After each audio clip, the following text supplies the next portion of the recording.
Hey listeners, how are you all? Thank you so much for being our awesome members. There's a lot to come more. Sit tight, be comfy, put your headphones, now let's begin. I couldn't stop thinking about this story, so I decided to publish this first chapter. For those of you who don't know, English isn't my mother tongue, which means you may find some grammar, spelling, and other funny mistakes since the story hasn't been beta ed. I do apologize for them beforehand. Pairings. Well, I haven't decided yet, except that it would certainly not be a Naruto, Hinata, Ratty, Chi for language, and maybe some other things. Summary. Crossover between Naruto, the Avengers. Blue and green eyes stare for what seem a long time, and the man standing to his full height can't help but think of his brother. If he didn't know better, he would say this kid was Thor's son.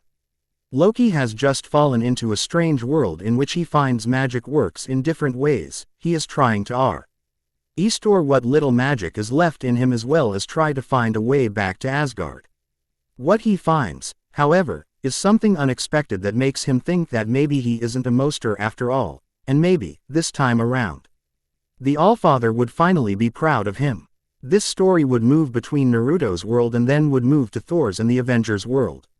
It would have some elements of both fandom, and Naruto would grow up with the knowledge of both worlds, realms. But, for now, I let you to read the story. More author's notes at the bottom. The Craftiest Trickery Chapter 1. Fool me once. The first time he opens his eyes, he wakes with a start. His eyes are staring directly at the dark sky above him, reflecting the twinkling stars above him. He gasps and feels an intense pain moving through his body as he tries to incorporate. As the pain makes him weak and dizzy, he decides is not the best of ideas at the moment, so he tries to relax and not give his body any more reasons to protest. His mind is starting to clear, trying to isolate anything that it isn't his thoughts. His memories are not better than the physical pain, however. And just as he is remembering Odin's disappointed stare, Loki, son of Odin, falls back into unconsciousness. The second time he wakes up is with nightmares in his mind. He doesn't know where they come from. He doesn't understand why he is having them, and, the worst of all, he doesn't remember a single thing. Only pain, loneliness, fear and anger. He is not happy, and his body screams out in protest when he tries to move once again. It is then that he realizes the fall has done some serious damage to his body, tossing him into an unknown realm at the mercy of whoever may come his way. He doesn't care, though. Whatever physical pain he is feeling is better than the thoughts trying to invade his mind. Whatever his body is feeling is better than the memory of Odin's disappointed stare. Frigga's pleas for her youngest son to stop and Thor's broken-hearted eyes. Whatever is better than the bitter feeling trying to spread out on his chest, and thus Loki falls unconscious for the second time. The third and final time he wakes up is to a rapidly clearing sky. Night giving way to the day. Blinking briefly, he tries to move, once again, because really, he doesn't like the feeling of helplessness he is getting from his current situation. He doesn't like the tingling sensation he is getting from his surroundings, much less the lack of contact he is having with his magic. However, his idea about moving seems to be a pretty stupid one. His body hasn't healed yet, and his magic seems to be static to do it on his own. The sharp pain he feels moving from his neck down his spine to his limbs is a blinding one. He bites his lower lip because, Bifrost or no Bifrost, he knows the gatekeeper is watching, and he doesn't want to give him the pleasure of seeing Loki weak. With a glare direct to the sky, Loki takes deep, slow breaths one after the other. His mind is ordering his magic to start moving, to start healing him, but, after a few moments, all seems in vain. Loki frowns because he can feel the warm and tingling sensation of magic all through his body, but it's not as strong as it uses to be. His magic is failing him, and for a brief instant Loki debates himself between laughing or crying. In the end, he decides laugh is the best solution. A deep, almost maniac laugh as he embraces the pain in his body. He can't use magic to heal himself. Was this the punishment you wanted for me, Father? He speaks for the first time, and his voice, once deep and luring, becomes a soft, painful whisper. Do you even care? Loki gulps, tilting his head to his left side mainly because he really wishes there can be an answer. Another part of him, the one who is still insistent of the treason of the way Loki has been overlooked and tossed aside, just wishes that Heimdall or the Allfather can Hear him. The night finally allows morning to touch with its warm light the lying form of the god of mischief. Loki isn't sure as to what he should do. Moving can be a painful process, but something he can do nevertheless. As the fresh air of the morning, the sounds of the nature around him and the warm sensation of the light coming from the sun, Loki decides he needs to know where the heck he is. Even as he bites his tongue, holding the groans of pain inside him. Even as he staggers forward trying to point something familiar in the panorama, his mind is trying to escape his thoughts, his memories. Because Loki Odysseus, younger son of Odi, an Allfather, doesn't want to think of the misery and regret, of the anger and loneliness he is feeling at the moment. It hasn't been easy task to move his body. After all, Loki has fallen from who knows how far and who knows at what speed. He has left a sizable print of his fall on the ground. A hill hidden in between a forest and a mountain chain. He feels blood pouring from his wounds. He can feel the broken bones, and the discomfort is enough to make him stop and rest for a while. He tries to access his magic once again, because, really, his magic is one of the things he needs to get out of this realm and to actually heal quickly. Without magic, Loki feels lost, even more so without Thor and the others beside him. Loki clenches his jaw, hating the fact his weakened state makes him betray himself. He has cut ties with his family and really his friends. He feels pathetic, and he blames it on the fall and the wounds that resulted from it. He feels weak, and, again, he blames the fall. And his fight with Thor and the fact traveling down the space, down a non-existent path, was painful in itself. And yet, he walks. Because, really, he wants to know where he is and what he can take from this place. Loki soon learns the realm he has fallen over is familiar yet different at the same time. He can compare it with Midgard, but there is something no Midgard-ish about it. The scenery, for one, seems cleaner than Earth. The atmosphere is charged with something akin to magic, and, while Midgard has had its own charge of something, Loki knows it isn't magic. This place, however, there is sweat and dirty all over him. He purses his lips when he sees his reflection on a small river near the place where he had fallen. He takes a little on his mouth and the cold water feels like fresh beer. After a celebratory feast in the halls of Asgard. As soon as the images appear, Loki drowns them down, a heavy bubble forming on his chest before he stands up and giving his back to the river. He doesn't need any reminders. He doesn't want them. The only thing he wants is, darn. He whispers because he knows he doesn't want to look deeply into what he really wants. Night is quickly to fall, and he, god of mischief, sits heavily on top of a small trunk. He sighs, trembling hand moving carefully to his side where he can feel the broken ribs and blood pouring from the wound. He thinks he has been walking for the better part of the morning and part of the afternoon. No food and only one stop to drink some water. There hasn't been any sign of civilization nearby, and the god is starting to get restless, annoyed and weak. He doesn't like the idea of another night out in the open. He doesn't like the idea of his body being weak. He tries, once again, to produce some kind of magic, but his body only answers with a faint green light. Nothing he can do with it unless it was to illuminate the darkness of the night. Loki scowls. He has been in situations such as this one countless of times. I can get out of this one with his pride, his dignity and his power intact. With some determination he turns around and decides to keep going. He doesn't need the rest or the food or the water. He needs answers, and by the Allfather he is going to obtain them. But, apparently, the universe isn't done with Loki's punishment. And just as he is stepping forward he doesn't realize of the dangers to his left side. He is too distracted by the sound of waves hitting rock, by the sudden smell of salt in the air. He is staggering again because his legs are about to give in exhaustion. That's when he slips, and without enough speed to grab onto something, anything, Loki falls. He wakes up at the sound of voices around him. This is the first time in whatever time he has spent in this forsaken world that he has some contact with something alive. He can very well call them intelligent, because the ability to communicate through words doesn't mean these creatures are intelligent. His brother was a living proof of that. Thor isn't the most subtle or accomplished of communicators after all. Shinji, I'm telling you this is gold. Loki decides to stay still and pretend he is still unconscious. His ears twitch as he hears the creatures beside him. The language is an unknown one, a language Loki actually doesn't know too well. He can place some of the words spoken but some of the meaning escapes his mind. Loki doesn't like not knowing what is being said. So, he readies himself, weaken or not, there is no way these creatures are enough to face a god. What the heck is he wearing anyway? By N. How Loki has recognized two different male voices. They are talking about him, obviously, and by the way they are touching his armor he is suspecting it has something to do with the metal it has been forged. It was gold of course. But a kind of gold Midgardians can't really appreciate, much less put a price on. But, is he really in Midgard? Look at these daggers, the first male says, and his hand goes directly to Loki's dagger holster. The one Frigga had given to him when he was still a teen. It is all it takes for Loki to spring into action. Loki grabs the hand of the unknown male, catching him by surprise.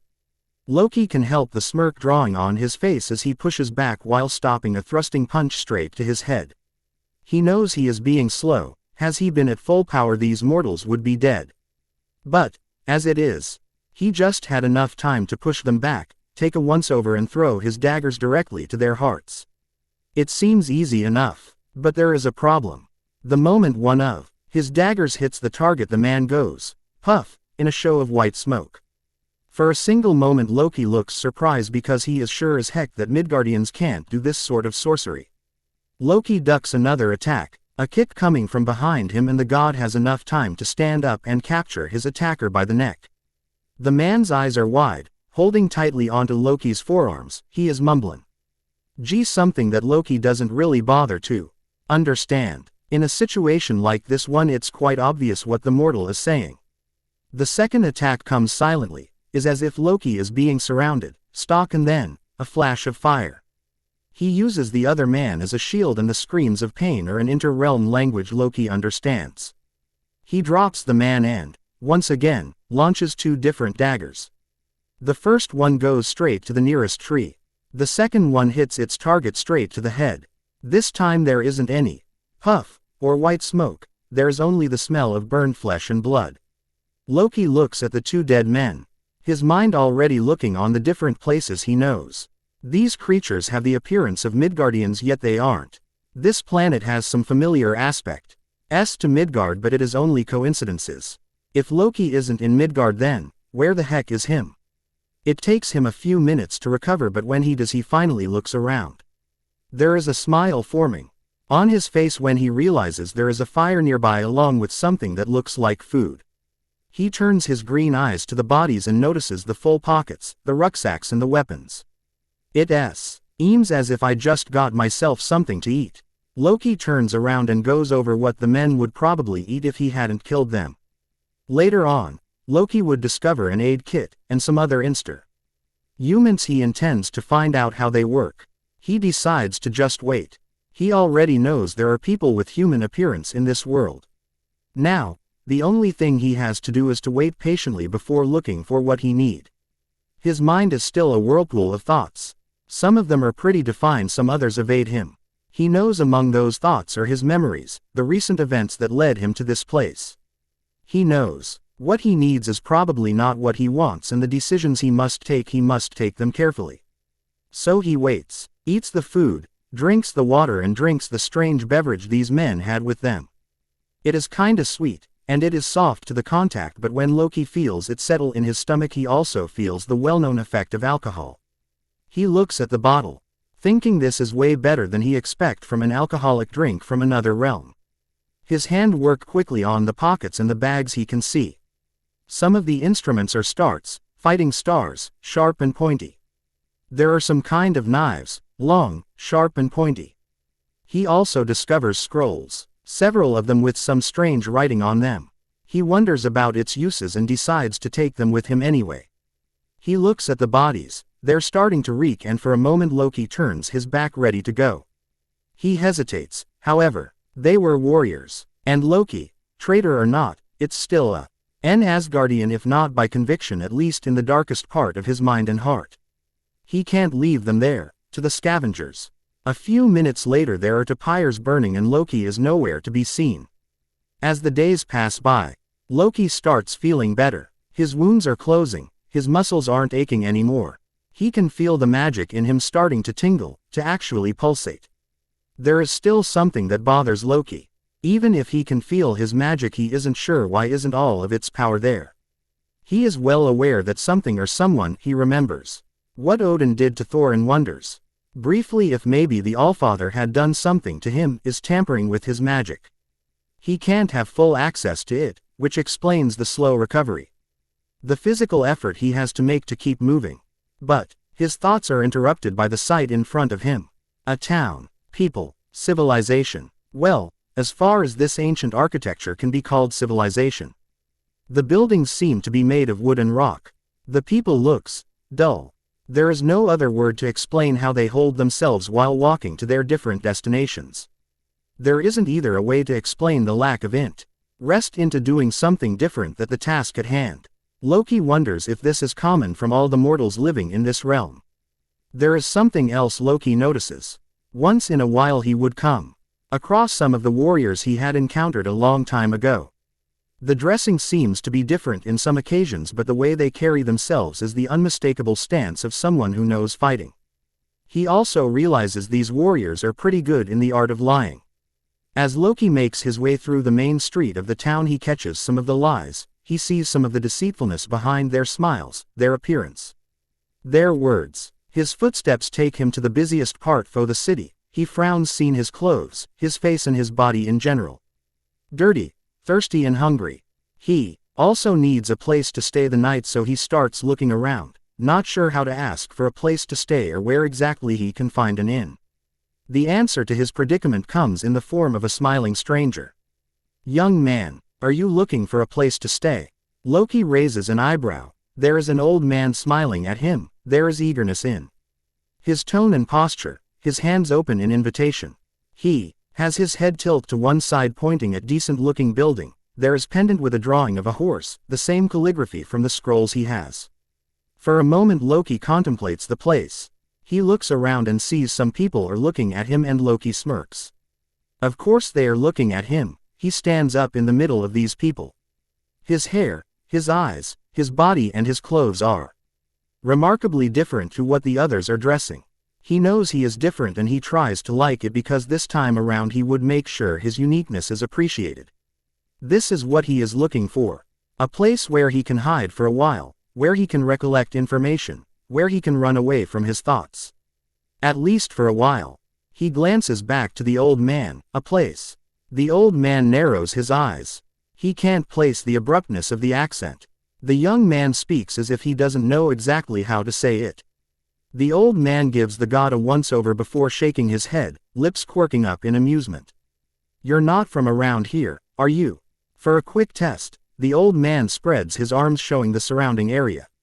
Not from here, right? Loki's smirk grows, showing some teeth, and for a moment his smile is a mixture of amusement and madness. So Loki does what he thinks is the most logical step. He shakes his head and bows his head in acknowledgement to the old man. The old man glances once again at him, shaking his head while lifting his chin. You don't look well, and you don't look like a ninja either. I'm Hiraku Tora. The old man points at himself before giving an expectant look to the black-haired god. For a moment Loki hesitates, not sure if he should give his real name or not. In the end he shrugs, it doesn't really matter.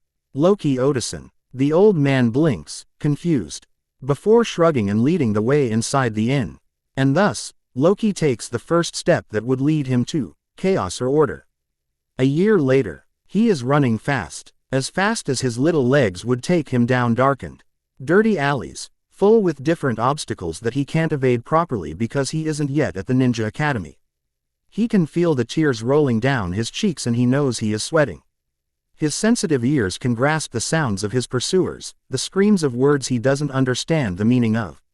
He knows, since he starts getting aware of his surrounding he isn't liked by the people of the village. Apparently he did something and people is always mad at him. For a long time he cared about it, because the pain he feels on his chest is too much to ear without having some explanation about everything. Why he doesn't have a mummy or a daddy. Why people look at him as if he is bad.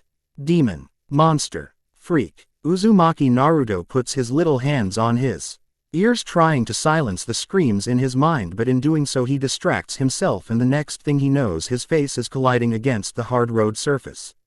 Usually Naruto ignores the screams, the whisper words, the hateful glares. He can pretend nothing is going on. He can pretend the kids don't play with him because he is way too cool to play with them. He likes to pretend he doesn't need anyone.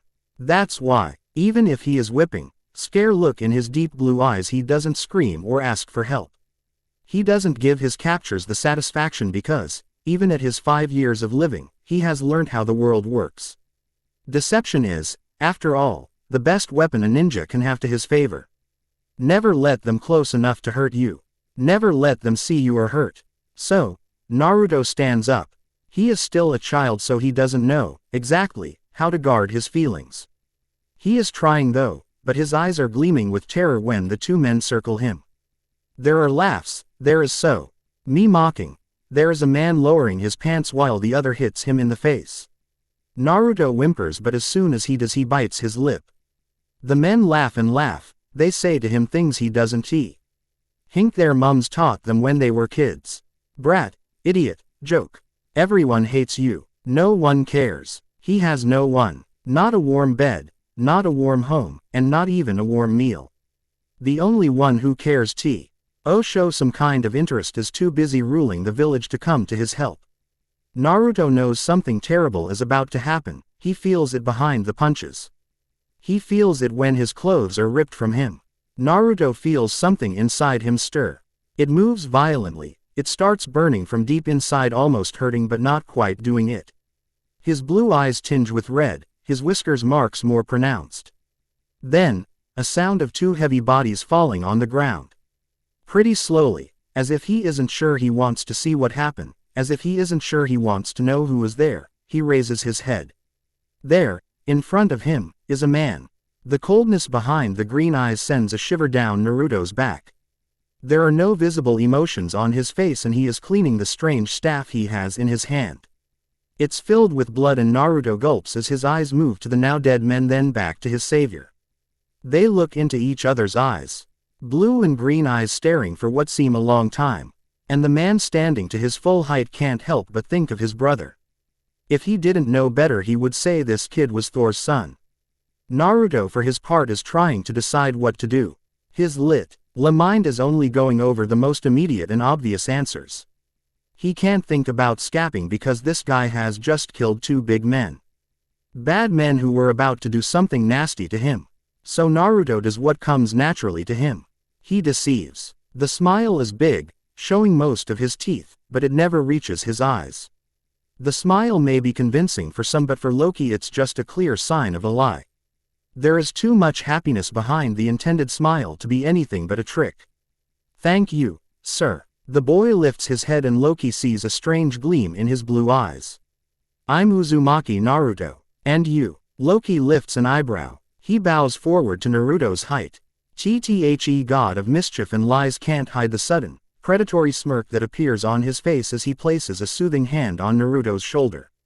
I am Loki. And then, there is a flash of green and Naruto and Loki are nowhere to be seen. This is just the beginning, and things would, of course, be explained later on. Thanks for reading. Suggestions, advices, requests and critiques are very much welcome. Flames are just not that helpful at all. Loki and Naruto. Emotional part as he starts interacting with Naruto. Thank you to all of you who reviewed or put an alert or a fav on this story. It gives me a lot to work with. Hope you like it. By the way, same warning from the first chapter. English isn't my mother tongue, so I apologize beforehand for any grammar, spelling or any other funny mistake you may find here. The position for beta reader is open if you're interested. Chapter 2. Loki and Naruto. It is the hair. That is, the first thing he remembers noticing the first time he lays eyes on the boy. Spiky, blonde hair falling wildly on his little head, moving at will as the young boy acts boisterously, raising his arms in a sign of victory with a huge smile adorning his face. It was these first impressions what make Loki think of Thor. The only thing this scenery needs is Mjolnir. As always, Loki has different feeling about this. He feels longing because he remembers the time when Thor and he were kids. He also feels anger because Thor has broken his promise to take care of his little brother and never let anything happen between them. That and of course the fact Loki is now at the outskirts of one of the 9 realms. As Loki takes another sip from his tea, he notices the loud nature of the boy. He is screaming at the top of his lungs, proclaiming to the world he will, one day, become the Hokage of this village. He will rule, he won't be forgotten. Loki smirks, snorting while taking a long sip from his tea. After the petulant and loud declaration, the boy shoots a huge smile to all the presents. Loki raises an eyebrow as he allows his green eyes a closer inspection of the villagers. The darkened corner he is in lets him observe without being noticed. He sees hate, anger, fear, indifference, and the boy seems to be at the receiving end of those stares. Again, Loki snorts and his mind is already thinking of the possibilities. Of what hides behind the round, sparkly facade of the blonde, because hate such as this don't exist without a heavy reason behind it. It is then that Loki notices another thing. He, god of mischief and trickery, is hardly surprised by anything in this world or another. He has learned to cope and accept what lies before him. Today, however, his green eyes find themselves looking into deep, darkened blue eyes. There isn't anything alive behind those eyes. It was a void filled with hopelessness, sadness and loneliness. Then, as soon as Loki sees inside those eyes, as soon as he notices the familiarity in that stare, it disappears. The boy is smiling brightly and his eyes hide away behind a shining stare of life and purpose. He shows the world what they want to see. Or, rather yet, he shows the world, his world, what they don't want to see.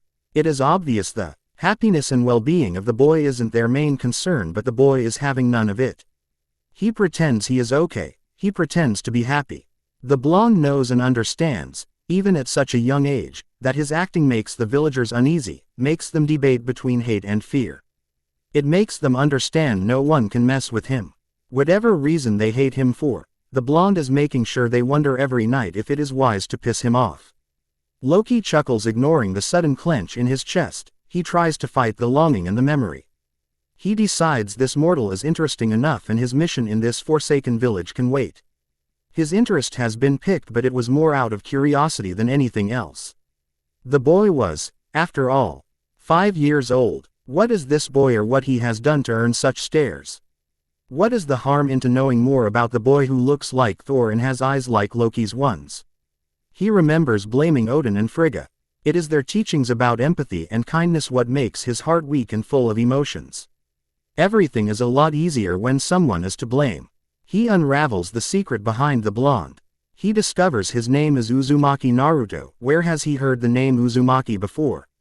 And his secret makes the trickster curse his adoptive father. Loki is watching the boy closely while his mind is cursing Odin, Thor, Frigga and Laufey. He can't contain himself, and as soon as he finishes his research, the building is left with some serious damage. Loki he's half amused, half angry as the ninja of the village run around in alarm. He leaves with his mind still on the information about the boy. He can already feel his mind working with understanding and sympathy. Then, as soon as he sees the boy again, as soon as he notices the hateful glares, the hush whispers, he laughs. He laughs loud enough for everyone to hear.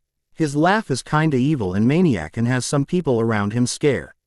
But he doesn't mind. He is too busy thinking about the irony of the situation because, really, this is priceless. Once Loki, though his fate in this world was a coincidence, an accident. Now, he shakes his head thinking how stupid he had been. Frigga has said so herself what seems a lifetime ago. The All-Father doesn't do anything without a purpose. For Naruto, waking up was a new experience that morning. He feels the warmth coming from the window and the single ray of light from the sun. He pouts, putting his bed sheets above his head, but the urgent need to go to the bathroom stops him from sleeping any further. He blinks owlishly, kicking his bed sheets 1, 2, 3, 4 times before they are at the feet of his bed, and he lays there glaring at the ceiling. Then, he remembers why he has woken up and stands up rather quickly, dancing around while running towards his bathroom. He doesn't notice anything unusual at first. His mind is still groggy and full of sleep and thoughts of pee and bathroom for the boy to take in the appearance of his usually disheveled home. Once he breathes a sigh of relief and leaves the bathroom, he stops dead on his tracks. his blue eyes opening in a comic fashion as he takes in the newest appearance of his apartment. He doesn't remember having silver walls, nor does he remember having, is that gold on his floor. More afraid than he cares to admit. Wary and gulping, Naruto starts walking slowly looking around. He doesn't miss a single detail of the decoration. There are figures carved on the walls, some of them are the weirdest thing the blonde has seen. Some others are figures of people. 2 boys and a couple. A family. For a moment Naruto allows his fingers, though with some hesitation, approach the figure. It feels solid, cold under his touch and the details are pretty good. He caresses the figures before a sound coming from what he thinks it's his kitchen calls his attention. Remembering that his home doesn't normally look like this, Naruto clenches his little fist and takes a step forward. Whatever was in his kitchen, Naruto is going to face it with bravery. Naruto can only gasp when his eyes finally take in the person inside his kitchen. It is at that moment when his mind decides to bring the memories of the night before. The bad men and his savior. Why you? He exclaims, pointing an accusing finger to Loki. Green eyes twinkle with amusement. The man's lips have a curved form that doesn't quite give away a smile, merely the hint of one. Ah, you're awake. How are you doing this morning, Naruto? The tone is affable, invitingly as the man points a chair. Whoa, Naruto doesn't remember that chair. Settle just beside a table full of food. Please, I imagined you be hungry since you went to bed without eating dinner. Naruto frowns, his eyes narrowing to small slits while his body tenses up. He isn't used to people showing interest or kindness. The only ones Naruto knows and trusts are the Sandaime Hokage and Tsukijiji. But that's because the man makes a good ramen and someone who can cook that good can be mean or evil. What are you doing here? And Naruto is trying to show the bravery. He doesn't feel he is trying to show this man that he doesn't understand what exactly is happening. Loki only smiles. He has expected something different. A more loud and bratish response to his presence inside the boy's home, but this was even better. How much of the real Naruto is behind this facade? Well, answer me. Loki's hand stops midway. He shifts on his chair at those words. They sound eerily familiar. Arching one single eyebrow, Loki shakes his thoughts away, straighten himself up while grabbing his warm cup of tea. I made breakfast. I thought that was pretty obvious. Loki signals once again the table, and Naruto is still wary but his stomach is grunting loudly. With a soft blush and a huff, Naruto decides to accept the offering chair. See, that wasn't so difficult. You should eat as the food is still warm. Naruto sniffs his food while eyeing Loki with curiosity. It smells heavenly and Naruto's stomach is protesting and fighting against Naruto's survival instinct because hungry is a feeling Naruto is way too familiar with. It's been 3 days since he had something aside from ramen and this food is looking so tempting. Loki watches as Naruto sniffs and pokes the food. It's obvious the boy has had some kind of experience before, something that makes him careful to what it's present to him. There is no poison in there, nor is it rotten. Naruto feels his cheeks war in embarrassment while he decides to take a bite out of his eggs. His eyes are shining brightly while his expression softens. A few minutes later he is taking one bite here and there, drinking some juice, some water, and some tea before going to the miso soup. He takes a bite from the eggs, from the steamed rice and the bread. Loki is taking sip from his second cup of tea while the boys flashes him the brightest and pretty genuine smile he can manage with food still on his mouth. Loki winces in disgust when he sees the food being processed in the blonde's mouth and, as if that isn't enough, the kid decides to speak. Thank you, sir. Of course that's what Loki thinks the boy says because there are pieces of food being spitted as he says it. Please, do refrain yourself from speaking with your mouth full. Naruto smiles sheepishly while Loki rolls his eyes. It is not only disgusting but disrespectful with those accompanying you to the table. Naruto shrugs, swallowing his food before speaking again. I always eat alone. I see. Loki takes a bite from the nearest piece of bread before addressing Naruto with a firm tone. Then, from now on, you will do good to remember the little piece of advice I just give you. Naruto blinks, and blinks. He opens his mouth and then closes again. The frown is back, but instead of being one of suspicion is one of confusion. Naruto takes a long sip from his juice and in no time he has finished his breakfast. Why, The blonde tilts his head, blue eyes inquiring, sitting back to focus his attention on the black-haired man in front of him. There is suspicion in those eyes. Curiosity, but what makes Loki smile, really smile, is the glint of intelligence behind them. I have been watching you for quite some time, Uzumaki Naruto. Loki states, voice melodic, invitingly with just a hint of honesty behind it. Last night was the first time I decided to intervene. It is, after all, the first time I noticed a more physical reaction to your presence. Naruto nods his head as if he understands what Loki is saying. In truth, he is barely getting the intentions behind the actions.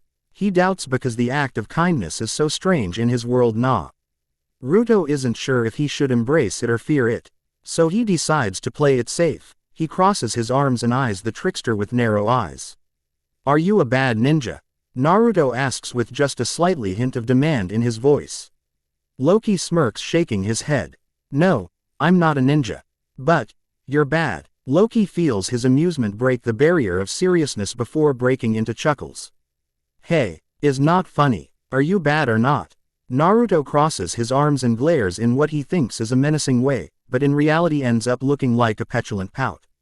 My apologizes, Naruto. Your question does, it is a valid one.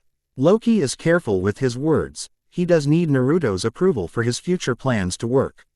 I'm not used to people inquiring it in such a direct manner. You speak funny, mumbles Naruto while still eyeing the man in front of him. Loki smirks, nodding his head.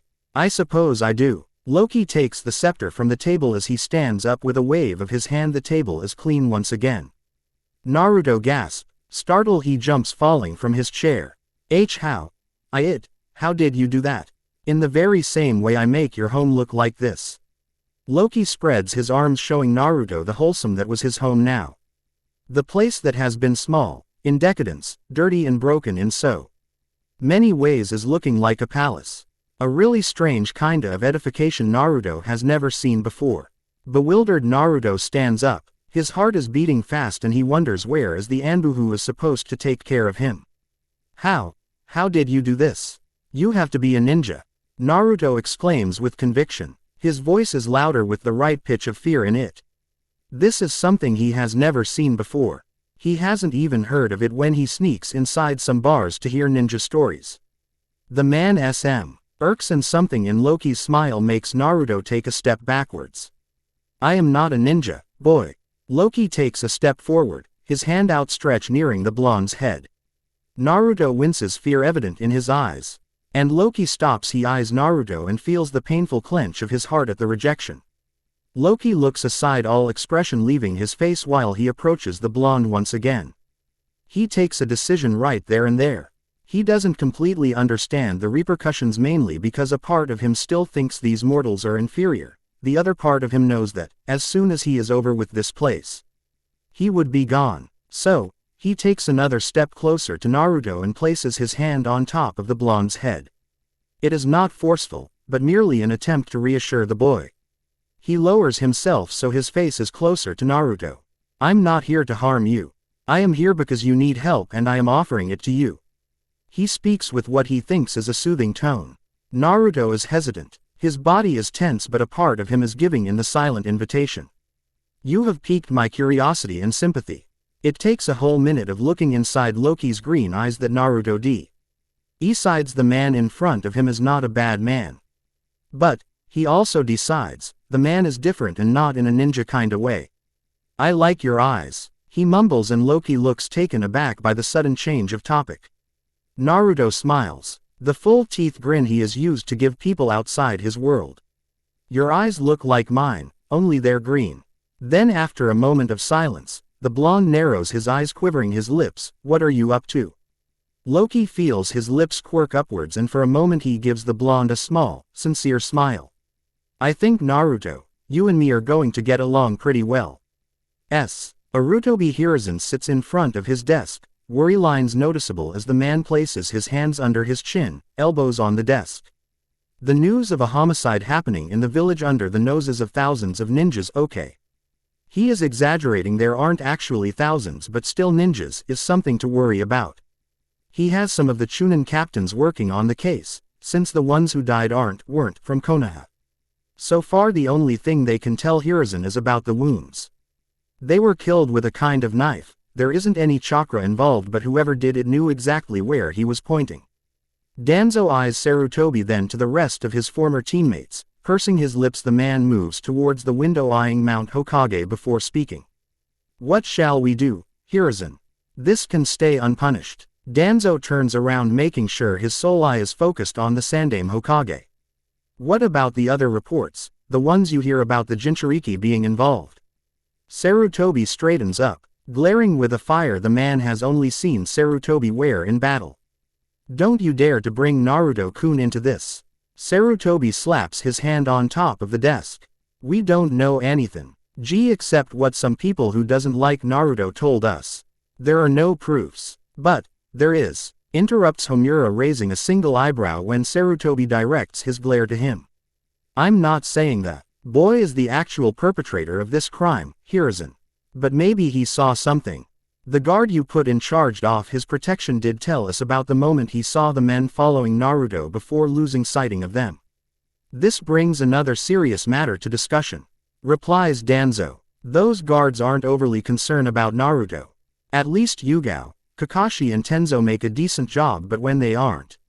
Okay, we're here to discuss the crime, not Naruto's personal guard. Danzo holds himself from rolling his eyes before nodding in agreement. Every time this subject is brought to discussion, Sarutobi turns into a stubborn grandfather. What do we know about the men who were killed? Kaharu asks while eyeing the rest of the presents. They're not from here but from a village to the north. They were staying at some inn mid-town. No families. Sarutobi stands up, brushing the top of his desk while moving towards his office door. This is rather worrisome, but I think I'm gonna put Anko in charge of this. Anko, do you think? Sarutobi lowers his head, shaking it. It is a possibility. Orochimaru has been known to do things in an unexpected way. It is worth a try, and, in the meantime, it would be better if you check on Naruto. Sarutobi nods his head. Somehow, the news about Naruto being near the men who were murdered has leaked to some of the villagers. It would be good for the blonde to be told to stay indoors for the day. Naruto glances at Loki. He is still tense and his jaw is set in hardness unusual in the face of a little kid. He is looking perplexed, if a little suspicious, when he notices the scepter in Loki's hand. When he notices the clothes the man has on, and then, of course, there is the illusion. What is it called? Bentuso. Tenjutsu. Naruto knows there is UTSO around it. You say you're not a ninja, right? Loki nods his head. Then how could you do this? Why did you kill the men last night? Loki waves his hand, standing at his fullest while admiring his own work. He starts pacing, giving Naruto space while his voice carries inside the room. Naruto follows slowly, careful but with the eagerness and curiosity that his age allows in him. This is an illusion, yes. But it wasn't done through your ninja arts. Loki grabs the scepter with his hand, his knuckles white as the pressure increases. While the power this world has in it, it's something I have never seen before. It is not, I am afraid, the source of my own power. Loki is looking outside the window, his mind wandering to the places where he has worked his magic before. To places his magic was marvelous and more powerful than the pitiful sample he has in store right about now. Even after recovering completely from the fall, his magic wasn't even half of what it was. He has been limited to uses such as illusion, teleportation and some shape-shifting. Tilting his head, Loki continues, my power goes beyond what you call ninjutsu, taijutsu and genjutsu. Although I learn a thing or two about those ninja arts. Genjutsu. That's how it's called. When Loki is finished, he turns around to see Naruto as perplexed. The god of mischief turns around, rolling his eyes while he tries to explain the situation. Maybe a little demonstration. For example, Loki twirls his wrist and in a second a bowl of warm ramen appears on his hand. Naruto's eyes go wide and his mouth waters at the sight. Then, as soon as it has appeared, it's gone. Loki's eyes are twinkling with amusement when he watches the disappointment in the blonde's face. Suddenly, the blonde crosses his arms and settles on a stubborn expression. Why did you do that? How did you do it? Naruto tilts his head. Are you like a super ninja? Can you teach me? Can I make ramen appear like that? This is going to be more difficult than Loki expects. The boy is still a boy and the education in this world is nothing short of idiotic. They teach things to the kids that most certainly won't work if they found themselves with an unpredictable danger. I am not. Loki goes silent. He lifts his head, muscles tensing up. Sir. Ow. Sir. Loki places a hand on Naruto's mouth, silencing the boy for a few seconds before flicking his fingers. Just like the ramen, the illusion holding Naruto's place like something brought from some place Naruto doesn't know, it disappears, leaving behind Naruto's old, ugly and cold apartment. Be silent, child. Loki is whispering, looking intently at Naruto. When I save your life you acquire a life debt to me. What? Why? Naruto feels anger and a little fear at those words. What does it mean? What is this guy talking about? Loki narrows his eyes before explaining briefly. It means I save your life and in return you have to do anything I say until your debt has been paid. What? Naruto exclaims loudly, only to have Loki's hand back on his mouth. After raising an eyebrow in warning, Naruto nods his head. He doesn't understand why the secrecy but decides to speak in a whisper. Rush and angry because, really, he doesn't have to do anything he doesn't want to do. Why? You're lying. Loki is not looking impressed by the declaration and Naruto keeps trying. I think you're lying. I never heard of that before. Oh, where I come from this is a huge deal, replies Loki in just the same whisper, his face trying to show he is serious and means business. Naruto is a little skeptical, but at the same time he fears what this man has said may be the truth. Still, where do you come from? Are you from Konoha? Loki blinks before answering. No, I'm not. Then I don't have to do nothing. And I don't owe you anything because in Konoha we don't do this. Naruto's tone has a finality in it. He crosses his arms, settling on a firm stance, as if his words and reasoning are final. Loki holds back a smile, leaning closer to Naruto. But my little man, this laws go beyond your pathetically small village. This is something you, as a mortal, don't understand the implications of if the debt is left unpaid. What? Once again, Naruto is confused. This guy uses way too many words and he speaks funny. Naruto can barely follow everything he is saying, much less if he is speaking in low tones and with a certain rush. There are footsteps outside Naruto's apartment. The blonde perks up and finally understands why the man seems in a hurry. He turns to Loki and, slowly, a grin forms on his face. Loki can't help but to squint his eyes at the kid, dreading, for some reason, the mischievousness forming there. You don't want OGG to find you here, do you? Naruto giggles with glee when, with reluctance, Loki shakes his head. Then I won't say anything if you take that life debt thing. Life debt, and it doesn't work like that. Naruto's face falls before another thought occurs to him. Then you teach me how to do that. Naruto moves his hand, trying to imitate Loki's early movements with his hand. To call ramen so I can eat it whenever I want. Loki can't believe he is being blackmailed by a 5-year-old. He can believe, however, there is an actually spark of mischief in those blue eyes staring directly at him. There is no time as Loki hears the old man call for Naruto. Growling loudly, Loki nods his head and with a flicker of his hand disappears. Don't say anything about me. It's the last thing Naruto hears before running towards the door and opening it wide.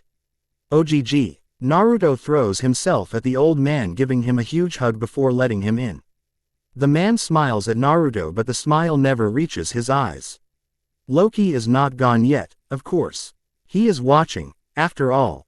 He needs to know if Naruto is going to remain silent or if he is going to say something about last night.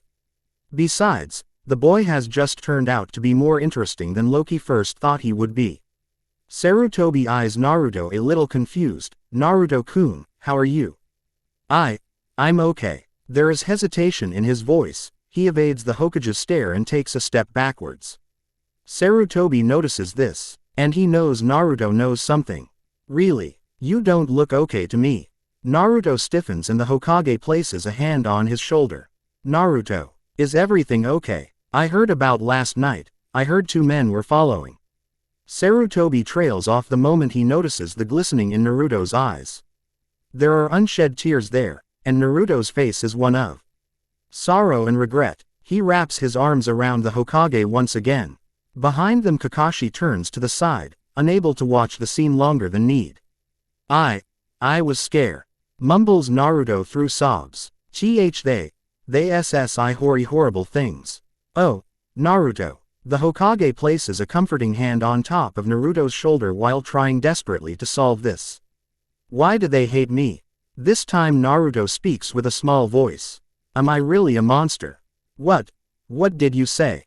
The Hokage kneels as soon as he pulls Naruto from him. Once he is eye level with the boy he tries again. What did you say, Naruto? Naruto is wiping his nose with his hand. His eyes full of tears. They call me monster. Demon. Naruto shrinks slightly under the Hokage's furious glare. Am I bad? Monster. That's why no one would play with me. Why no one likes me? Quote. Sarutobi cocks his head and Kakashi understands the silent command. How do two foreign people know about Naruto? Why kill them? What they were really after? Sandame Hokage turns his attention to the wiping boy before deciding those questions can be answered later. Right now he needs to make sure Naruto won't leave the security of his apartment. Naruto, listen to me. The Sandame lifts Naruto's face to make sure the boy is looking at him. You're not a monster. Whatever those men said to you were all lies in an attempt to hurt you. Do you understand? Naruto nods his head, still wiping and cleaning his face with his hand. Sarutobi smiles kindly at him before continuing. Now, I need you to tell me what happened. Did they hurt you? Naruto shakes his head, shrugging. They were after me, but I was fast. This last part is said with a little proud smile that Sarutobi can help but reciprocate. And then, they scream at me, but I ran. Then I heard another scream and came here because I know Anbu-san is outside and I thought I was safe to go to sleep because I was tired. Sarutobi nods in understanding, placing a hand on Naruto's head and ruffling the kid's hair. This makes Naruto smile softly. Thank you, Naruto. I'm glad you're okay and I'm so sorry I couldn't do anything about it before. Naruto shrugs. It's okay, OGG. You have to take care of the village so I can take over your position in the future. Sarutobi laughs, nodding his head, standing up. That's right. Before I go, Naruto, I need you to do something for me. Yeah, sure. Like a mission. Naruto's eager tone breaks Sarutobi's heart, but the man nods either way. Yes, like a mission. What is? I need you to stay inside today. Not going out to the park or any walks. Naruto looks crestfallen at this. He lifts his blue eyes to Sarutobi, trying to understand why. But today is the winter festival, and Naruto trails off when Sarutobi lifts a hand, shaking his head. I know, Naruto, and I'm so sorry. But until we know who was following you last night, there is nothing I can do. Naruto feels this time fresh, genuine tears rolling down his cheeks. He takes a step backwards when the Hokage tries to touch him. The man winces before leaving, knowing all the decisions he is taking them for the well-being of Naruto. To make sure son of Minato and Kushina survives and can, one day, become the best ninja and Hokage the world has ever seen. With time Naruto will to understand. Naruto stays behind with tears still in his eyes. He tries to hide his anger and his disappointment, but is unable to do so the moment he feels another hand touch his shoulder. It has been all an act, but then he realizes he is alone once again. And he won't be able to go outside and enjoy the day. He caught Loki by surprise when he launches himself against the god and starts crying. Loki doesn't know what to do or how to react. This close physical contact is foreign to him, and the consoling thing, well, let's just say Thor was the one who always do the consoling. Awkwardly and with a sense of inadequacy, Loki pats, if a little roughly, Naruto's back. He winces when he realizes at how stupid he looks and that it only worsens the situation, for the boy is holding him tightly now. If I make sure you enjoy this so-called winter festival at another place, would you remove yourself from me? This calls the blonde's attention. He removes himself from Loki and the trickster can't get far enough and fast enough before Naruto decides to go back to crying and hugging. Naruto watches Loki, forgetting the fact he thought Loki has left long ago. What do you mean? Loki rolls his eyes. He turns around and with a loud click from his scepter hitting the ground, he provokes a small light. Naruto can't ask anything because as soon as he notices it he is in another place. Blue eyes stare the yellowish landscape, the sudden heat he feels makes him squirm a little just as he notices people and kids running around. Some of them sending them curious stare, some others are smiling. Where are we? Naruto stares wide eyes taking a tentative step forward. Loki holds back his smile as he watches the boy walk around still astonished to question anything else. He does seem to have the attention span of Thor. The boy is certainly a contradiction. Sometimes he would be a kid. An innocent 5-year-old kid that would find fulfillment in simple things. Some others he would act beyond his age, he would make the situation turn into something he can manage or at least in which he would be seen innocent, as he has shown with the old leader of his village. And, shouldn't Loki give him a prize or something for a well-done job? Sometimes he seems mature beyond his age. Some others he acts the kid he is supposed to be. The thought of the circumstances that have led to Naruto's situation makes Loki's chest clench tightly. He pursues his lips ill trying to focus on the task at hand, not letting his feelings get involved. This is about his plans, about the uses he has for the boy. It isn't because, suddenly, he decides to have a heart that feels sympathetic for the boy. Loki tries to ignore all kind of emotions even as the boy turns around and smiles a genuine smile to him. Even after Loki remembers Thor smiling in such a carefree way after Loki has done something particularly nice for his brother. But, most importantly, Loki tries to forget Naruto isn't so much different than he is. The only difference is that, even with the knowledge of his true parentage, Loki has always been loved by those he calls family. Don't forget to review. Tell me what you think, advices, critiques, requests or anything else. No flames though, as those aren't helpful at all. Trust. But, enough talk. Read and enjoy. Chapter 3 Trust. Loki has to cover Naruto's mouth before the child can scream to the world. The blue eyes are rolling and wandering to take into the new individual kneeling in front of him. Naruto only recognizes Loki because of his green eyes. The rest of him has changed from the black-haired guy to a blonde one. His face was a little fuller. Stronger features with long hair and broad shoulders. If Naruto squints a little he can see the familiarity there. Let me share with you a little secret, young man. Loki takes his hand away from Naruto's mouth and makes sure the boy is listening to him.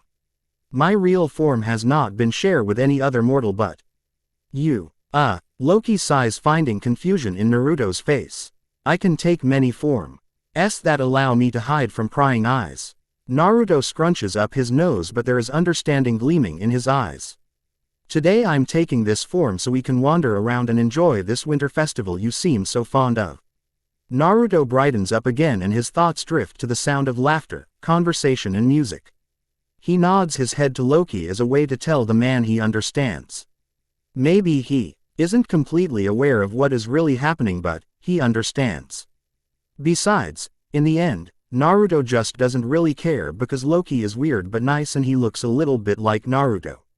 And Naruto can pretend, right? And then, they're in the festival. Naruto has never seen so many games in a winter festival. Sure, he has been to those back in Konoha, but usually people never make him feel welcome and, in the end, Naruto would just shrug and move on to the next game, never quite having the opportunity to play or win any prizes. This time, however, is different, and by the end of the day he will have on a plushie with the form of an octopus, a kunai meant to use for practice, and a set of daggers. He is moving around and never notices or even care for his own home. He is not even missing the festival back in Konoha because this one is more fun, full of colors, laughter and warm. Loki is watching from afar, but once he is sure young Naruto won't cause much trouble, he focuses his attention to the surroundings. This is a place he had visited before, if briefly. It was a ninja village of great power, military as well as economic. It is said by the darker part of the shinobi world this land possessed two individuals carrying two legendary creatures. To Loki it all translates into power. If the tales about the beasts are true, then is he your son? Loki's thoughts are interrupted by a voice beside him. Disgruntled, his eyes fall on the young man standing beside him. He has dark skin, with eyes hidden behind oval sunglasses. There is a forehead protector in him, one signaling his status as a ninja. Loki turns in the direction the young man is pointing at and Loki snorts at the sight of the blonde waving at him with a huge grin on his face. The god of mischief notices something on the blonde's hand. Beside him a blonde girl is glaring while speaking. Naruto doesn't seem to notice or simply is ignoring the girl. Yes, he is my son. And the words rolls out of Loki's mouth before he can stop them. There is a slight movement on his forehead, as if he has been about to frown but stopped just in time. The young man tilts his head, there is a purse of his lips and his posture indicates Loki he is evaluating the true behind Loki's words. Not only that, he was assessing Loki, is this man a threat or not? But Loki is more amused than worried so he allows the examination, a part O. F him it's beaming at someone learning in detail how this form looks. Loki's green eyes drift upwards to glance at the sky. There is a bubble of satisfaction and enjoyment at the knowledge Heimdall is probably watching and cursing the fact Loki is able to use his shape-shifting abilities. If he is honest with himself, Loki doesn't like this form. Changing into Throw brings a whole set of longing, hatred, anger and regret he doesn't need nor he cares to feel at the moment. He looks familiar. And, so do you. The young man finally says bringing Loki back from his musings. The boy smiles with a shrug of his shoulders he stretches out a hand. I'm you. And just because he can, because it would be funny and he would give everything to see the faces of Thor, Odin and Heimdall, he introduces himself. I'm Thor. Loki glances at the offering hand from the mortal and take it in his lips curling up as he squeezes gently. Oh, the irony. B blinks, strange name. For an even strange foreigner, I assure you. B is a little confused, the man is strange and there is something about him that doesn't match. But, the kid is waving again and calling out to the man and the tenderness gleaming. G in those eyes makes any reluctance or warning alarms go off. By now Naruto and the girl have reached them. Naruto has this blinding smile on his attention to Loki. Look what I got. This girl over let me try with the catching fishes thing and I won this. And Loki along with B wonder how the boy could speak without taking a breath in between words. Naruto presents a forehead protector made of plastic. The symbol of Kumovikar no Sato visible in there. Lifting his arms he fixes it on his forehead and, once he is done, he beams proudly at Loki. How do I look? And suddenly all eyes are on him. The blue is gleaming with hope and something else Loki finds familiar. The blonde is looking for acceptance, for a word that would provide him the hope that someone may care. Then Loki remembers what Odin had done the first time Loki has showed his ability with magic. There was a soft, barely there smile his hand lifting to be placed on top of the blonde curls. You look like a ninja, son, but Loki doesn't say the last part because the boy may have some kind of stroke if he does. Besides, it would be pushing too far, too soon. He isn't looking for this, he is just recruiting potential allies and weapons he can use in the near future. Yes, with the vengeance and the whole jealousy thing and the vengeance again. He really needs to leave, after all this time watching the boy ND finally interacting with him is making the god of chaos soft. Really, I do, see, I told you so, says Naruto gleaming before turning his attention to the girl. Oh, please obviously your dad would say that, said the girl crossing her arms. But you're not from here so you're no ninja. Yugito. You don't need to be so rude. B says but the boy is smiling all the same which may make the scolding effective. The girl sticks her tongue out at B, mischief dancing in her eyes. Loki is actually smiling by now. There has always been something marvelous at the way kids can cause so much trouble without a hint of malice behind their actions. For the trickster has always been fascinating to see just how far some kids would take things. Their interaction is interrupted by the sound of excited chattering. There is a big man with arms wide spread announcing some kind of event. Oh, it's a demonstration. Come Naruto. Yugito grabs Naruto by the hand. The blonde doesn't move, he lifts his head as his hand grabs Loki's one. Come, you have to see this. And just like that, Loki finds himself watching some ninja demonstration. Apparently Naruto has found a friend in the young girl. The youngest son of Odin has never understood the inner working of the female population, much less how a friendship is supposed to work. Sif has been a strong warrior, outspoken and rather direct with what she believes and wants. And the few times Loki tried to deepen the friendship, to make it beyond the lines of brothers in arms, the woman had been suspicious of him. It was probably because of what he had done with her hair. But it could also be the fact she has never warmed up to him. No, the way she does Thor. Watching Naruto bicker, laugh and blush besides the girl is just disconcerting. So, you're no from here, are you? B bites his rice cake leaning casually against the wall. He has one arm hanging freely from the chair, his left foot placed comfortably on the chair beside him. Loki Fr. owns at the position but doesn't comment on it. Instead he takes a bite of his ONW rice cake, contemplating how to answer the question. No, we're travelers, he explains, looking out of the corner of his eyes at Naruto. We left Kurigakure after the situation turned for the worst. Right now my main concern is to provide Naruto with a home. B nods as if understanding what the man means, and you decide to establish here in Kumo. No, precisely here. Bai raises an eyebrow but doesn't interrupt Loki. Naruto wanted to see a winter festival and we were near the city. That's how we ended up here. Oh, well, he seems to have made friends with Yugito. Perhaps, you should consider. Loki stares at B, sensing something else behind his tone but deciding there is no immediate danger. He bows his head and mumbles. Perhaps. Danzo has his one eye fixated on one of his men. He feels great satisfaction when he notices the slightly shiver shaking both of his root soldiers. They are kneeling, unable to meet at his stare but feeling the full power of it on their heads. Serves them right. They failed Danzo and as such they must be punished, but first the leader of Root needs answers.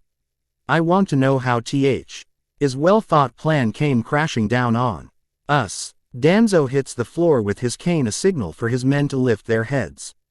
I want you to explain to me your failure. It is the one wearing the mask of a hawk who answers. His voice is low and melodic, almost feminine but not quite there. It was going according to plan, Danzo-sama. Danzo doesn't look impressed because if that is true then the KUBI Jinchuriki would be under his supervision by now. But seeing as the boy is sitting at home playing with a worn-out kunai, it is obvious the plan hasn't worked. We distract the Anbu in charge of him. We lead the men to Naruto, just giving them enough info about the boy. Hawk Guy says, they were chasing him, the boy was scared. We were ready to intervene if things get too far. Danzo hears the story with his sharp mind working out the possibilities, reading between lines to see if maybe his soldiers have grown a heart and saved the boy before anything happened. He was being cornered, the men were saying what we told them to. Hawk Mask Guy continues, by then the boy has heard the word demon, monster enough times to make him think. He only needed that last push when suddenly everything went blurry. Danzo turns to the other Root member. This one has a deep, loud voice. He sounds serious as if he doesn't know how to sound normal. His face is hidden behind a bare mask. What do you mean blurry? And Danzo narrows his eye, fixating a glare on bare mask. It was strange. Everything went blurry and when we moved and tried to dispel the genjutsu it didn't work. Then as soon as it had come it was gone and there they were. Hawk Mask Guy tilts his head as if remembering what had happened. The men were dead, the Kyuubi boy wasn't there and the Anbu was running towards the place. Danzo lets his stare fixated on each of his men long enough to make them uneasy before speaking. A genjutsu, you say? So, you think someone put a genjutsu on you? The both of them nod their agreement and Danzo is even more furious than before. Two of my best men who can dispel even those genjutsu used by the Uchiha clan were tricked by one genjutsu. The words are said with low, threatening tones. The soul eye narrowing with a dangerous gleam in the corner. Both Root members flinch, lowering the heads in apology. Sir, whatever that genjutsu was, it was no ordinary one. Replies Bare Mask. It felt different. It was as if time has stopped and when we were back to our senses we realized what had happened. Danzo hits the floor with strength and as soon as he does it 5 more Root Anbu appear, surrounding the ones kneeling on the floor. I don't like excuses that put my planning in jeopardy. Danzo nods his head and Hawk and Bear are surrounded.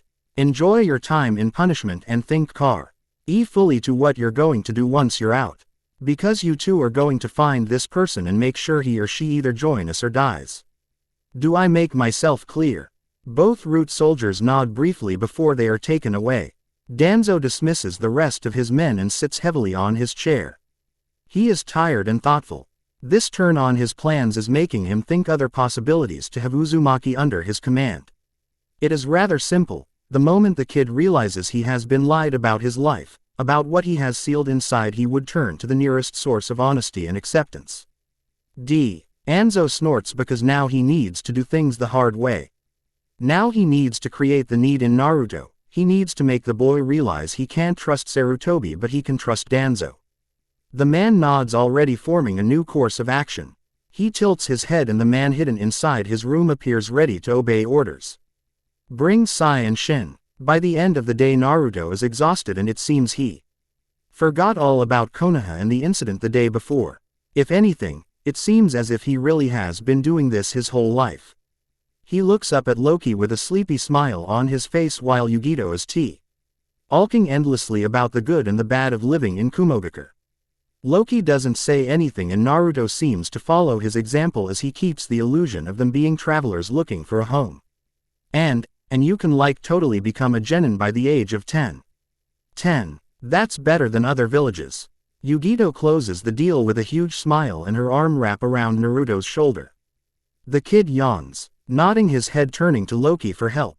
Yugito follows his eyes and she smiles at Loki and put on her best puppy dog's eyes. But Loki has experience with those and he has yet to meet the mortal or god who can outdo Thor. So are you going to stay? B is shaking his head, tired of trying to make Yugito understand as late and they need to keep going because his brother is going to be pissed at them if they miss dinner. I thank you kindly for giving Naruto a good time, Yugito-san. Loki is careful with his words. The girl doesn't appreciate it as she scrunches her nose. Maybe we can talk about our staying here later. For now, I'm afraid Naruto is about to fall asleep on his feet. No, I'm not. Naruto is rubbing his eye while pouting. He really doesn't want to go. He feels warm, calm and happy. Is a feeling he doesn't want to go away. Can we stay? And Loki knows what he is asking but he also knows he can't comply. While he is stronger than all the mortals in this world, he hasn't recovered his magic in the way he would have wanted it to. He was supposed to win Naruto's trust and he has done so, but it was still too early to take the boy. Besides, Naruto would be more useful in his village than in any other place. Naruto feels the weight of a hand on his shoulder, knowing Loki is the one squeezing lightly. Say goodbye, Naruto. Naruto pouts. Yugito crosses her arms and pouts. B raises an eyebrow and shrugs at Loki, and Loki merely stares, face devoid of any expression.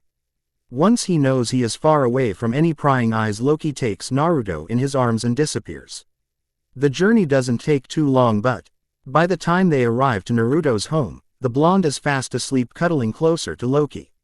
By then, Loki has recovered his actual form and is happy to just let go of the deception. It was fun while it lasted, but he really doesn't want to wear Thor's appearance unless it was a need, like air, and water and food. The god stares down at the boy with a frown forming on his face. He places the kid on his bed. Loki then places the different artifacts Naruto won at the festival and then proceed to cover the boy. Night is already there. There isn't any light inside Naruto's apartment, but he knows there is illusions making others believe Naruto is playing around in his living room. Green eyes gleam in the darkness of the room. Loki approaches slowly, long lean fingers wrapping themselves at the hem of Naruto's shirt, pulling it up just to uncover the abdomen. He has been waiting for this moment since he met the boy. Loki glances at the sleepy face of Naruto. His fingertips are glowing with a green light and suddenly there is black ink on Naruto's abdomen. In a slow motion the black ink starts surging, drawing on the boy's abdomen a spiral pattern. Loki raises an eyebrow. He can feel the power coming from the strange tattoo. So far his investigation of this world has led him to the control of ninjutsu. Fire, earth, air, water, wood and all the other elements these people seem to manipulate with their inner strength they call chakra. But this, the art of sealing, was so different in Asgard. They usually use spells to apply certain seals, as Odin showed with Mjolnir. It is even stranger and special when they use runes on the seal. It is, of course, more effective than the simple spell, but it is also pretty dangerous to do so. Loki doesn't touch the seal. Merely lets his fingertips trace the patterns of the seal without touching it, his magic making contact with the energy coming from the seal. Now he has a new objective. He can't go there without knowing exactly what is inside and how to get it out. Loki dedicates a long stare to Naruto and wonders how this kid could affect him so much. It has been but a day since he met him officially. What is it about him that warms Loki's heart? The kid turns around mumbling something as his hand grabs the bed sheets and he curls up. The trickster is so tempted to leave without a goodbye or anything at all, but he growls, watching his hand move around, picking up a piece of paper, a pen, and writing down a small message.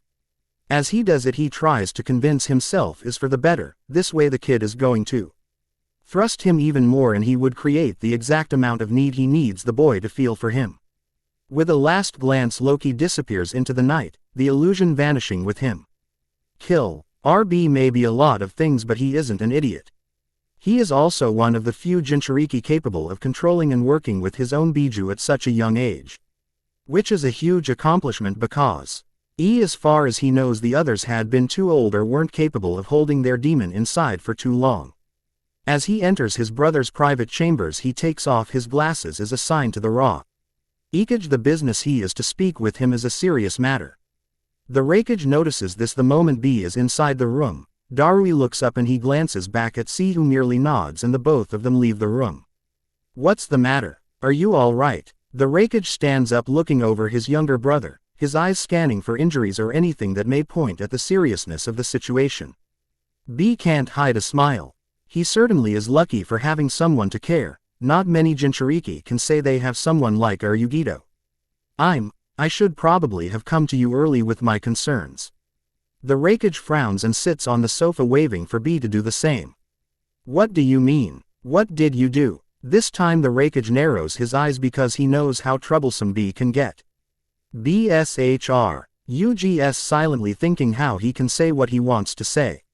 I met someone today. At first it was strange, you know. As if I knew the guy.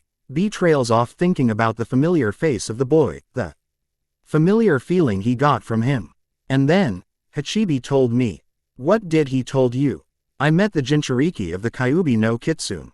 Open his yes big in surprise, his mind already going over the squad he would organize to capture the boy. Another part of his mind reminding him the boy was probably in Konoha and not in Kumo. How are you so certain? Hachibi doesn't lie, brother. It was the Kyuubi, the one sealed inside the boy. B shakes his head, confused. Blonde, blue eyes, like 5 years old. And Hachibi felt it. Rubs his chin, leaning forward. He wasn't alone, was he?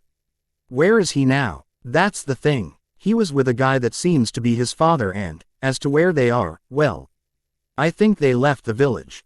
But B has lost the Raikage after mentioning the word dad. It isn't possible, of course. The Raikage's intel, and for that matter the intel from all the 5 great nations, aren't that bad. Besides, the tales of the battle between the Kyuubi and the 4th Hokage has been legendary. A knows that Minato is dead along with his wife and their offspring is a Jinchuriki, but A looks over at B, trying to decipher any kind of deception in there but finding none. Are you certain? Are you certain the boy is the Jinchuriki of the Kyuubi and he was accompanied by his father? B nods his head, frowning lightly. Yes, Hachibi doesn't make any mistakes. The kid told us he was Naruto.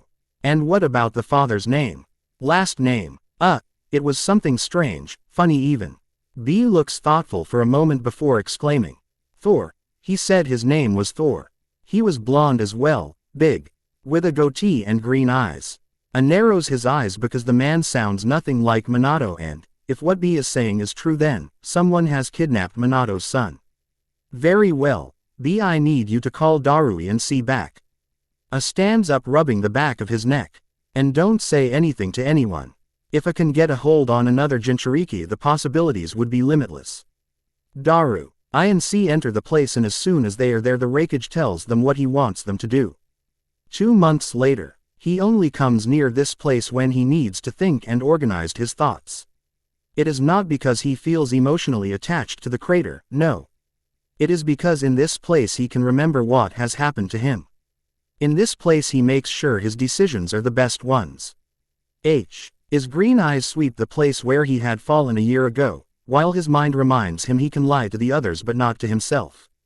It has never worked before and it won't work right now. For Loki, this place represents all he has lost. It represents all he is trying to obtain again. As he watches the hole he had opened on the ground, Loki remembers himself falling on the wormhole. At first, the first weeks after he has arrived to this realm, Loki's memories of his fall were blurry but filled with feelings. The things he remembers about his falling makes him shiver. He remembers nothingness, a void deep enough to envelop him while applying pressure made of fear and desperation. There is a place in the infinite universe, in the numerous branches of Yggdrasil that lead to a world of darkness. Loki is certain he doesn't want to know. Ever. He also knows something, someone, push him away from it. A part of him wants to believe is the watchful eye of his father. Another brings to his mind the image of a disappointed Odin. It also brings the memories of their last conversation before the All-Father went into the Odinsleep.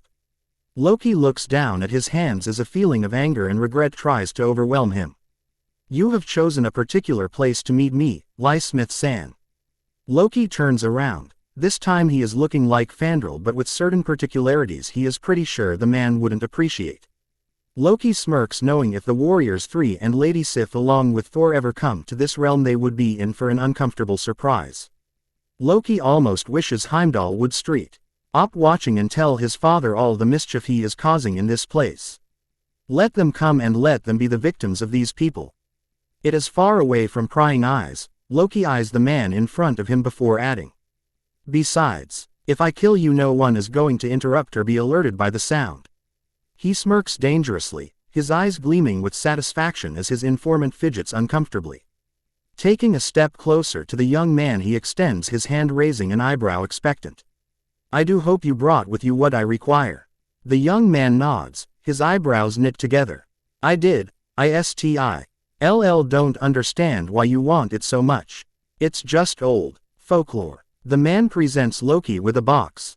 The real story you can hear it from anyone who has seen or has been in contact with a Biju or Jinchuriki. What can I say? Loki takes the box and eyes it suspiciously. I prefer mythology than real facts. Believe me, myths are not always what they appear to be. The young man shrugs, his ND raises to push his glasses up the bridge of his nose. I guess you know what you want. I surely hope, for your sake, these are real. Loki opens the box taking one by one the scrolls. He lifts his eyes to stare at the young man who shivers once again. I don't take kindly to trickery and lies when direct to me, as ironic as that may sound to some. The young man blinks sharing a nervous chuckle. I promise you, those are real. I stole them from a collector. Those are the last, real records from the Biju age. Collected by the first Hokage and the elder from the former Uzumaki clan. We kept collecting dust on the library in Iron Country. Loki tenses the Uzumaki last them already familiar to him. His mind brings to memory the contagious grin from the boy with blonde hair and a familiarity Loki was still reluctant to admit or even acknowledge. There is a tense silence and Loki knows the young man's eyes are glued to the big scroll protected by Loki's shadow.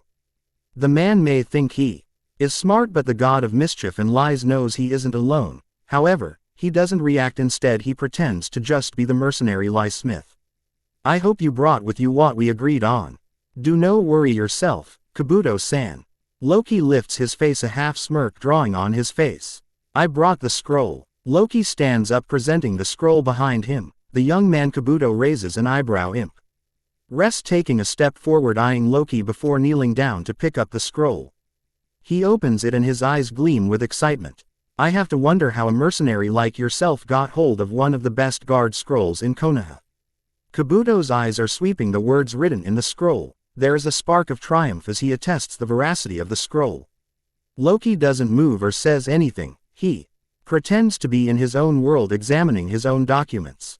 All seems to be in order. No genjutsu, no ninjutsu, if anything. The seal with the coat of arms from the house of Senju and Uzumaki make the documents authentic. It is then he feels the treason, but instead of feeling cornered or slightly intimidated he smiles. The smile doesn't reach his eyes, and there is a coldness coming from him as he figures approach slowly but surely towards him. You have proven to be a great assess, Lysmith-san. And as such, You understand what we're about to do.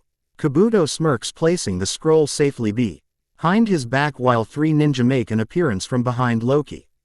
With careful practice, the god stands up with his expression conceal eyes, the only ones revealing the sudden fear and insecurity he doesn't actually feel. So, after I've done you a favor in exchange from one, you decide to betray me. Loki is well versed in faking unsecure faces on Fandrel's body. He is proud to say he has been the one behind many of them, overall. When he would train with the Warriors 3 and the 3 of them realize Loki isn't what they first thought. Don't take it personal, the young ninja from his right says, a predatory smirk drawing on his face. But, Orochimaru-sama doesn't appreciate your insistence on being a freelance. You could do more if you decide to join him, though. This time the one to talk is a red-haired girl, some kind of wooden stick on her hand. But, feel free to say no, it's been a while since I kill a shithead like you. Loki takes a step back while the 3 ninja close in on him. Weapons at the ready as they lean in what they thought a menacing manner. Loki has to give them some credit, and he admits if he was another person he would think on a way to escape. But, just as the girl has put it so eloquently, he hadn't killed shitheads like them in a long time. Feeling the rush of the coming battle, Loki lowers his head, raising his eyes, eyeing his enemies with an unpleasant smirk. His green eyes gleam, and for a second Kabuto is tempted to take a step backwards. I told you, I don't like to be tricked. You will pay with your life. Oh, please, do try. It is last time Yakushi Kabuto would say such mocking words. In less than a second he finds himself victim of the same man he saw seconds ago at a safe distance. The man's smirk is cold and cruel, his eyes have taken in a red tinge. And it is all Kabuto can see before the heavy contact of metal hits him square on the chest and sends him flying far away from the main ground of the battle. Tayuya, Kimimaro and Kitamaru spring into action. Loki has disconnected his mind from the thoughts that had been tormenting him until now and decides this is the exercise he needs. The ninja are good, the girl and the younger man move with precision and deadly strikes, but Loki has learned how to deal with this people, and the ones he is fighting are mere children in comparison to other ninja the trickster has add the misfortune or honor, depends on your point of view, to meet. He grabs the girl's wrist, twitching it upwards, enjoying the sound of cracking bones, while the girl's makes her displeasure known with a few curse words here and there. Loki lowers his head, evading a kick while taking a step back, barely missing the white spear the white-haired man just put from his wrist. That catches Loki's attention. His eyes slightly open in surprise. Loki examines carefully the weapon until it meets the pink-colored skin of the young man. The weapon comes from inside his skin, and Loki has never seen anyone do this trick before. What is that? The question is out of his mouth before he can control it. The young man raises an eyebrow and launches an attack. Loki has lost interest in Tayuya and such. The GIRL is thrown aside in favor of this new discovery. The first hit is something Loki could have predicted, actually. He needs to know what this weapon is, and the best way to do so is through experience. So he allows the fist to collide with his head, and as soon as that happens he regrets it. It is like being hit by Thor, but without the full freaking lip swollen wound that results from their sparring sessions. Sure, there is going pain and probably a big bruise the next day, which makes Loki wonder how a mortal can have such a power behind his fist. Kimimaro looks pleased, but it is only shown in He his eyes sparkle and the expression on his face relax. It is an ability I was born with.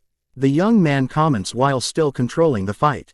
My bones are stronger than that of normal people, and I can use them as weapons. So, that explains it. Curious ability, but then again some people in this realm can change the color and form of their eyes, some others can create shadows, and others can even put lava from their mouths. But, that's all the information Loki needs.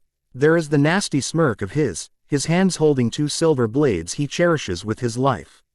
He lifts a hand and descends it, flying with speed and strength. Loki knows the young man is fast and, as predict, Kimimaro moves before the blade can get too close. But, what Kimimaro doesn't know is that Loki can create an illusion to change the perception of the blade. What? Kimimaro is blinking in confusion because he knows he evaded the blade, he knows the other one is in the blonde's hand. Then, why is it deep inside his forearm? Loki hasn't forgotten about the other 2 ninja who so far, had been silent. It is a surprise to him when they seem to change their appearance. The girl no longer seems to have a broken wrist and the guy, well, he is no longer frozen like an idiot. The glasses wearing one though, there is a strange greenish gleam coming from his hands while his eyes move wildly to follow the fight. These ninja are annoying. Loki has to give them some credit though, because they are fast, cunning and pretty much prepared to face almost anything. Which makes them annoying fleas in battle. God of Mischief doesn't remember meeting opponents such as this. But, in the end, they are mortals and Loki has watched enough of their attacks to decide he is bored. He decides to fight in a different manner. The advantage of having Fandrel's form was his physique. Loki is allowed to hit with full strength while evade attack after attack in a synchronized way. He observes and defends himself too, ouching the opponent when necessary and using his beloved daggers when it suits him. His eyes gleam as they notice the wound on Kimamaru's arms is bleeding profusely and the young man is trying to stop the bleeding. Loki smirks but Kimamaru narrows his eyes at him, works his arms in a strange position and suddenly the young man has bones coming from his arms. Sharp pointy bones, harder than steel, ready to pierce the god. Loki chuckles, kick Kitamaru straight on his face making the ninja wince and moan in pain. Chiyuya tries to catch Loki but the man evades and grabs her wrist once again. She bites her lip refusing to scream from pain and instead falls to the floor kneeling in front of Loki. Kimamaru glares at him, staggering left and right then, disappears. Loki waits, and waits, and waits, Kimamaru is behind him, left arm fold in a position of attack. Loki lowers his head, turning on his heel and lifting his right leg. Kimamaru stops the attack thrusting his right arm forward where Loki's head is located. Kimamaru almost smiles in triumph but all color is drained from his face when all he hits is an illusion. It is too late for him to notice the man is behind him and the solid fist smashing his face is like nothing he had ever felt before. Loki stands up at the center of the disorganized circle. The red-head girl is standing up, a look of pure hatred drawn on her face. There is a wooden stick and suddenly she starts playing. Loki raises an eyebrow, unable to wipe away the smile from his face. The other guy, the one who has grown several arms, is spitting, hands moving in different fashion manipulating what Loki thinks are thin threads. Then there is the bone guy, Kimamaru. He looks furious and the bones come out of him in the form of swords. There is an almost invisible thin line surrounding him trying to corner him while the girl, who has grown horns by now, starts playing some kind of melody. The white-haired mortal is putting from his wrist two long, pointy spears. Loki staggers backwards when he realizes Kitamaru is closing in, numerous arms manipulating the thin thread as the world around him starts to blurry and three different beings appear right behind the girl. It is Kimamaru, however, the first one to attack, and it is Kitamaru the first one to feel the frostbite slid through his body like a snake's venom. How interesting. This illusion, it feels different than the others. Loki is behind Kitamaru, the skin from his hand turning a deep shade of blue and his eyes, which had been green moments ago, were now a deep shade of red. What the fudge? Chiyuya stops playing, her eyes wide open in shock and fear as she sees Kitamaru breathing hard, his skin turning slightly blue while he struggles to get free from the hold the man has on him. He doesn't need to because Loki puts his arm away from him and lets him fall. Tilting his head, Loki shrugs, directing his red eyes to Chiyuya, who is looking at Loki with eyes that reflect fear and hate. Loki smi less but his smile doesn't reach his eyes. Kimamaru turns following Loki only to be stopped by the man's foot on his abdomen. Again, is a pain. Kimamaru doesn't think it's possible for someone like him. Keke Genkai has always protect him from such things, but it seems this man is capable of make him feel the pain with a single strike. Down, boy, I am not interested in you anymore, says Loki approaching Chiyuya, who is back on her flute playing a demoniac melody trying to get her genjutsu to work. Loki feels it again, the atmosphere changing subtly at the sound of the melody coming from the flute. He stretches out his hands and his feet falter when his eyes focused on the sight. He seems just as surprised as Chiyuya has been the first time. If he was honest with himself, he hadn't noticed the change. Always mindful of having any of his peculiarities at bay, how did he not notice this? His hand is blue, the same shade of blue it was after that Jotun touched him back in Jotunheim. The same shade of blue he had when he touched the casket. He stops swallowing as his heartbeat accelerates, he didn't notice before. Lifting his head he notices the creatures coming from the illusion ready to attack him. He snarls, anger filling his whole being as he stretches his hand and ice and snow come from it. Chiyuya doesn't have any chance and soon enough she is on the ground with her eyes closed and half of her body frozen. Loki lowers his eyes, taking control of his breathing, of his thoughts and the beat of his heart. He isn't a monster. He isn't one of them. It is all he can think as the blue disappears from him slowly. Pretty slowly. Do the frost giants still exist? Loki remembers his younger self asking this question to his father. He swallows again, hating the painful clench on his chest. In the aftermath of the battle I went into the temple and I found a baby. Small for a giant's offspring, abandoned, suffering, left to die. Laufey's son. Loki walks, his heart hardening as he approaches the last of his enemies. His mind filled with memories he thought he had forgotten. The reason everything went wrong after Thor's banishment, the reason why his plan had turned out to be a complete mess. Loki rarely lost control of the mischief he causes, but so I am no more than another stolen relic, locked up here until you might have use of me. He is hurt as he finally understands the truth of who he is. You're my son. I wanted only to protect you from the truth. Kabuto is watching the man approach him and, as he does, he notices the changes in Loki's clothing. Everything is transforming slightly, from the cargo pants, leather boots and Junin vest to something Kabuto hasn't seen before. Now he is wearing strange trousers made of black leather. The boots are of the same material, carefully covered with silver metal. There is a strange kind of kimono, like a tunic, black, leather, golden straps of metal. Then, there is a cloak, an emerald green cloak falling to his feet. Kabuto feels power. He has learned to recognize it for his own sake. This man, whoever he is power. How did you? Starts Kabuto with a dumbfounded expression. Loki smirks, looking down at Kabuto. Magic. Kabuto blinks, confused, tasting the word on his lips but being unable to identify its meaning. Then he feels the heavy impact of a boot made of metal and leather hit his chest and Kabuto finds himself thrown away, once again. The scroll of seals from Konoha he has gotten his hands moments ago disappears behind a group of withered flowers. Loki focuses his magic in the illusion. He knows his appearance has changed and as such he wants to make sure the man before him doesn't remember how he looks. He wants, however, that Kabuto remembers what he has to say. Tell your master I do not appreciate what he had done today. Kabuto can hardly breathe. The wound on his chest is still deep, bleeding as he tries to heal it. I do not take treason lightly, so it would be good for him to hide because I am coming after him. Why you don't understand.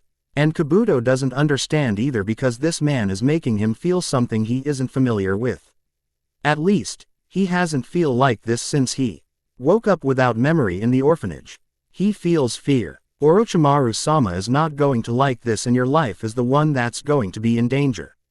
He will destroy you. Loki smirks, leans forward and whisper in a cold, dangerous voice. Oh, I can't wait to see your master try it. Until we meet again, Kabuto-san. Then in a swirl of green the man disappears, leaving a pretty agitated Kabuto behind. Loki enters his place with a fit of fury. The first thing he does is hit the side wall, forging a huge hole and several cracks. His green eyes gleam dangerously as the focus on his hands. Hands that moments ago had revealed a part of him he better left buried in oblivion. The room is circular. Walls decorate with silver and green forming patterns that end up with a black ceiling filled with stars. Golden, red and blue decorate what seems to be a constellation. The youngest son of Odin denies the decoration is out of melancholy and homesickness. Instead he blames it all to the fact the constellations in this realm are different than the ones he used to watch. Loki waves his hand and the clothes and his appearance is back to what they used to be. He walks to the closest chair and sits air putting the box he has just acquired and opens it again. His eyes gleam with a strange light as he passes his fingers on the scrolls. They are the real ones. The fools really thought they could do some damage and recover the scrolls. Loki smirks, satisfied as he watches the scrolls one by one. Trying to find the story of this realm has proven to be a worthy challenge. Most of their stories are filled with myths and exaggerations of real events. The people around here would believe anything others said as long as it's between their own limited minds. But Loki knows better. Back in Midgard he is the main protagonist of some of those myths. And, while some of them are real, the others are just lies, well though and fabricated lies. The only thing Loki knows for certain is the existence of a man or god. He is still trying to decide, known as the Raikudo Sennin. He is, in all the stories regarding the origins of the magic these people use. He is the main protagonist of the stories regarding the tailed beasts. But, he is also the character that has left the world with nothing more than 2 offsprings and the ability to use the magic through hand seals and bloodline abilities. Loki wa tches the scroll slowly, then something calls his attention. A number 9 with black characters on top of a crimson scroll. The Kyubi no Kitsune. It has the shield and the coat of arms of the Uzumaki clan. Loki can't help but think of the little boy he has been observing for more than 6 months. The boy that has woken something in him, something Loki isn't ready to accept just yet but happily would call curiosity.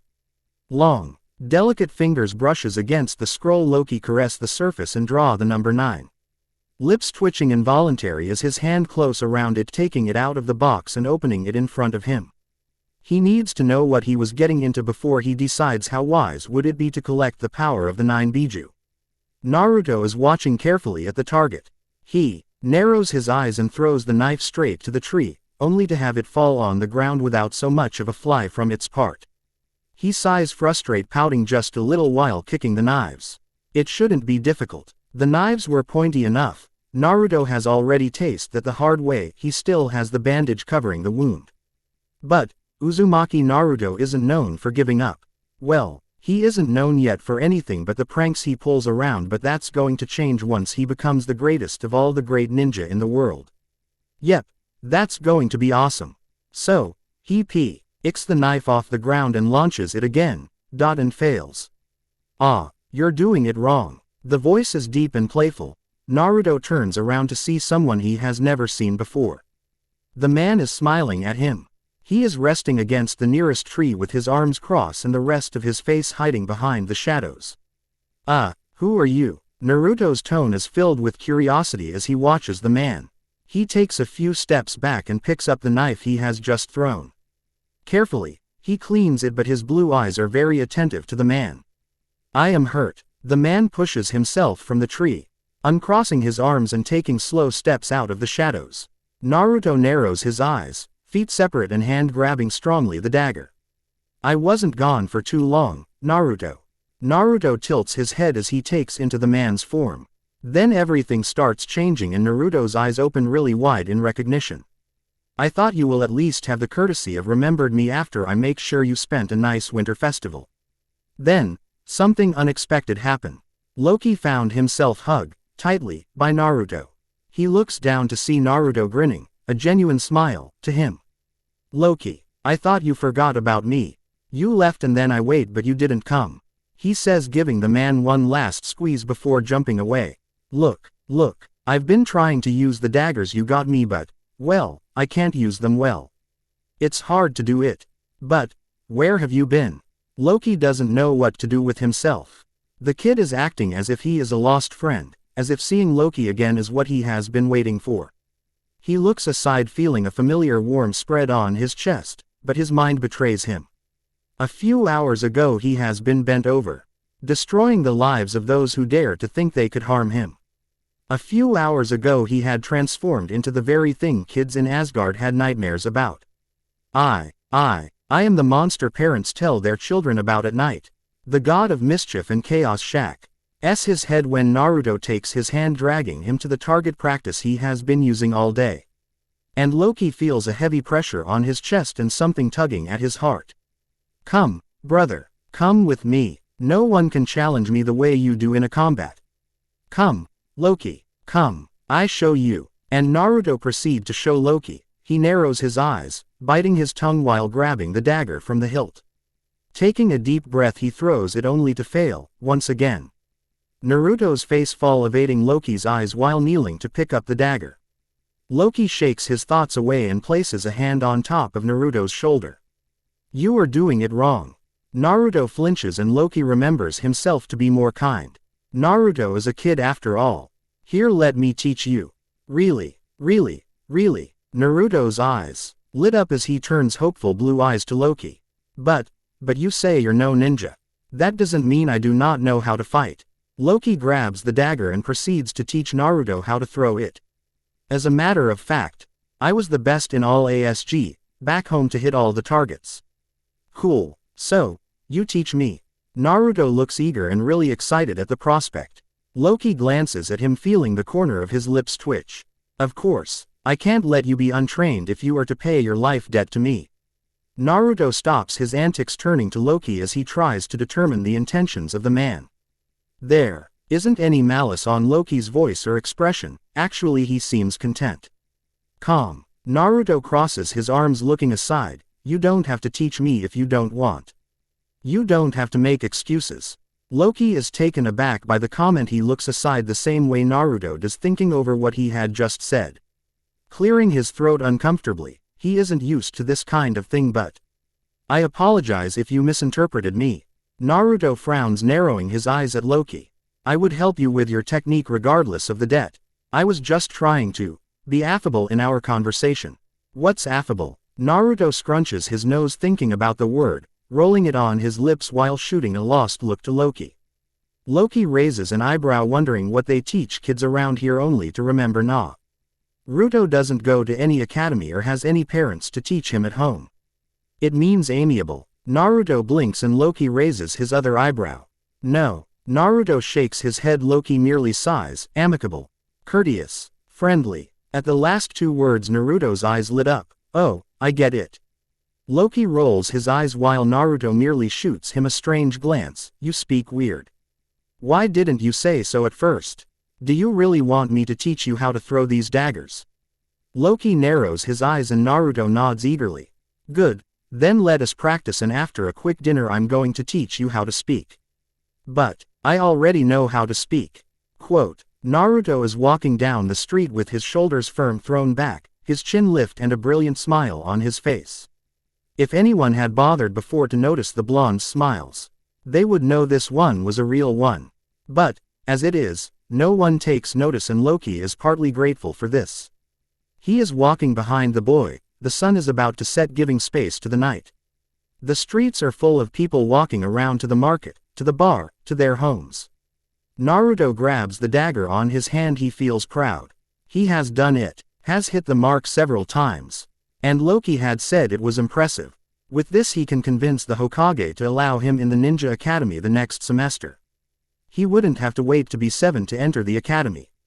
Naruto is so distracted he never notices the shadowy figure approaching until he collides with him. The blonde yelps in surprise, raising his head to say something, when his eyes meet black ones. Itachi ni. Uchiha Itachi gives Naruto half a smile, bowing his head lightly while rearranging the box he is carrying with him.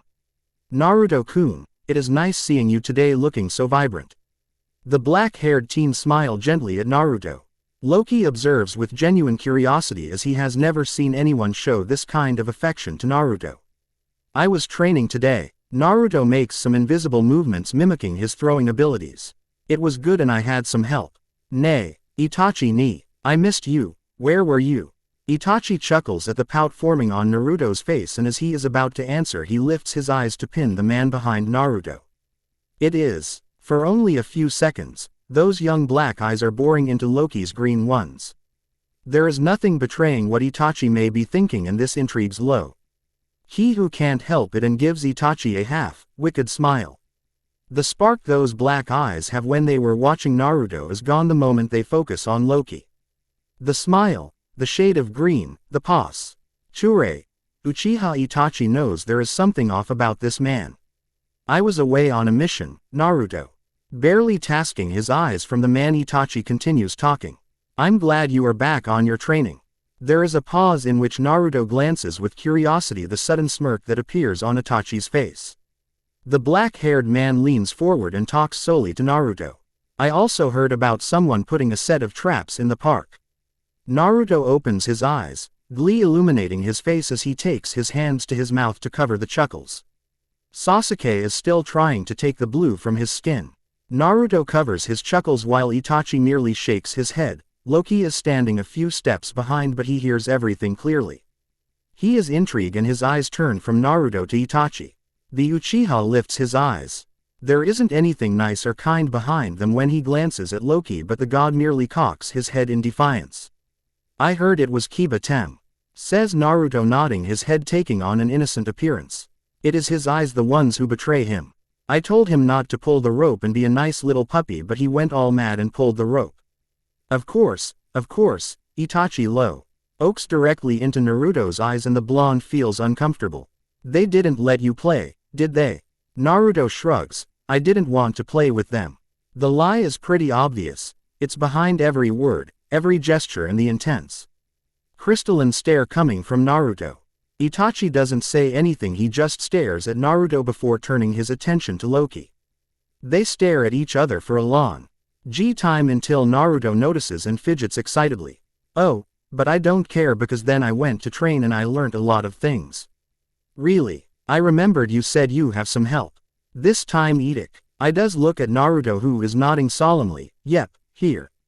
Itachi raises an eyebrow and there is a frown on his face while Naruto turns to signal the man the Uchiha has been looking before. This is Thor. And Loki almost flinches because this time around he is wearing his real form and the name with his face doesn't fit in Loki's mind. It is then he looks at Naruto and the boy's eyes are gleaming with a knowing light there. You don't want them to know me. No, completely. Interesting. A pleasure. Loki straightens up, offering his hand to young Itachi. It takes a second, but when Itachi takes the offering hand he squeezes hard. I don't think I've seen you before. But the name does sound familiar. Itachi squeezes one last time before standing beside Naruto. Oh, I don't think I have seen you before either. I didn't even know you're friends with Naruto. Loki tilts his head, his eyes dancing around with a gleam of mischief in them. It was a rather unfortunate episode what brought us together. Itachi comments, feeling the muscles on his back and legs tense, ready for action. But now, Naruto is a person I appreciate. Oh, I bet. Naruto is glancing from one man to the other. He feels the tension but doesn't understand it completely. Come on, Thor. This time Loki does flinch and turns his green eyes to Naruto. The young man is crossing his arms with a pout in place. I'm hungry and you promise. Of course, Naruto. Loki turns to Itachi, bowing his head. It was interesting meeting you, Itachi-san. It would be even more interesting if we talk again, another time perhaps. Itachi stares at Loki with narrowed eyes. That would be wonderful. It is nice meeting you as well, Thor-san. Naruto, we will talk again when the both of us have more time. Okay. See you, Itachi-ni. Take care. Itachi waves at Naruto, watching the both of them. Loki feels a piercing feeling at the back of his neck. He feels observed and threatened. He stops, turning around to see blood-red eyes glaring intently at him. Loki raises an eyebrow, his lips curling up in a smirk, then he turns around, leaving Uchiha Itachi there. Why did you hide this place from Thor and me, father? Loki KS as he sorts the happenings of the day in his head. This place would have been so much fun if I have been here before. That night Loki finds himself carrying Naruto back home. The boy took him to his favorite restaurant. It ended up being a ramen stand and the only place in the whole village that wouldn't change the prices or try to make Naruto unwelcome. Loki sits warily as the owner, an old man, and his daughter glare at him with suspicion. But then, Naruto does something unpredictable and shocking. He tells the people of the ramen stand Loki saved Naruto and now is teaching him how to be adept at throwing kunai. He is my friend, and, apparently it is all the man and the girl need for the moment. However, Loki finds himself amazed by this little mortal whose mind seems to work at a different level than these people do. In a word, Naruto is unpredictable and, to put it simple, he does what he wants. Which brings a subtle smile to Loki's face. The man quickly wipes it away when he notices the old man watching him. He knows why the man is suspicious. Naruto isn't liked in the village, he is lonely and doesn't have anything or anyone to get back home. So, when someone shows Naruto real affection or sympathy, the blonde receives it like water in the middle of the desert. He becomes attached and overly loyal to the ones who extend their help to him. Yes, Loki understands the suspicion behind the man's eyes because anyone can take advantage of it and use Naruto as they please. Loki ignores the sudden heaviness settling on his chest and transports Naruto to his room. The room is dark. The place is a complete mess. Loki glances at Naruto, then at the apartment, and sighs. It's like going to Thor's room all over again. The only difference is the lack of axes, swords, and the broken wall. How does Naruto keep falling asleep anywhere near Loki? The boy is a bundle of energy. Surely he can wait to get home to rest in peace. Once he puts Naruto on his bed, Loki waves his hand, the Ilu Scion he had placed the first time around his back, on making Naruto's place look like a copy of the west wing of the palace in Asgard. Loki looks at his hands, his fingers and fingertips. There is some hesitation, but not about what he is about to do. The hesitation comes with the weight of the consequences. Raising an eyebrow, Loki shakes his head. Sitting beside Naruto, he lifts the boy's shirt and places his fingertips on Naruto's abdomen. He concentrates until his mind grasps the ropes of magic. Green light is coming from his fingertips and the seal appears on Naruto's abdomen. Black, burning under Loki's touch. Then he is standing on a darkened room. There isn't any sound, or any light. There is only space, but Loki can feel the moist in the atmosphere, can sense the pulsating magic calling to him. So, with decision, he takes a step forward. Once he starts moving, echo reverberates the walls of the inner world. This is what Naruto's inner soul looks, at least the part in which the fox has been sealed. As Loki advances, he finally sees a light. It is dimmer, moving faintly to project a golden and red light. Once he crosses the threshold, he finds himself in front of a magnificent room. It is enormous with maroon walls, and in front of him, there is a cage. A huge cage that goes from the ground to the ceiling of the room. Loki takes a step towards the cage when a voice, deep and guttural, speaks to him. You are far from home, Asgardian. More about the scroll and the Biju would be explained later. Kabuto does survive, but with some consequences. Of course Orochimaru wants Ly Smith's head and would do anything to have it. I always thought the Raikage would know Naruto was the son of Kushina and Minato. For some strange reason I always thought he would be sure to keep track of the Jinchuriki, seeing as he has two in his power and all. Hope you like this chapter and don't forget to comment. To trick a trickster. Read and enjoy. Chapter 4. To trick a trickster. There is a moment of complete surprise. Loki halts his advances, green eyes narrowing, searching for the owner of the voice. The only thing he can see in the darkened cage is a pair of yellowish eyes gleaming with amusement as they observe him attentively. You know about me, Loki states, tilting his head while resuming his walking. He is careful with every step he takes, his hands behind his back while his cape billows calmly behind him. The creature growls. The sound of heavy fidgeting announces the movement coming from inside the cage. The creature leans in and the light touching him shows red fur and sharp, dangerous fangs. Of course I do. You reek of Asgardian blood. Not only that, the creature growls once again. Tell me, young god, what is the House of Odin doing in my domains?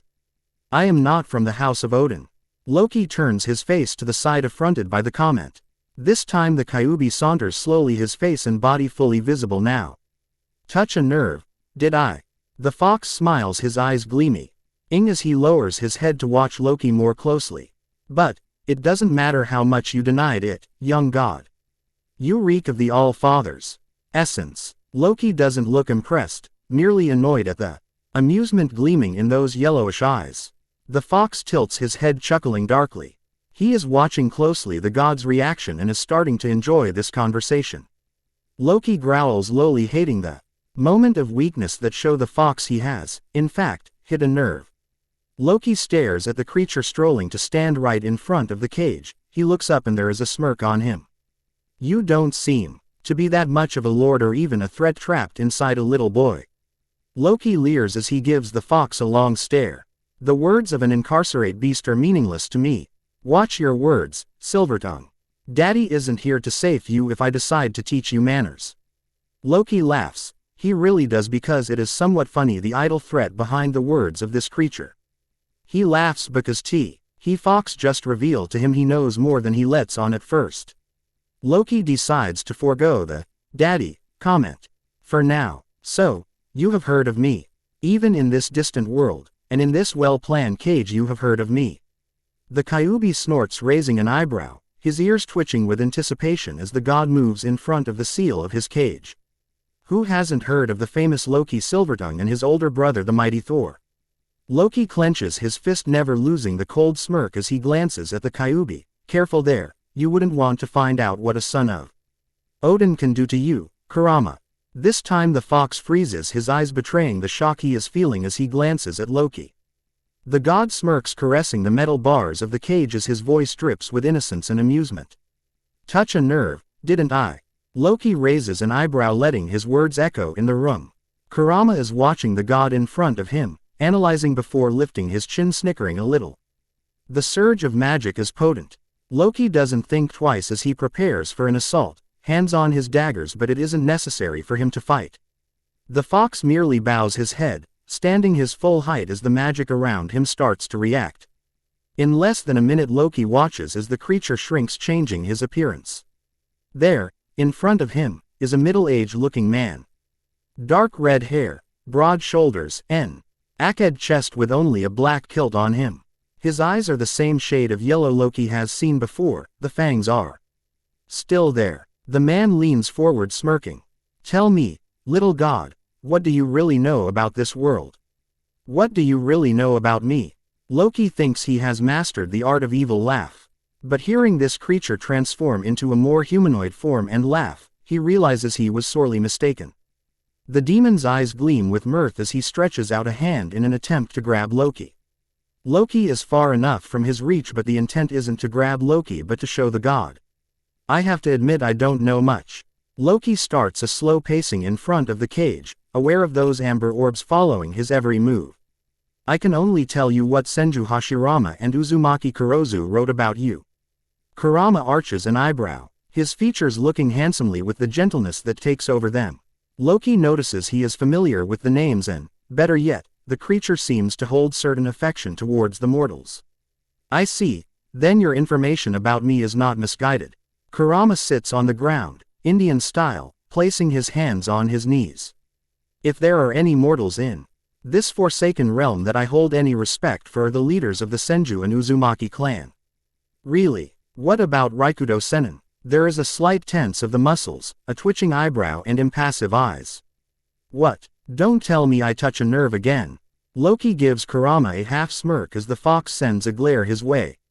"You should really learn to hold that tongue of yours, it may bring your demise in the near future." There is a long silence following the demon's words. Loki stops facing the right wall, feeling Kurama's curious stare on him. Loki takes with him his scepter, magic emanating from it as he turns around to face the Kyuubi. "My tongue should be the last of your worries, Kurama." The fox's eyes take in the scepter, narrowing as he feels the power coming from it. He feels intent behind the god. There is something else. Something chaotic, fighting an invisible battle inside him. "I read all about you and your siblings." Loki concentrates on the scepter in his hand. Kurama is looking at him with a hint of worry in his eyes. "I heard the stories as well, and I discover something curious that I'm about to test with you." This only makes Kurama curious, rising to his feet. Kurama takes in his natural form, leaning until his muzzle is pressed tightly against the cage. Loki doesn't move, merely observes, guard and curious at the same time. "Desist now that you have the time." "Why would I, when the stories talk about your great power?" Loki chuckles, hitting the floor with the staff and feeling as the energy coming from the fox starts feeding it. "You don't know what you're dealing with."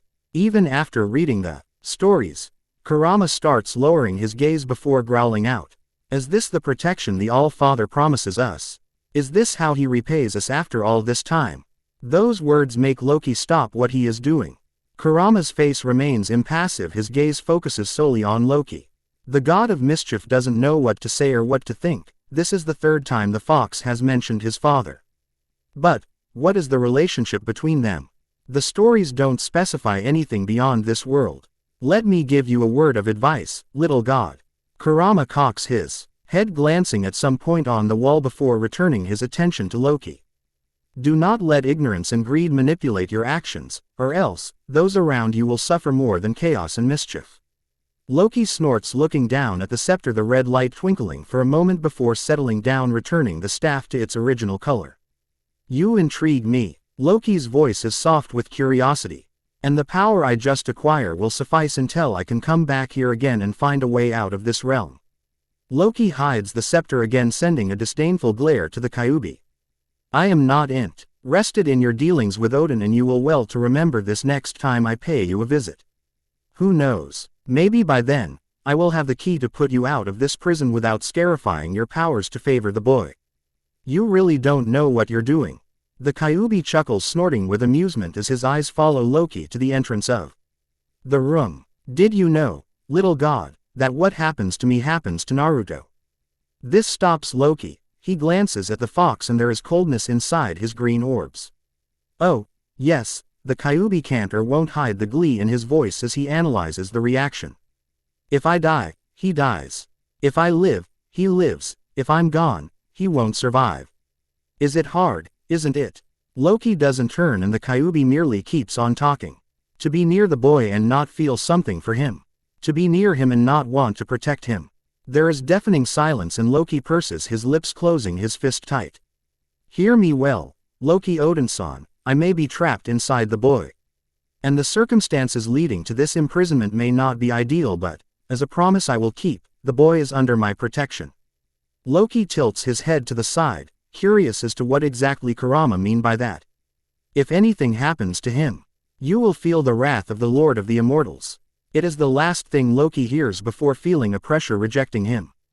It isn't necessary as he leaves the place willingly. He had obtained what he is looking for, he doesn't need to overstay his visit. But, there is no rest for the wicked and soon Loki finds himself under the pressure of a sharp blade against his neck. The god smirks without moving a single muscle, his green eyes glancing out of the corner of his eyes. There he can see a figure no taller than him. Loki doesn't need to guess who is it because those blood-red eyes are a nice giveaway. I was wondering how long would it take for you to act. This time Loki does turn his head to face his attacker, the blade dangerously close to his jugular. I'm impressed, Uchiha Itachi. There aren't many people in this world who can sneak on me the way you just did. Itachi doesn't answer. Instead he takes a step forward with a blank expression, eyes twirling dangerously. Now, Thor-san, without waking Naruto-kun, I would like to have a few words with you. Orochimaru isn't known for his patience regarding stupidity. He isn't too fond either of failure. His eyes, narrow to slits, focus on the young man he thought of using as a shell a long time ago. Way before he found out it was a useless casket. Even with his sickness, though, Kimima Ru was a strong fighter and nothing or anyone had been able to break him. Until now. The Sannin looks over the young man who lays broken on the bed, moaning in pain, holding onto his side as his life slips away. To the other side, Kabuto isn't any better and Orochimaru has to ask himself, just who is this Lie Smith that has put 4 of his best men in such a pitiful state? Kidomaru was dead, Chiyuya has lost her right arm. Kimamaru is useless and Kabuto is still trying to process everything. Orochimaru grits his teeth before leaving the room. He has heard enough about this person's abilities. He has heard enough about the changes and the power the man holds. Now he needs information about what is that Lie Smith calls magic and those strange abilities. If they prove worthy, then Orochimaru could make a better use of the man's body. Itachi is slightly startled when he feels a strange pressure surrounding him. The next moment he stands in the middle of the desert with the man grabbing his katana and hitting him on the abdomen. Watch your mouth, petty mortal. Itachi is shocked at what just happened. This man has taken him to a desert. A desert. The closest one is in Sunagakure, which means they travel kilometers away from Konoha in the blink of an eye. Itachi activates his Sharingan, making a quick succession of hand signs spitting fire from his mouth. Kaden. Gukaku no Jutsu. The fight is like nothing Itachi has experienced so far. The man, Thor, was skilled. He moves with the ability of a snake and fieriness of a lion.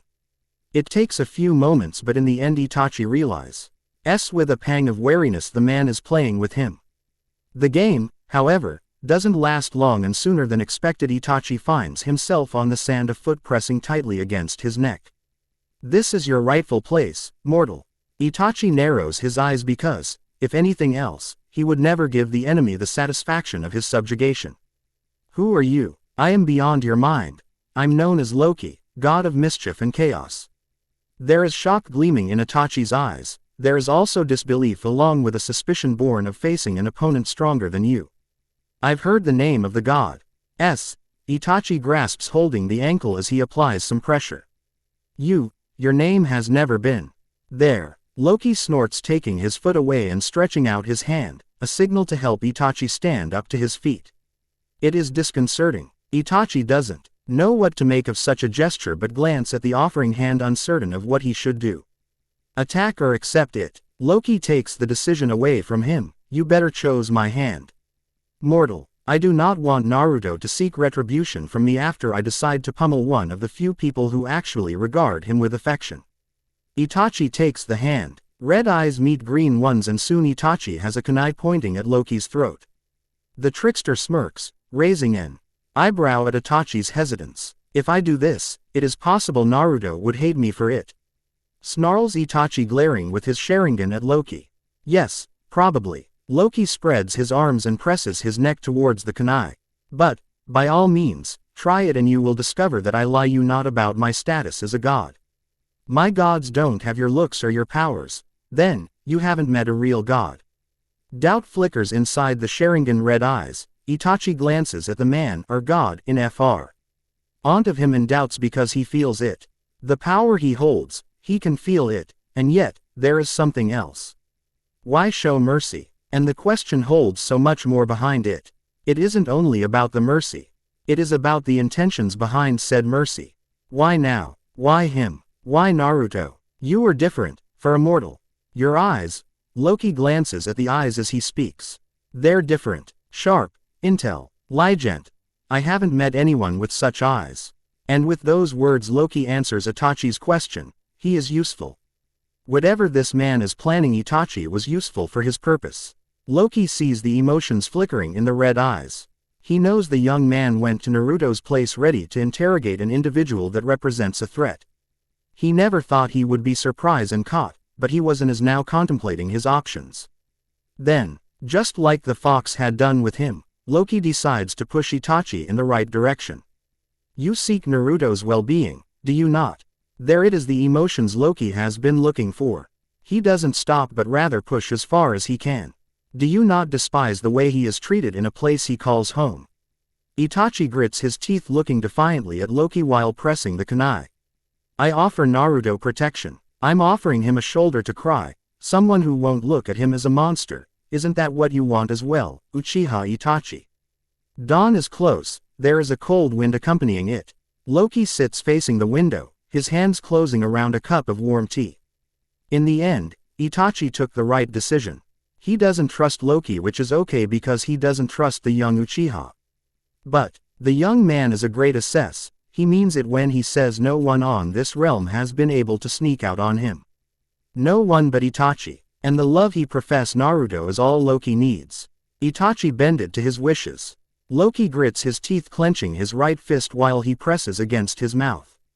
His mind hasn't been so filled with thoughts since he first heard the news of the coming coronation of Thor. There is conflict inside of him, but Loki denies the possibility of going over those thoughts.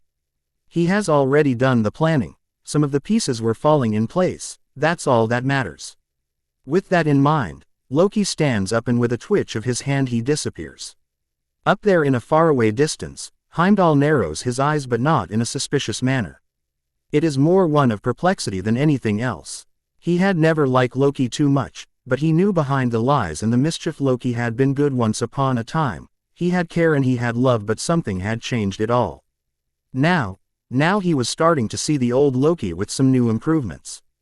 As always, the wisdom of the All-Father proved to be impeccable. The following day finds an eager Naruto with DRT and sweat all over his face and chest. He is only wearing pants, breathing hard while he tries the trick all over again.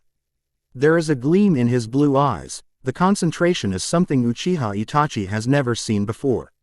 And the heir of the Uchiha clan has seen a lot of Naruto, ever since the first day he saved the boy from what seems to be an accident. He doesn't know if this is the best option. He doesn't know if this is right. But he does it anyway because Loki is right. He cares for Naruto and he prefers to be here supervising than letting Naruto alone. Itachi still remembers the fight. Still remembers the difference in power, and he has to wonder. No, you are doing it wrong again. The calm voice of Loki reaches his ears. He turns, narrowing his eyes while he follows the man's every move. Naruto is exclaiming while pointing at the blades. Loki is listening while holding back a roll of his eyes. Then the man lifts a hand to silence, effectively, Naruto before proceeding to teach him how to do it. And, as Itachi watches, he notices the mannerism behind the man's movements, the firmness of his hand and the effectiveness of his launches. He presents Naruto with a technique to throw the daggers, to make effective the impact. His words are soothing, almost enthralling, but they held something else. His words aren't usually found on the vocabulary of ninja villagers. God or not, Loki is part of a noble family. Naruto is attracted to the man like a magnet to metal. He looks up at him with affection, and the way he forces himself to do the very best is what a child does to impress his father. How long had they known each other? 2 months. Was Naruto that hungry for affection, for attention he would receive it from anyone? Itachi clenches his fist, lowering his eyes. He, all of Konoha, has failed the 4th Hokage. They fail Kushina. And Itachi feels, deep inside his heart, the remorse of his failure, because he has known them. It was the 4th Hokage, the one to give him his first hit I ate. It was Kushina, the first one to give him his first mission as a Chunin. Naruto is now giving it his all. The blades on his hand are held clumsily, but as he keeps trying, his technique starts improving. Soon he is watching the blonde with Loki standing beside him. The man is a mask of unreadable thoughts, and Itachi doesn't take the silence too well. Why are you helping Naruto? It is the question that has been burning Itachi since he fell on the hands of this god. There is a slightly tense of the shoulders, reluctance in the movements before the voice, soft and hypnotizing, starts talking. Do you believe him a monster, Itachi? Loki tilts his head, his green eyes are sparkling as he speaks. Do you believe the demon seal inside him would unleash its fury upon your people when the time is right? Itachi gasps at the mention of the Kyuubi, a knowledge not many have, but he shouldn't be surprised, should he? He had seen the man with a hand on Naruto's seal, even if he doesn't know what happened that day. Do you think, given the time, the fox and Naruto would become one? They would become the monster everyone in this village fear. This time Loki turns around and confronts Itachi with his mere presence. Itachi can't look away as he feels the weight of those questions inside his mind and heart. The people of Konoha, even though Itachi loves his village, are all fools. They blame the kid for something he doesn't have control over, nor is he aware of. Itachi can see there is something else. There is more hidden behind the words this man, God, speaks, but, for the first time in his life, he can't figure out what it is. Naruto is no monster. He is a hero. Loki smiles a bitter smile. Indeed. Let us train. I want to see your real abilities, Itachi. Please do not hold back, because I won't. Later that day Itachi arrives home with sore muscles, several wounds, and half of his mind believing the god's theory. Because no one could spend half a day training and doing everything they did without breaking a sweat. Sasuke frowns, approaching his brother as Itachi takes off his sandals and his shirt while holding back a gasp. The young Uchiha is watching with a apprehension and worry the wounds on his brother. Ni-san, are you okay? Itachi turns around, smiling gently at his little brother. Of course I am. He sees the worry written on Sasuke's face and shakes his head. Don't worry, I was out training. Oh, I was wondering. Sasuke bites his lower lip and looks away shyly before gathering the courage he needs to speak with his brother. What is it, Sasuke? Well, Father taught me these neat moves and I was wondering if you could help me. Itachi almost winces because he loves Sasuke, but really, after today he just needs the rest. Besides, tomorrow he would be need back at the Hokage's tower for a mission. He stands up, looking at Sasuke while lifting his arm. His index and middle finger hold up together to poke Sasuke on his forehead. Forgive me, Sasuke. Maybe another time. Sasuke watches his brother leave with a hurt look in his eyes. Time passes again. Soon, the whispers of different names become outspoken in bars or meeting points for different shinobi. Orochimaru has been, to a point, one of the most renowned. The man was a sociopath with some ill-suited tastes for young flesh. And while he is still one of the most wanted creamy Nals, he isn't the reason shinobi are whispering around. There are two different threats. The ones wearing dark cloaks with red clouds and the man who calls himself Ly Smith. The threat resides behind the fact no one knows what do they look like nor do they know their real intentions. It is Jiraiya of the Sannin the first one to get a hold of those rumors and, as always, he is the first one to actually do something. He has heard from some important people what you have to do to get into contact with Ly Smith. Pray to him as if you were praying for your life. At first, Jiraiya thinks it's a joke. He isn't about to pray to some maniac as if he actually answers prayers. So, as he keeps digging for information he starts believing this whole praying thing. Mainly because everyone seems to agree at that point. Just pray. Jiraiya-sama, go to a temple and put your pray on the board. He would find you and you won't regret whatever you ask of him. Jiraiya feels stupid doing this because he hasn't been in a temple since the last war and the last time well, let's just say he doesn't think the gods would be happy with him if he puts a foot inside their temple. Nevertheless, he does, and waits. His prayer is answered 2 days later. He sees a distinguished-looking man moving his way. Broad shoulders accompanied by shoulder-length blonde hair, a short beard adorning his strong features. Blue eyes narrowing as they focus on him, movements steady and confident that spoke of class and power. He is wearing expensive clothes, made of black leather, silver and gold metal and green editions. On his hand it's a scepter. A curious staff that can be used as a help to walk and a deathly weapon. Jiraiya feels it. It is not ordinary metal what covers neither the clothing nor the staff Ly Smith has in his possession. And Jiraiya understands the power the man is displaying. It is reinforced by the special metal in which the flow of chakra can be infused. In all my travelings I never expect for Jiraiya of the Sannin to ask for my services. The man's voice is thunderous, deep and commanding, sending a shiver of warning through Jiraiya's spine. Do tell me, Jiraiya-sama, what can I do for you? The smile the man gives him makes him regret he ever followed those fools' advices. Ly Smith, I suppose. The man nods his head and sits down, his back to the door of the bar, hand on top of the table.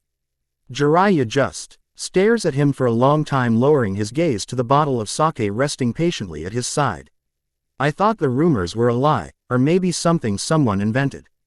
Understandable, but I assure you they're not. So please, don't spoil this meeting trying to assess my abilities. Jiraiya shoots the stranger a suspicious stare. Be intelligent and test me in a manner we won't destroy any private property. Quote, Jiraiya contemplates the man in front of him. There is something he doesn't get, something off about him. But the Sannin can't argue with the logic. He is fond of this bar, so he wouldn't want it gone because he engages himself in a fight. I require information. Of course, anything you want for a reasonable price. Jiraiya snorts and the man chuckles. Define reasonable. There is a spark inside those blue eyes Jiraiya doesn't like much. The smile is soon turned into a wicked smirk. Money is not the only mean of payment.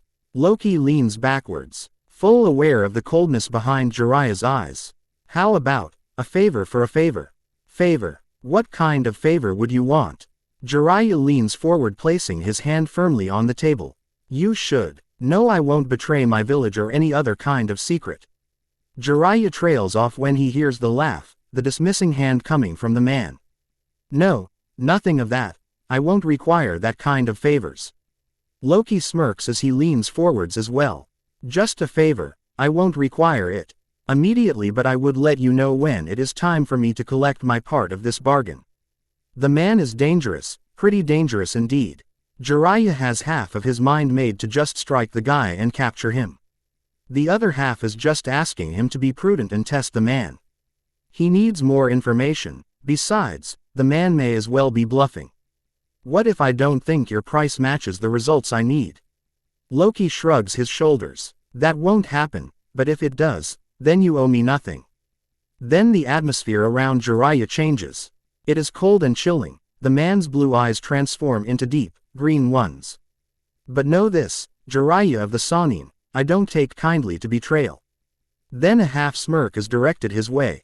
As you may have heard from your former teammate Orochimaru, Jiraiya's eyes grow wide because he has heard the story. He has heard some of Orochimaru's minions had been killed and gravely injured by the very same man sitting in front of him. Don't worry, I'm not like the idiot of Orochimaru, so you can at least count on me to carry out my part of the bargain. Jiraiya shrugs as he takes a sip from the bottle beside him. Of course, as long as the info I require is good enough. Of course, so, shall we seal the deal? Asks Loki, offering his hand to Jiraiya. Jiraiya takes the offering hand in his. After a moment of hesitation, he glances and the green eyes had disappeared behind blue ones. Tell me, then, what do you need? Jiraiya observes intently at the man for a few seconds, then. I need to know everything about a new group. I need you to tell me everything you can about Akatsuki. Naruto is bored. That's why he is at the tallest building of Konoha with a water bomb on his hand. Tongue sneaking out as he waits. And waits. And waits. Wah. What? Who the foo? Naruto laughs, hiding away before anyone can see his small figure. He can hear the man screaming down, totally wet and looking for the culprit. There are sounds of others laughing, and the man screaming promises of bodily harm as he asks to be allowed inside the building. Naruto stands up and goes directly to the stairs, running fast down them, moving directly to a hotel room. He hears as, moments later, the staff of the hotel and the man are walking rapidly to see if they can catch the little mess. Ho wet the man with a balloon filled with water and pink dye.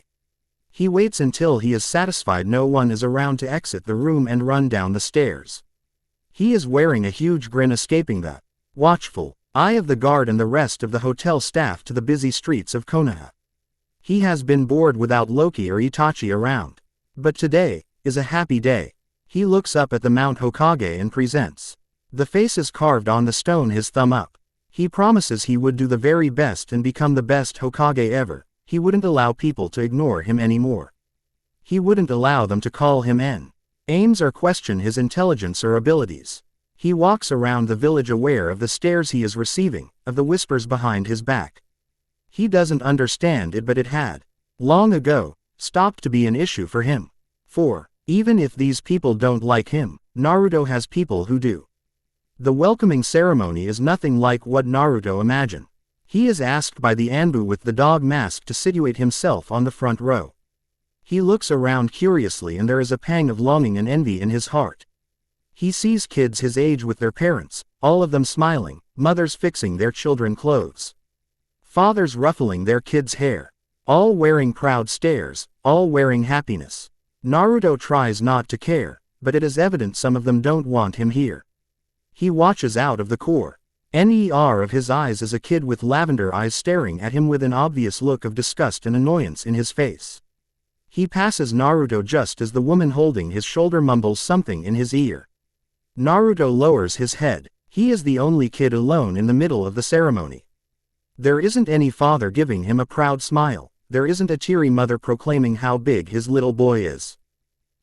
As he hears the Hokage speak, Naruto has never felt alone in his whole life. He had been happy when the Hokage told him, after so much begging, he could apply to the Ninja Academy. He was one step ahead of his dream, but there is a knot on his throat and Naruto feels his eyes burn with unshed tears. Once the ceremony is over, all the kids go to their parents while Naruto stands there. Naruto-kun, I'm really proud you make it. Naruto takes a deep breath and lifts his face, grinning widely at the Hokage who is smiling down at him. Thank you, OGG. There is a young man behind Sarutobi, a scar covering his nose, his black eyes narrowing. Hokage-sama, boy, it may take. The young man trails off when the Hokage lifts a hand, sending a warning stare to him. It's okay, Iruka. Naruto-kun, it's allowed to call me that. Naruto sticks his tongue out before turning his attention back to the Hokage. I'm glad I could get in. Finally I'm gonna be a ninja, says Naruto with enthusiasm. People around him shoot him annoyed glares. Some of them look even worried. The Hokage laughs, ruffling Naruto's hair. You still need to graduate, so I expect you to be the best student in here. You got it, old man. The young man, Iruka, scowls but says nothing. The Hokage bids Naruto farewell and leaves with Iruka close behind. Naruto is left alone once again. He looks up trying to decide what to do next when he hears it. Did you hear that? Boy is entering the academy. Yes, apparently Hokage-sama wants the boy on a tight leash. Humph, as if, probably used one of his tricks, the little monster. SSSHH, shut up. Do you want to be punished? Oh, please, everyone is thinking the same, I'm just the only one voicing it. How can Hokage-sama allow that thing in the academy? With our children, I'm going to warn my son. Yes, better not let innocent children around him, we don't want them to be corrupted. When Naruto turns around he sees the two women who had been speaking, they notice him watching them. In a moment of silence, the women send disgust looks to Naruto before presenting their backs to him. Swallowing hard, Naruto holds onto the tears forming in his eyes. He clenches his fists and takes off running as fast as his little legs would allow him. Loki rolls his eyes. The room has silver daggers and kunai all around the walls. And the walls, of course, have red spots all around them. Each red spot has a single dagger or kunai. This is the way Naruto shows he can hit the target flawlessly. It makes look his apartment like a pincushion. Loki sweeps the place with his EY. And notices not only Naruto's handiwork but also the empty boxes of ramen. The trickster sighs, deciding Naruto needs to eat something else for breakfast, lunch and dinner. Maybe he can take Naruto to Sunagaku. The boy has liked the meat they have to offer and he had made friends with a redhead brat who wouldn't speak mainly because Naruto spoke enough for the two of them. Well, friends would be pushing too far. They were merely acquaintances. Or maybe he can take Naruto back to Kumogaku. That would be better, yes. The door of the apartment opens and Loki turns around ready to speak when he is assaulted by an overly emotional blonde. His arms are tightly wrapped around him. The boy buries his face on Loki's hip. When Loki looks down he notices the movement in Naruto's shoulders. The soft whimpering sound coming from him. Naruto, what happened? He is not worried. He is curious. And if Loki repeats that several times he may believe them, and probably, at the same time, Heimdall may come and declared his undying love for him. Denial is a marvelous thing. Yes, the god of mischief tries to hold the roll of his eyes because Naruto is looking up at him with tears in his eyes and face. His isn't the time to think about anything else but the misery reflected in those blue eyes. Can you tell me a story? It's a strange request. Loki isn't sure how to comply. He does. And know why he does what he does. Really, he doesn't. But this boy, he leans over picking him up in his arms. Naruto buries his face on the crook of his neck holding tightly. He sits on the unmade bed. Not without sending a reluctant look to the bed. Making a great effort he sits and fixes Naruto on it. He doesn't know what to do exactly. It is not as if he doesn't know this kind of routine because he does. This is what he did with Fenrir and Hell when they had nightmares. There is a difference, though. Fenrir and Hell are his children, his beloved son and daughter. Naruto isn't his son. Loki SW allows as he remembers Frigga putting his head on her lap, caressing his hair and telling him stories. And he remembers Odin taking him and Thor out, narrating some of his adventures. But Odin isn't my father, and Naruto isn't my son. He looks down at Naruto who has silent tears in his eyes, then with a flicker of his hand he makes the room dark. Let me tell you the story of the mighty Thor, his younger brother the god of mischief and their companions, the warriors 3 and Lady Sif. Naruto furrows his brows, he cuddles closer to Loki and listens attentively. Ah, my Amu, Naruto likes Thor, of course he likes him. Everyone loves Thor, and Loki isn't hiding behind the shadows, arms cross a petulant grimace pout on his face as he watches Naruto play out the story he told him last night.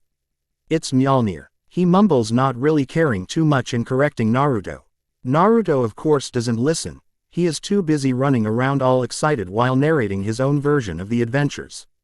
He is making battle screams and jumping up and down the tress, and then he puts his daggers and engages himself in battle against a tree. Loki huffs, and this is how Itachi finds him. The UC. Hiha is curious but at the same time amused. Good morning, Loki-san. Loki grumbles. Itachi arches an eyebrow then turns to look at Naruto. What's Naruto-kun doing? Playing. And Loki spats the words as if it was poison. Itachi rolls his eyes because this isn't the first time he witnesses something like this. But, it is the first time he catches a tone of hurt in the man-god's voice. Itachi ni. And then Naruto jumps in front of them, grinning widely with sweat falling down his forehead and dirt on his nose. Naruto-kun, you're energetic this morning. Naruto nods, turning his blue eyes, with a spark in them, to Loki. Yep, I'm going into the ninja academy. And last night, Naruto trails off suddenly, his eyes looking down before he continues. Loki told me an awesome story. Kai hears, understanding the almost mishap there. Loki doesn't seem to have noticed, but then again Itachi may be wrong. The man is still a mystery. Itachi kneels down, ruffling Naruto's hair with a soft smile. I'm pretty proud of you, Naruto-kun. That's why I brought a gift. Naruto's eyes go wide and impossible bright as he watches in disbelief at Itachi.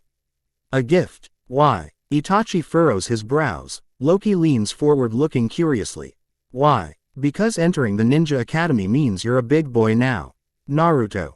Big boys can't go around dressing like little kids but like ninja. And Itachi pulls a package form behind him, handing it to Naruto, who is still watching with disbelief mixed with happiness. Then Naruto wraps his arms around a surprise Itachi. Thank you, he mumbles, because he has never gotten any gifts. Not one such as this. It's my pleasure, Naruto-kun. I know you'll do well in the academy. Later, after Naruto had narrated to Itachi his first day at the academy, they are making their way back to the village. Loki is walking beside Itachi a few steps away from Naruto. Is it true? Itachi turns to Loki, who has a thoughtful expression. What is it? That, when you enter this academy, you are considered an adult. That you should be given a gift of some sorts. Itachi halts, black eyes glancing with curiosity to Loki, who is still thoughtful and a little confused. Yes. Usually if the family is a shinobi one, they would give their kid their first ninja gear. Itachi turns to Naruto. If you're part of a civilian family, they usually gift you with something else, like weapons or a vest. Naruto doesn't have any family. Yes, he does. Loki turns to Itachi, whose eyes are still on Naruto. He has me and he has you, Loki-san. Please, don't spoil this or I will hunt you down and rip you apart. God or not God? Loki is startled. This was the second individual threatening if any harm comes to Naruto. Loki is curious because none of these individuals have any actual blood ties with the blonde. Why are they so worried about him? The answer is pocking him with images of what Loki himself had done for Naruto. The trips, the training, the stories. Do not concern yourself, Uchiha Itachi. I do not intend for any harm to befall Naruto. Not from my hand or the hands of others. Itachi nods once, turning his back to Loki and catching up to Naruto. The god of mischief is left behind to his own thoughts.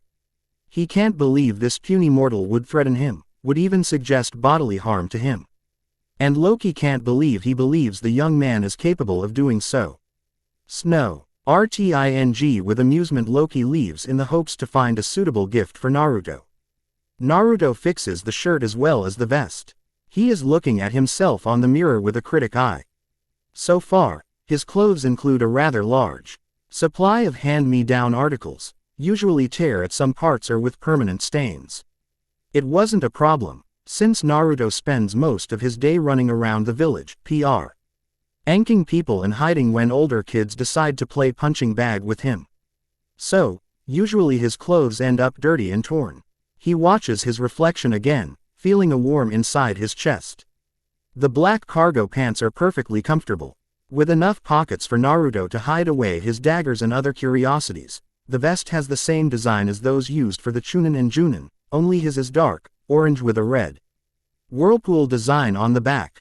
His t-shirt is black as well, and the design form of the whirlpool is embroidered with careful patterns in the middle of his chest. You look presentable. Naruto turns to Loki with eyes narrow. Really? Yes, it is fitting of your new position. Loki tilts his head, his eyes dancing around while his left hand moves inside his pocket. This is something for you. A gift for the next step towards your adulthood. Naruto blinks, torn between happiness and confusion. He looks eagerly as Loki opens the small box he has on his hand. Inside there it's a pendant. But not any kind of pendant, it has a curious form Naruto has never seen before. Then his eyes lit up with mirth as he realizes what the pendant resembles. It's Maya Mu. This time Loki does chuckle, shaking his head. Mjolnir. He corrects. Naruto scrunches up his nose trying to get the right pronunciation. Mjolnir. Naruto stretches his hand, his fingertips brushing the cold surface of the silver metal. While the color in general is dark silver, it is inlaid with green and black as well. I know you like the story, and you like the weapon as well. Loki presents the NEC. Place to Naruto, who starts putting it on himself. I thought you may like it. I do. Thank you. Loki doesn't say anything. He is conflicted to even return the sudden embrace. Before he knows it, Naruto is gone and Loki is left alone in the apartment. He contemplates for a second leaving the place and probably not coming back ever. But he has work to do, so he decides to stay and see how Naruto's day goes. Naruto arrives early, which gives him the advantage of choosing where he is going to sit. He decides to go to the furthest chair in the room, in the right corner on the last row. He sits and waits. Soon after, kids start arriving. There is the boy with lavender eyes, long, dark brown hair and pale skin he met the day of the welcoming ceremony.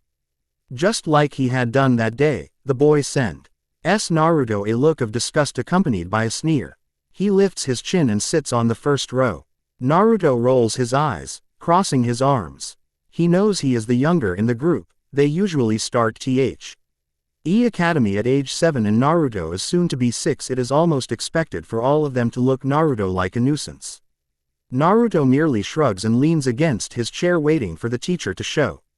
It takes more minutes and more kids entering the room.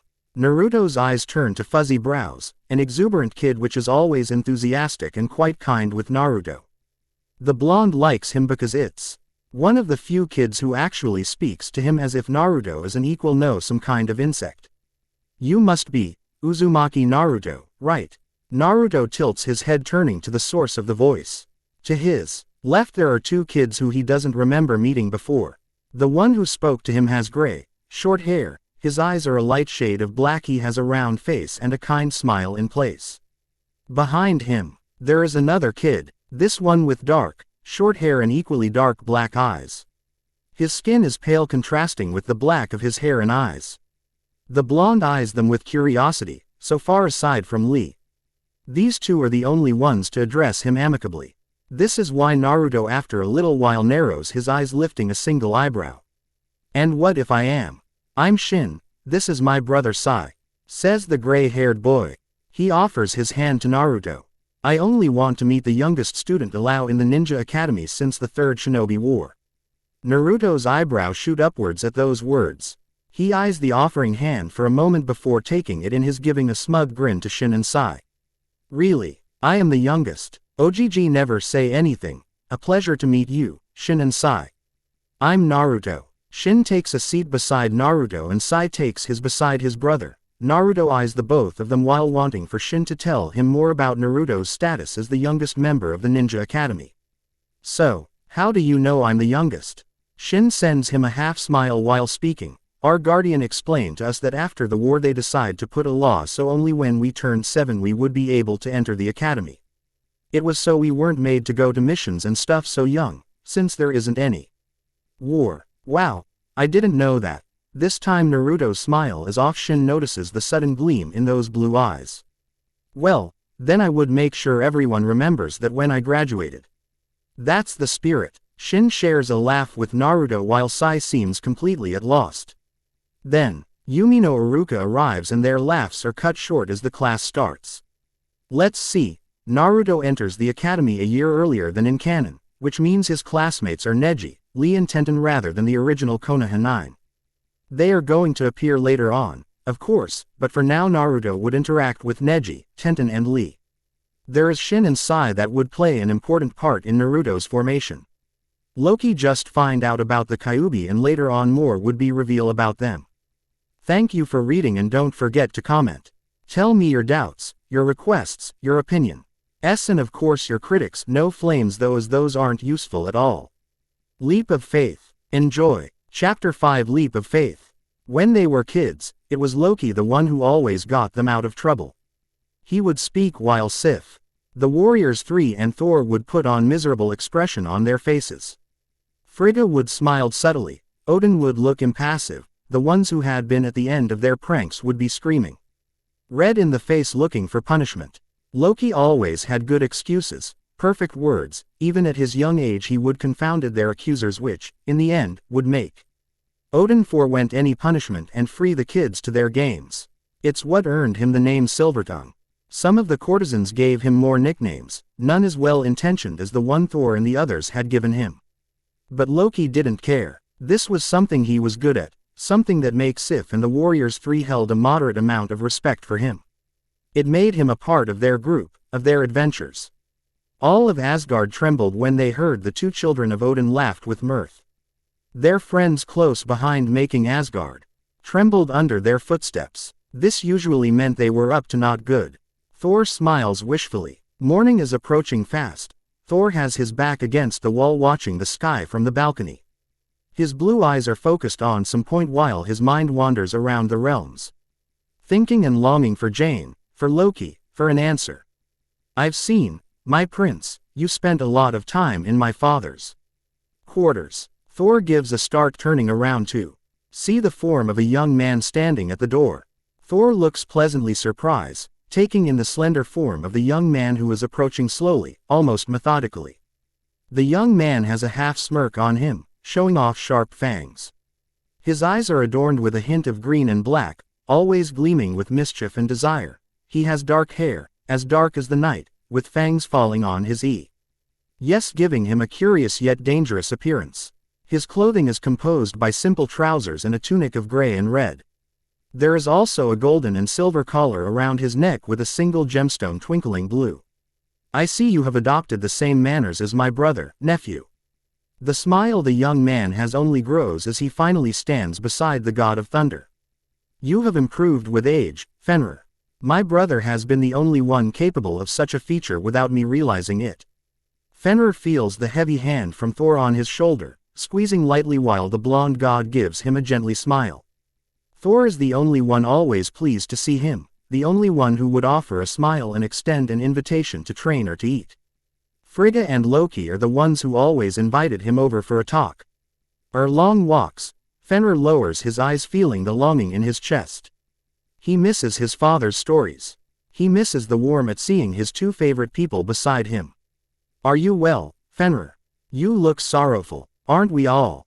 Fenrir shrugs Thor's hand away, taking a few steps to rest his chest against the rail.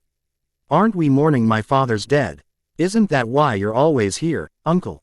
There is pain reflecting on Thor's blue eyes. He turns around watching the state his brother's room is in. They haven't changed anything. Thor and Frigga make sure no one would dare to change things inside the room. If his brother was to come back, he would be most displeased at seeing the alteration of his room. Loki still lives. And Thor's voice is filled with conviction, it is filled with hope. Of that I am certain. Fenrir sighs, tilting his head to hide away the doubt in his eyes. He turns to see Thor watching inside Loki's room. The young man knows Thor misses Loki as much as he does. But still a part of him can't help but blame the firstborn son of Odin for everything that went wrong. If he does, why isn't he back? Why doesn't he ask to be brought back? Fenrir goes to his uncle's side, scowling openly as he continues. Maybe father is wise to keep away from Asgard. Why would he be in a place where he isn't appreciated? What are you saying? Thor is matching the scowl Fenrir has. He is eyeing the black-haired boy. Loki did some wicked things, but he is still my brother. He is still a prince of Asgard. And he is loved and missed. If he hasn't come is because he can't. Fenrir lifts his head to watch Thor. He contemplates the man, wondering how someone as powerful as he is can be so naive. Why does he have so much faith when it is evident there isn't any? It is curious, my prince, how you realized that after my father uncovered his plans and he isn't here for you to say those things. Thor clenches his fist, but Fenrir isn't over yet. My father loves you very much, uncle. But he has always been a shadow. The trickster, the lie-smith, the shapeshifter. Fenrir takes a step inside the room, his hand resting on the only thing Loki never took with him on his fall. His helmet. The young man is brushing his fingertips against the material with affection and regret. Father only wants acceptance. He wants to be looked as your equal. To make the all-father P. Roud. but the only thing he got was dead, loneliness and mistrust. Brother is well known for his tricks and his way with words. Thor trails off the moment Fenrir's eyes meet his. I know you meant well, uncle.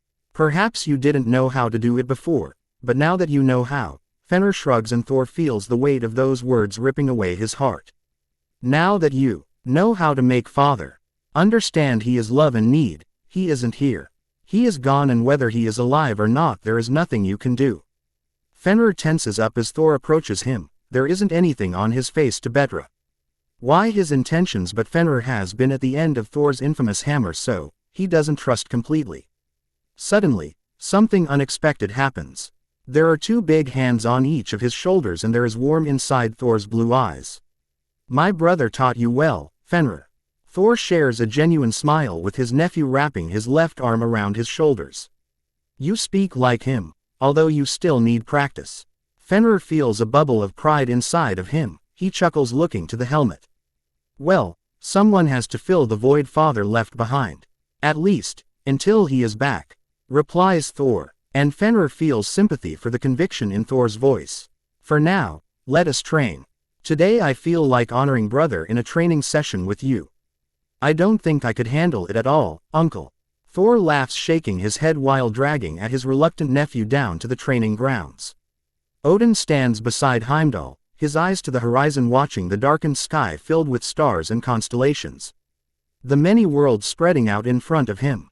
What can you see, Heimdall? It is the first thing Odin always says when standing beside the gatekeeper. The man is used to this, and you, Sueli, finds it strange to share with the king the happenings in the small realm where Loki is learning his lesson.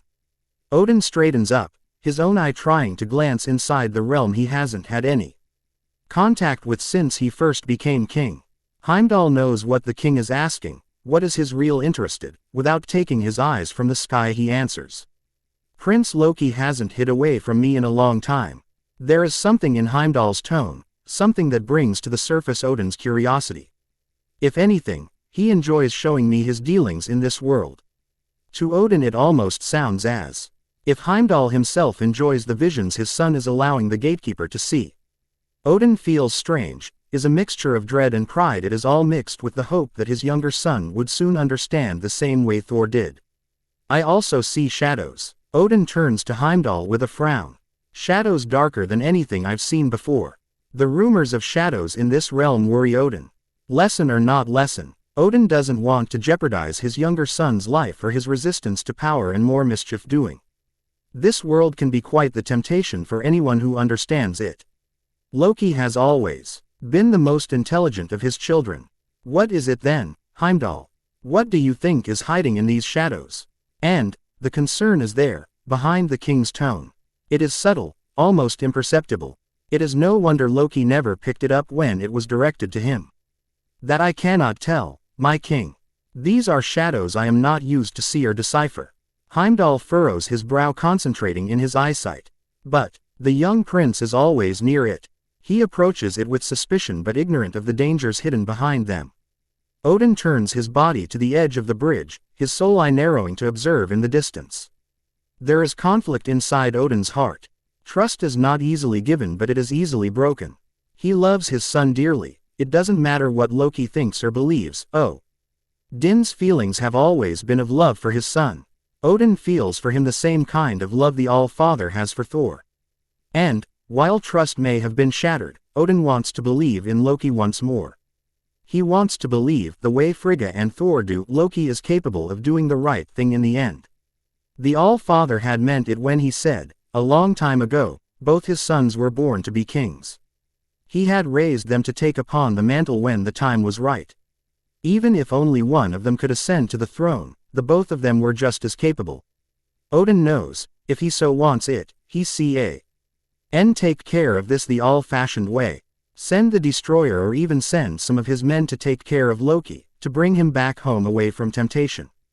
But how would he be a fair father and a fair king if he only teaches Thor a lesson for his arrogance, but doesn't teach Loki a lesson because of his jealousy and pranks? Tell me, great Heimdall. Heimdall glances at Odin as the All-Father speaks. Does my son nears this shadows with a poisoned heart and ill intentions? No, I would be the first one to admit Loki's mischievous ways. Heimdall trails off and Odin notices a slightly, almost imperceptible twitch off his lips. I can say with certainty ill intentions and a poisoned heart are not part of Loki at the moment. There is something else, something Heimdall isn't sharing with the All-Father, but, for the moment, Odin is happy to know his son as well, that his heart isn't harboring wicked intentions. He decides then the situation can wait. This would be the chance Loki needs to show Odin he can be the son Odin knew he was. It is like this, Odin decides to give his younger son, his second-born, the last straw of the All-Father's trust. Before he leaves, Odin asks his last question, do you think, Heimdall, this darkness is overly dangerous? It is too early to say, my king. But, Prince Loki is known for his ability to get out of difficult situations, if given the chance. I think these shadows would soon disperse and your son would deal with them. There it was again, the tone of voice Odin doesn't know how to place or define. He looks at Heimdall, his mind isn't sure even Loki's ability to lie and trick are going to be enough to deal with the darkness. There are so many secrets that Odin thinks better to keep hidden unless circumstances oblige him to do so otherwise. After all, Thor and Frigga ignore Loki's fate, they are still ignorant of his whereabouts or even of his well-being. Odin turns his back to the gatekeeper, his voice reaching Heimdall's ears as Odin walks away. Neither Thor, nor my wife, are to know about this, Heimdall. Not unless something was to happen and they are the only option left. Yes, my king. Balder smirks, showing off his white, shining teeth as he grabs the back of Fenrir's neck, pushing the young man to the ground. There is a general sound of approval, cheers and giggling, from the young maidens that are out watching the training sessions. Fenrir growls, showing off his own version of a smirk. On him it looks menacing, more dangerous as he shows white, pointy fangs. Thor is scowling, his blue eyes taking in the scene in front of him, sensing the oncoming trouble. Sif has on her an expressionless face. This isn't the first time Balder does something that places his intentions and his honor under suspicion from the Lady Sif. Loki may have been the trickster, but Balder tends to be too charming to actually be truthful. Come on, nephew, I know there is more spirit for this fight than this.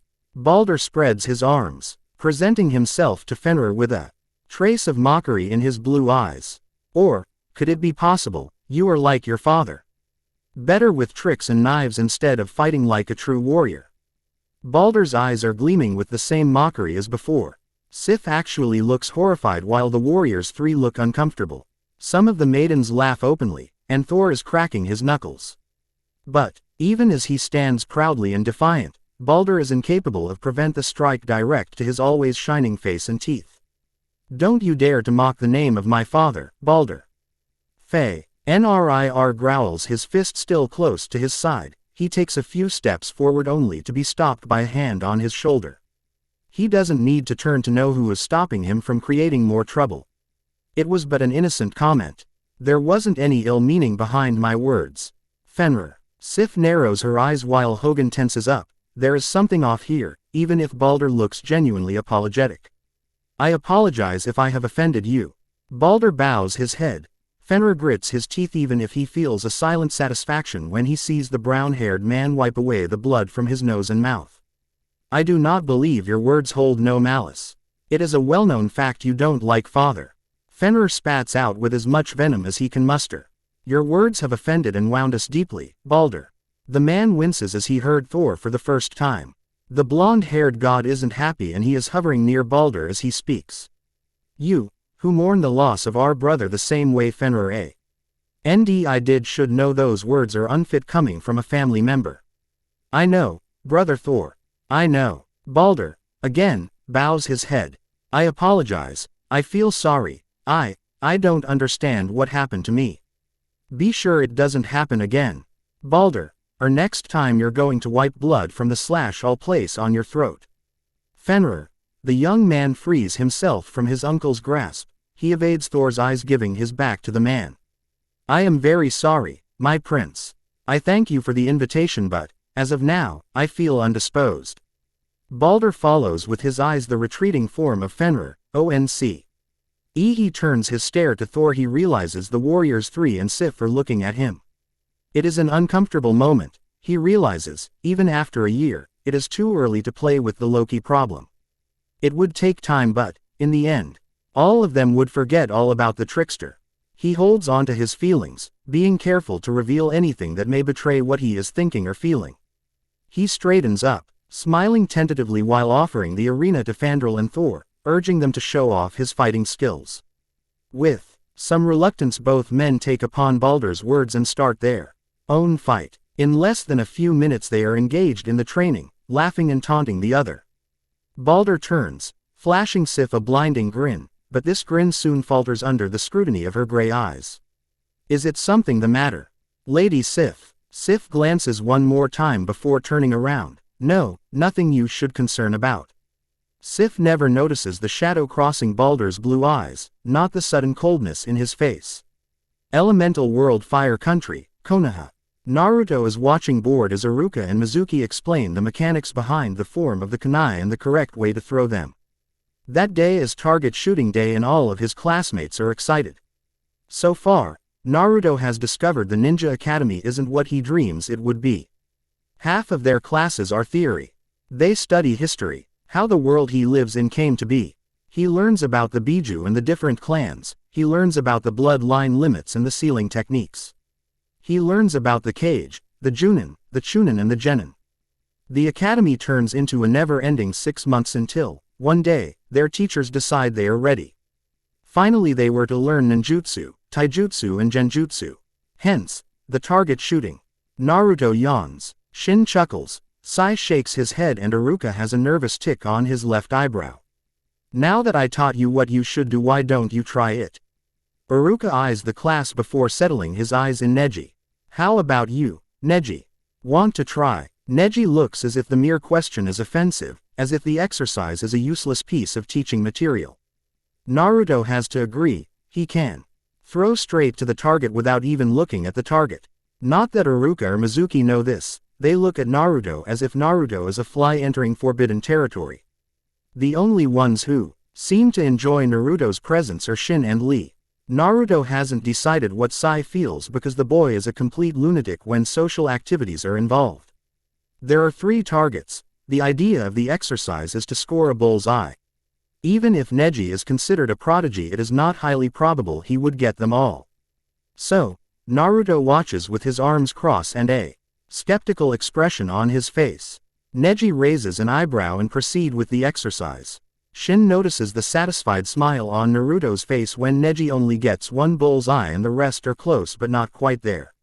Still, it is way better than most of them can ever hope to do. Excellent, Neji, you did pretty well. Iruka looks impressed while taking the kunai off. Can I try it, Iruka-sensei? Iruka turns to the blonde who has a secret smile in place. His blue eyes are gleaming but, otherwise, the young boy looks completely innocent. Iruka has learnt, the hard way, when Naruto looks like this it means trouble. Still, this may prove interesting. Do you think you can do it, Naruto? It is a question mean to hurt and to discourage. Iruka scowls as Mizuki smiles innocently after he asks the question. The smile on the blonde never falters and he merely nods his head. Very well, then go ahead. Then, because it would be more interesting, Mizuki speaks up. If you get this correct, Naruto, you won't have to present the written exam in history. Wow, really? Mizuki nods his head smiling. Most of the kids are whispering, mocking Naruto. Iruka looks conflicted but says nothing. You promise, right? Yes, I do. But, you have to do all the targets. Naruto smirks, grabbing the 10th kunai on his hand while watching the targets. It is pure poetry. He moves with ease and determination. Each launch is perfect, hitting the intent target with force. Never faltering. Until the kunai disappear from Naruto's hand, silence fills the training grounds. No one is speaking, no one is breathing because no one can believe what just happened. And no way. It is Lee the first one to react. Naruto-kun, why you did it? You, the fire in you burns like 1,000 suns. Naruto feels proud of himself. He just showed his classmates, and his teachers he can do it. That he isn't to be ignored in favor of Neji. But, when Naruto turns to Mizuki and Iruka there isn't surprise or even acceptance, there is only darkness and a silent anger. Mizuki turns, pinning Naruto with a dark glare. What did you do? No one your age is capable of such a feature. There is something wrong in the whole thing. His teachers should be more receptive of this accomplishment. They shouldn't be scared or angry, but they are, and Naruto doesn't know what to do or say. I'm just good with my aim. I've been training since I was 5.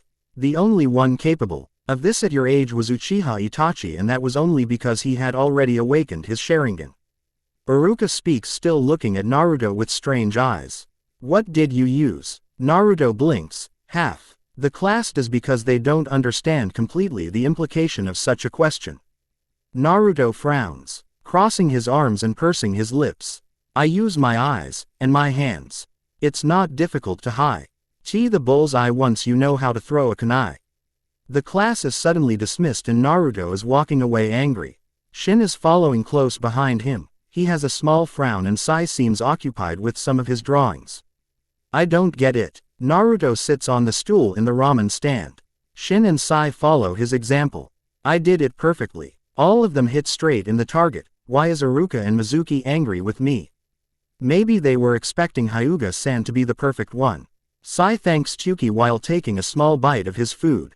They seem to prefer him over the rest of the class. It isn't fair. Mizuki said I wouldn't present the history exam. Naruto dives in hungry and angry. Well, if you need help, we can always study together. Proposes Shin, to which Naruto flashes a huge grin. Really? Shin smiles back, nodding. Of course. It would be fun, and you can also teach us that technique of yours with the kunai. Naruto beams, nodding his head. Of course, of course. It is almost 9 days when Naruto sees Loki again. While Loki is a constant in Naruto's life, the young blonde knows Loki has work to do. Sometimes the god would share his adventures, some others he would tell the stories Naruto loves so much. Some, like this one, Loki arrives hurt as if he just engaged in a brutal battle. The only consolation Naruto has is that, it doesn't matter how hurt Loki seems to be, it never is as bad as it appears to be. However, it doesn't mean Naruto is not worried about Loki. The man has a nasty cut on his cheek, his clothes are torn at some places, and his face is a mask of tiredness. Naruto's 7th birthday is approaching, and the blonde knows Loki, wherever he was, just make it in time for it. He tries to organize his home, to have a spot for Loki to rest while Naruto prepares his favorite tea. Loki watches with a mixture of warmth and amusement while Naruto babbles away about his adventures in the academy. He speaks of the history he has learned, he speaks of the taijutsu and the ninjutsu. Of what he can and cannot do. Loki has learned to read in between lines. He knows there is more about the story than Naruto lets on. But Loki also knows Naruto would reveal his thoughts with time. Nay, Loki, what happened to you? Naruto sits eyeing the god with curiosity. You look as if you didn't see where you were going and fell down a hill. Loki rolls his eyes. Yes, that's exactly what happened. How would you know one can look like this when falling from a hill? Naruto smiles sheepishly. Loki rolls his eyes once again. I am to assume I don't want to know. Nope. Probably no. Loki takes a sip from his cup. He glances at Naruto for a long time. He tilts his head and places his hand on top of his jacket where he can feel the weight of the scroll hidden inside. Do you have any plans for this weekend? Naruto. Naruto blinks, jumping startled at the sudden question. No, Shin and Sai are leaving with their guardian and Lee is going to run around the village. Naruto answers dryly. Loki raises a single eyebrow but doesn't question any further. He has heard about the peculiarities of some of Naruto's friends. And, OGG is going away to Suna. Loki nods his head without saying anything else. He knows Saturday is going to be Naruto's 7th birthday. He also knows this would be the 2nd birthday he shares with Loki, but the first one he shares alone with him. It is the perfect opportunity to take Naruto away to some of his missions. I think I would need some help. Loki eyes Naruto out of the corner of his eye. The boy tenses up in anticipation. Really? Yes, some of my missions may require some assistance. Loki is careful with his words, gauging the blonde's reaction. Would you be interested in accompanying me? By now, Loki has gotten used to Naruto's sporadic hugs. The blonde exudes happiness and excitement. He is running around babbling about what he would need, how he would help in anything he can. How he can pretend this is one of the quests the warriors 3. Lady Sif, the god of mischief and the mighty Thor have on occasions. Loki holds back any retort, any snarky comment he may have regarding his idiotic brother, his three geese and Lady Sif. Naruto then proceeds to sit down and look up at Loki with admiration and a hint of eagerness. "Are we going now?" "No, tomorrow, after your classes," says Loki, who is mildly said, but the disappointed look that crosses Naruto's face. "Why?" Naruto whines, pouting a little. "Tomorrow there is going to be more history lessons and we're going to study Bunshin and some henge which I taste at. With more reason we should stay," replies Loki, ruffling Naruto's hair. "You're of not use to me if you don't know your ninja tricks. I can make you tea. You like my tea?" Loki smirks, leaning in. "And when you can defeat an enemy with your tea skills you will be prepared." Then he leans back, looking directly into Naruto's eyes. "You're going to that academy of yours tomorrow and then we will leave." "Okay." Naruto mumbles defeat. Then his blue eyes gleam and he sends Loki his best version of the puppy dog stare. "Nay, Loki, can you tell me a story?" Loki frowns upon the way these mortals teach. Their methods are completely useless and it is obvious most of them are meant for the ones they deem worthy. Naruto is being ignored in favor of others. This has Loki's blood boiling. He sees in the eyes of Naruto's instructors the same look he witnessed in the eyes of the Aesir when the Joden were mentioned. Monsters. Loki is leaning against a tree, hiding himself from the curious eye. He knows part of Naruto's treatment is because of what he holds inside. He knows these instructors are twisting their teachings so Naruto can't be successful. The only moment Naruto seems to be at an advantage is when he is doing targeting practice. Loki smiles with pride because the boy never misses one single target. Once he has finished he smirks at his teachers cockily and returns to his spot. But something must be done if Naruto is to be the best of the best. It is time for Loki to ask for a favor from a pretty old client. "Where are we?" Naruto is looking around with curious eyes. His hand is caressing some of the wooden plaques adorning the wall of the temple. He tries to read some of them, but it is difficult to do so in some cases. "Who is Ly Smith?" Loki lifts his eyes from one of the plaques he has in his hand. He looks at Naruto before returning his eyes to the task at hand. "It is one of my names." Naruto blinks, taking the wooden plaque from the rope it is hanging and proceeds to read it. He frowns, reading the contents again. This one says you can help him kill a rival merchant. Loki raises his eyes again, nodding. "Yes, I can. But, no I won't." Naruto frowns, looking confused and conflicted. Out of the corner of his eyes Loki watches the blonde. It takes a moment before Naruto drops the plaque on his hand and goes to another one. This one says he needs you to damage the harvest from his neighbor because he needs more money. Loki keeps the first plaque he is reading, placing it in his pocket. He stands his full height as Naruto goes through several of the prayers asking for favors. Some of them bring a scrunch nose and indignant huffs of air from the blonde. Some others don't make any sense to him and there are others that make him laugh. "Why are all of these people putting this in here?" asks Naruto once his curiosity is sated. He scrunches his nose, eyeing Loki. "It's as if they think you're a god." Loki smirks, wide and open, leaning toward Naruto, who knows that expression too well. "And why they shouldn't?" Naruto snorts, shaking his head. "You're no god. You're Loki." Loki blinks, stares at Naruto and then laughs. Naruto is confused and gets just a little annoyed because he doesn't like to be left out of the joke. He pokes at Loki, glancing up at him. "Don't laugh. I'm serious. I know you are, that's what makes everything funnier." Loki turns around and walks towards the stairs leading to the main street away from the temple. Naruto is silent for a long time, following Loki with a contemplative stare. He watches as Loki moves with ease, evades certain people and makes sure some others look him. He then grabs Loki's hand, startling the god as he feels the warmth of Naruto's hand around his cold one. "You never explained to me why those people ask you to do those stupid things." "Ah, right." Loki looks ahead of himself, moving with ease to his destiny.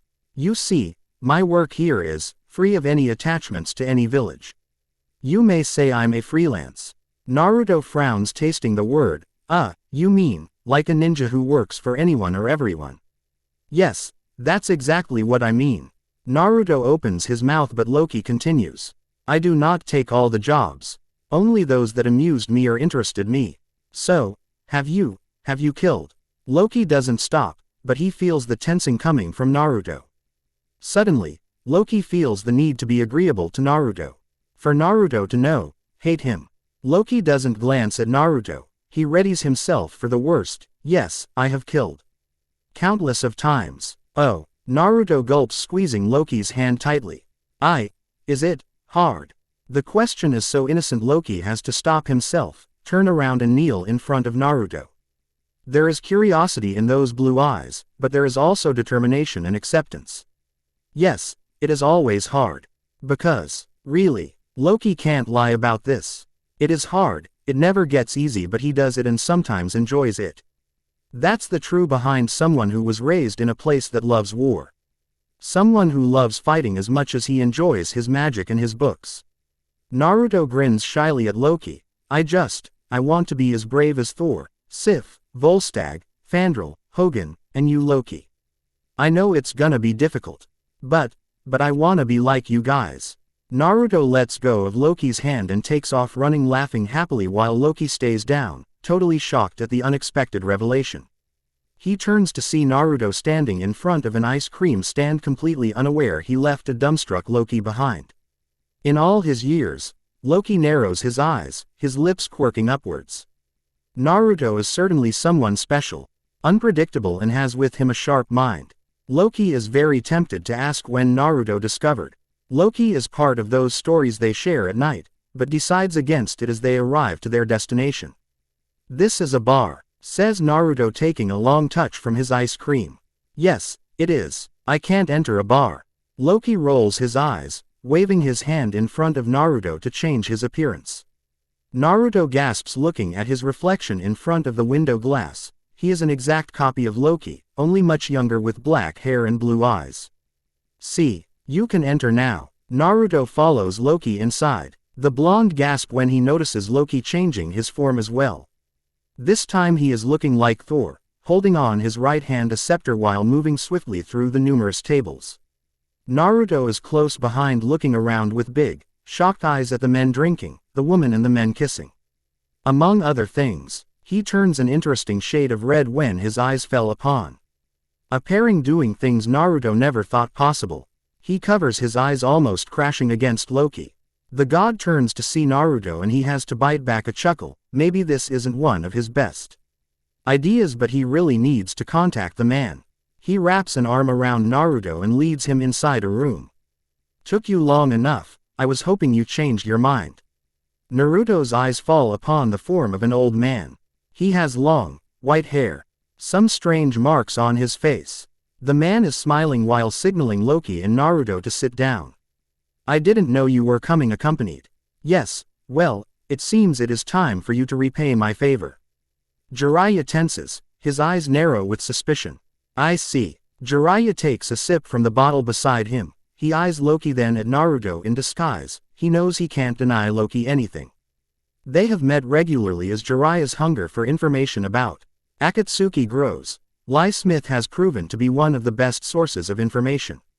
This has its pros and cons. For one, Jiraiya has enough information to deal with the group of Rouge Ninja. However, it makes his debt to Ly Smith far too big, and it gives the man the right to ask for whatever he wants. How to deny anything to the man in front of him? After all, the information Ly Smith had given to Jiraiya had been useful. More than the Sannin thought so at first. Here a gift you may find interesting. Jiraiya grabs the scroll Loki puts from under his coat. I do hope you enjoy the reading as much as I enjoy the gathering. Jiraiya glances at the man, then at the scroll. He grabs them with anxiety, looking first one then the other. There is a frown upon his features. There is a tightening of his jaw and coldness behind his eyes. Whatever Loki has brought, it seems to affect the old man greatly. Well, what do you say? Your information has proven to be accurate. Jiraiya sighs. Scarily accurate, I'm afraid. This means, I won't deny you almost anything. Excellent, because I know you're one of the best ninja there is in these lands. Loki waves his hand and the illusion around Naruto disappears slowly. And I need you to train him in those ninja arts. Jiraiya feels as if a bucket of cold water is dropped on top of his head. He feels as if 1,000 nails are digging deep inside his skin. He feels the trembling all around his body, and the sweat on his hands. The toad Sanin opens his mouth, and then closes again. Finally, Naruto, thank you for reading. Don't forget to comment. I would love to hear what you think about this. The lies we tell, the secrets we keep. To answer some questions. Yes, Loki's children are going to appear later in the story, but some of them are going to be more important than others. To answer a comment made by Lord of Bones, to make some of the things in the story I made Fenrir the youngest of Loki's children, the rest are going to be just the same but Fenrir. Another thing, this isn't going to be a Jiraiya bash, just to be safe. But, Jiraiya nay, DS to be tested if he is trustworthy or if he needs some incentive to help Loki out. I changed some things from the last chapter, mainly the time Loki spent away from Naruto and just little things. His chapter was really hard to write mainly because I started classes once again, so I don't have as much time as I used to during the holidays. Read and enjoy. Chapter 6. The Lies We Tell, the Secrets We Keep. I hate him. Hela arches her eyebrow, sitting comfortably on her throne while her eyes follow the young form of her brother. Fenrir speaks with anger, gesturing with his hands while voicing his thoughts. The woman waits, for she knows whenever Fenrir gets like this it's better to let him rant for a little while. After all, she doesn't need to ask who Fenrir hates. It is not a secret, at least for her. My lady. Hela raises her hand to stop one of her servant's words. With another gesture she indicates the man to proceed with her request. It is not every day she receives a visit from the realm eternal, and when she does get those visits it usually was her father bringing with him another form of mischief. There is a tug at her heart. The memory of her father and his falling is still too fresh to even think of it as a joke. Would you like some wine, brother? But as if the training session wasn't enough, as if the lack of support from our dearest uncle isn't enough, Balder. The Cretan keeps on talking about father behind my back. Hela rolls her eyes, taking a long sip from her wineglass while Fenrir keep his ranting. By now, the young man has half the staff on their nerves. All of them feeling the sudden heaviness in the atmosphere as Fenrir's eyes gleam a dangerous green. Are you quite done, brother? This time the goddess voice fills the hall and stops Fenrir. Here is a warm meal awaiting you, and this fine wine would delight your palate if you give it the chance. Food. Hela smirks. If there is something that would hold Fenrir's attention long enough as food. The young man approaches the table and his eyes lit up as he sees all his favorite meals there. Thank you, my lovely lady. He sits down, bowing gracefully to Hela before taking the first bite of the boar in front of him.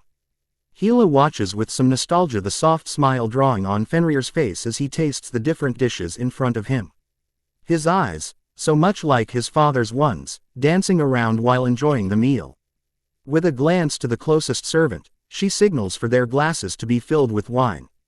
She watches as the wine is served. She observes as Fenrir sniffs the glass and then nods in approval.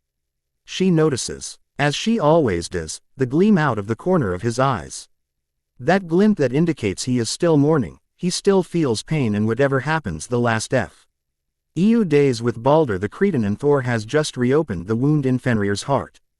Hela knows she can speak and end the sadness and uncertainty. She knows she can tell Fenrir Loki lies. But, what good would that do? The young man is reckless, and his first option would be to use the portals their father had showed them to travel around the realms. It would call upon Odin's wrath and unwanted attention. No, it is better to keep up with the lie for the time being. Let us toast, brother. Hela lifts her glass at the same time that Fenrir does. Both of them look into each other's eyes, and then Hela declares with a firm voice. To our father, Loki Odinson, second son of Asgard. To father, mumbles Fenrir before emptying the glass in a single drink. It isn't until later that Hela allows herself a time alone. She knows her brother is fast asleep, her palace is silent, and she isn't alone. Not anymore. She feels her whole body tense up as the presence moves behind her, taking steady steps towards her. She doesn't turn around, she doesn't need to, as her voice resonates in the empty room. I thought father was the only one who knew about the secret paths, all father. Odin tilts his head, taking those final steps to stand beside Hela. Just like her, he directs his eye to the realm of Niflheim. Loki, As smart and cunning as he was, never thought I may be the one allowing him passage through some of them. Hela snorts, her eyes sparkling with obvious animosity. Odin decides to ignore. Why have you come to my domains, All-Father? How is Fenrir doing? Hela turns around, narrowing her eyes while setting her lips in a snarl. Leave my brother out of this, Odin. Tell me the purpose of your visit and then leave. Odin can almost grab his forehead in a tired gesture but holds himself tall and proud. His blue eyes take in Hela's form before answering the question. Why haven't you told him anything about Loki? Hela looks slightly surprised, but her expression soon changes to one of complete defiance. A smirk draws on her face, leaning forwards to make sure she is close to Odin. Oh, is that it then? You were worried I may let out your dirty little secret about my father being alive. Hela shakes her head, backing away while placing a finger to her chin. What would Fenrir, Thor and Lady Frigga think if they only knew? Odin frowns but remains silent for a long time. It isn't until Hela is fidgeting a little that he speaks again. Regardless of what he or you may think, I love Loki. Odin turns around, giving his back to Hela. So, you want me to keep your secret until my father learns this? Until you have showed all of your so-called love to him? There is indignation in Hela's voice, but there is also resignation. Odin allows himself a small smile because he knows Hela won't say anything. He cocks his head, his eye locking with hers. Yes, that's exactly what I want. Then Odin is gone and Hela is left with anger and a feeling of being a small child all over again. Stupid Odin has always made her feel that way. Jiraiya is known for being straightforward, for acting before thinking, for following his heart to protect what he loves the most. He has sacrificed himself for the well-being of others. He has sacrificed a lot for the peace in the shinobi world. That is why, seeing Naruto there in the arms of a dangerous man, ignites something inside Jiraiya. Anger and protectiveness are evident as he sees Minato and Kushina in the form of their son. Jiraiya does, at that moment, what he knows best. He stands up ready to fight. His muscles get ready, tensing up. His brain sending adrenaline through his body as a tingling sensation spread through his chakra, gathering on his feet and hands while his dark eyes lift to glance at Loki. He has a hand ready for a hand sign. The other one is trying to reach for Naruto, all in one single movement. Jiraiya makes sure the man sees the warning in his eyes. He makes sure this Lie Smith knows Jiraiya is dangerous and ready to do whatever it takes to have Naruto back. And, anyway, how the heck does this guy have access to Naruto? Uzumaki Naruto, for his part, looks utterly confused about the whole situation. He usually does when Loki takes him in an unexpected travel to meet weird people. The only ones he has liked a lot had been Yugito, Bee and Gaara, even if the redhead was the weirdest one he has known so far. But right now, the old man is behaving rather hostile. He recognizes the killer intent the white-haired man is emitting, even if he can't place the reasons behind it. To Naruto's right side, Loki is smirking. He has on this huge, toothy grin that in Thor's face looks as a mixture of childish and petulant, which makes Jiraiya falter for a second. Of all the reactions, this one isn't something he considers before. But Jiraiya's hesitance disappears soon enough as he finds between himself the strength to oppose this Lie Smith. To save and rescue the son of his beloved student. There is enough tension in the air for the rest of the patrons in the bar to notice something is about to happen. The intelligent ones stand up, pay and leave before anything really bad happen. He curious and sometimes stupid ones stay and turn their attention to where Jiraiya is still standing. Loki doesn't make a move, he just stays there smiling. He has his right arm to his side, his hand wrapped tightly around the scepter. His left arm wrapped protectively around Naruto's shoulders. Then, Loki speaks and his voice is so unlike his and much like Thor's when he means business. Deep and thund, sending a cold shiver through Jiraiya's spine. No, Jiraiya, we were doing just fine. Why do you have to damage this working relationship we have? There is a mixture of warning and mocking in Loki's voice. Jiraiya grits his teeth, glaring at Loki while his arm is still trying to reach for Naruto. Jiraiya leans forward, growling, spitting with anger his next words, "Let Naruto go, or else." Jiraiya trails off, almost choking on his words, eyes growing wide with a mixture of horror and disbelief. They are focused on the scepter.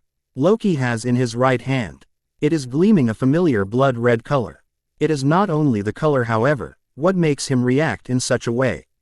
It is also the feeling he is getting from the scepter. Jiraiya is familiar with the overwhelming feeling of destruction and dead coming from that chakra. Jiraiya remembers the Kyuubi no Kitsune's chakra as if it had been yesterday the fox attacked the village. And, while lifting his head to glance at this Lie Smith, whatever the man calls himself, Jiraiya realizes this man is more dangerous than he anticipated. Jiraiya knows he can't lose any more time. Whatever that scepter is, it has some of the Kyuubi's chakra, which means Naruto. Just as he is about to reach for the blonde, his eyes finally catch the gleaming metal the boy is holding. He has in his power a strange dagger and, even though his hand is trembling, Naruto is wearing the same confident smirk as Loki. But, whereas Loki is looking confident, defiant and arrogant, Naruto is glaring openly at Jiraiya. There is anger there, a little fear, but also defiance. Loki signals the seat Jiraiya has occupied moments ago. Naruto is still grabbing the dagger, his blue eyes following every movement Jiraiya does. Please, Jiraiya, sit. There is no need for us to do something foolish. The voice is deep but mocking. Loki doesn't hide the fact he is enjoying the situation enormously. Jiraiya doesn't know what to do. He is still shocked at Naruto's reaction. Just, what is the relationship between Naruto and Lie Smith? Jiraiya is about to speak, but Loki interrupts him again. Now, Jiraiya, we wouldn't want a free show of what happened to Orochimaru's minions, do we? Better speak of these matters like civilized people. Jiraiya growls, clenching his jaw. He glares and wants to speak and scream. He wants to attack this man. But, he can't. Not while Naruto is there. In the middle is a shield. Loki's smirk grows, and just because he can, he hits the floor with the scepter. The staff glows for a moment. The red is projecting a reddish light on Loki's pale features before disappearing. What do you say, Naruto? Naruto turns to see Loki. He sees the grin and the gleaming in those green eyes, and, even if Loki isn't wearing his real form, Naruto knows that grin too well. He shakes his head, returning the smile just as Loki continues. We really don't want any kind of trouble, do we? We just want to talk. It is your birthday after all. This man should at least give you that. Naruto turns to Loki. He stares at him for a long time, then he turns around, mimicking the smirk on Loki's face. Yep, I agree. Today is my 7th birthday, old man. Gee. Raya pales, full aware of those green eyes on him, the infuriating smile still on. Naruto grins widely, pointing his dagger to Jiraiya. You should stay calm, old man. Because we don't want any trouble. Loki laughs because Naruto says it with the confidence of a warrior. It is something Loki is starting to see more and more in the blonde. Jiraiya is still standing hesitant and confused. Loki points the seat again. This time his expression is cold and dangerous. Sit. We have much to discuss and little time to do so. It is an order. One Jiraiya follows with reluctance and anger. He hasn't felt this helpless since the Kyuubi attacked the village. However, Jiraiya has decided he needs to be smart because so far Lie Smith has all the cards in the game. For one, he has Naruto. How is it possible? Doesn't Sarutobi-sensei have any special guard around Naruto? Jiraiya decides to play for a little, to see just how far he can push. I'm not doing anything until you give Naruto back. There is a moment in which Naruto is left confused. Loki snorts at the request, rolling his eyes in the process. Jiraiya sits at the edge of the seat, still centering his attention on Loki. Stop talking about me as if you know me, old man. Naruto breaks the silence with his voice. He doesn't look very pleased to be addressed, as if he is a mere object or something that needs to be dealt with. Oh, but you see, Naruto. Loki grins, his green eyes twinkling madly as he speaks. Jiraiya does know you, and I dare say he knows you very well. He does. Naruto frowns. How? I don't remember seeing him before. Jiraiya is gobsmacked. There is no other way to describe the look on his face. Naruto turns curious blue eyes to the white-haired man, narrowing them as he tries to place the man sitting in front of him. Meanwhile, Jiraiya is trying to process everything has happened to him in the last hour. How is it that his plan to be as far away from the reminder of Kushina's and Minato's dead is falling apart in front of his eyes? How is it possible this Lie Smith knows anything about? No, impossible. He doesn't know anything. Of course I know, Jiraiya. The Sannin gasped, startled, affronted by the interruption. When Jiraiya turns his attention back to Loki, he notices the gleeful expression on the man's face. It is pretty obvious he is enjoying every minute of this conversation. You didn't think I would take your prayer and met you without looking you up first, did you? Jiraiya clenches his fist. He has never felt this way before. He has never felt at the mercy of someone in such a way. It is usually him the one holding the information, holding the answers others are looking for. What do you want? What are you planning to do with this situation? Then Jiraiya's eyes drift briefly to Naruto, then to the scepter. What are you planning to do with it? Loki raises his eyebrows, slightly surprised. He is surprised by those questions. He contemplates the meaning with a hint of understanding flashing on his face. He shakes his head while making sure his voice drips with disappointment as he speaks. You are mistaken, Jiraiya. Loki has the audacity of looking disappointed and almost hurt by the insinuation. Jiraiya growls but waits for the answer. I'm not interested in it, as you put it so eloquently. However, I didn't call you here to discuss my interests. Loki leans back with his arm still wrapped around Naruto. The man cocks his head and those green eyes pin Jiraiya to the seat. Naruto is bouncing back and forth, getting bored with the lack of action or actual conversation he can understand better. Then, why am I here? Why did you bring Naruto here? You must have done a great deal of damage if you got Naruto out of Konoha. Jiraiya asks, demanding answers. Loki snorts, looking aside to hold in check his feelings. I didn't need to do anything. This isn't the first time Naruto and I go around without anyone in your pathetic village knowing it. Loki looks openly disgusted. He leans forward, making sure Jiraiya can't look away from him. But again, I didn't bring you here to talk about your village's lack of interest in Naruto. Loki places his left arm on top of the table. His right arm brings forward the scepter that is, once again, gleaming a dangerous red. I brought you here because I want you to take care of Naruto's education. Loki leans back, presenting Naruto with a flourish of his hand. This is the payment I am going to ask of you. I am going to gift you to Naruto so you can train him in your ninja arts. As you can see, I am a very generous man. Quote. Loki smirks, showing his white teeth. Green eyes twinkling with mischief at the awestruck expression on Jiraiya's face. It is a sudden change in the conversation. Loki drifts his attention to the blonde who, until now, has remained attentive to the conversation. With a last glance at Jiraiya, the blonde lifts his head and finds himself looking into green eyes. You're giving me an old man. Naruto scoffs, crossing his arms while eyeing Jiraiya. He doesn't look like much. Wait, what? Jiraiya waves his hands away. His mind is trying to grasp some kind of logic in the whole situation. It is trying to hold a sense of sanity from this conversation. Jiraiya points an accusing finger to Loki, who is staring innocently at the man. I am not an object for you to give away. That's not. Is that the favor you were going to ask of me?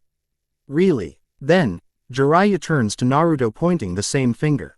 And you, stop calling me old man. I'm the great Toad Sage, Jiraiya of the Sannin. Naruto blinks, not quite believing what he is seeing.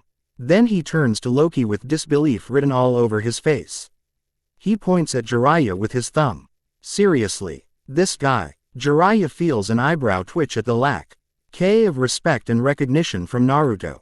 Loki sighs, shrugging. It seems pretty common for good ninjas to have certain peculiarities. You should be thankful I didn't make a deal with the one who has an unhealthy preference for younger masculine company, or the other one who seems busier playing games and losing money.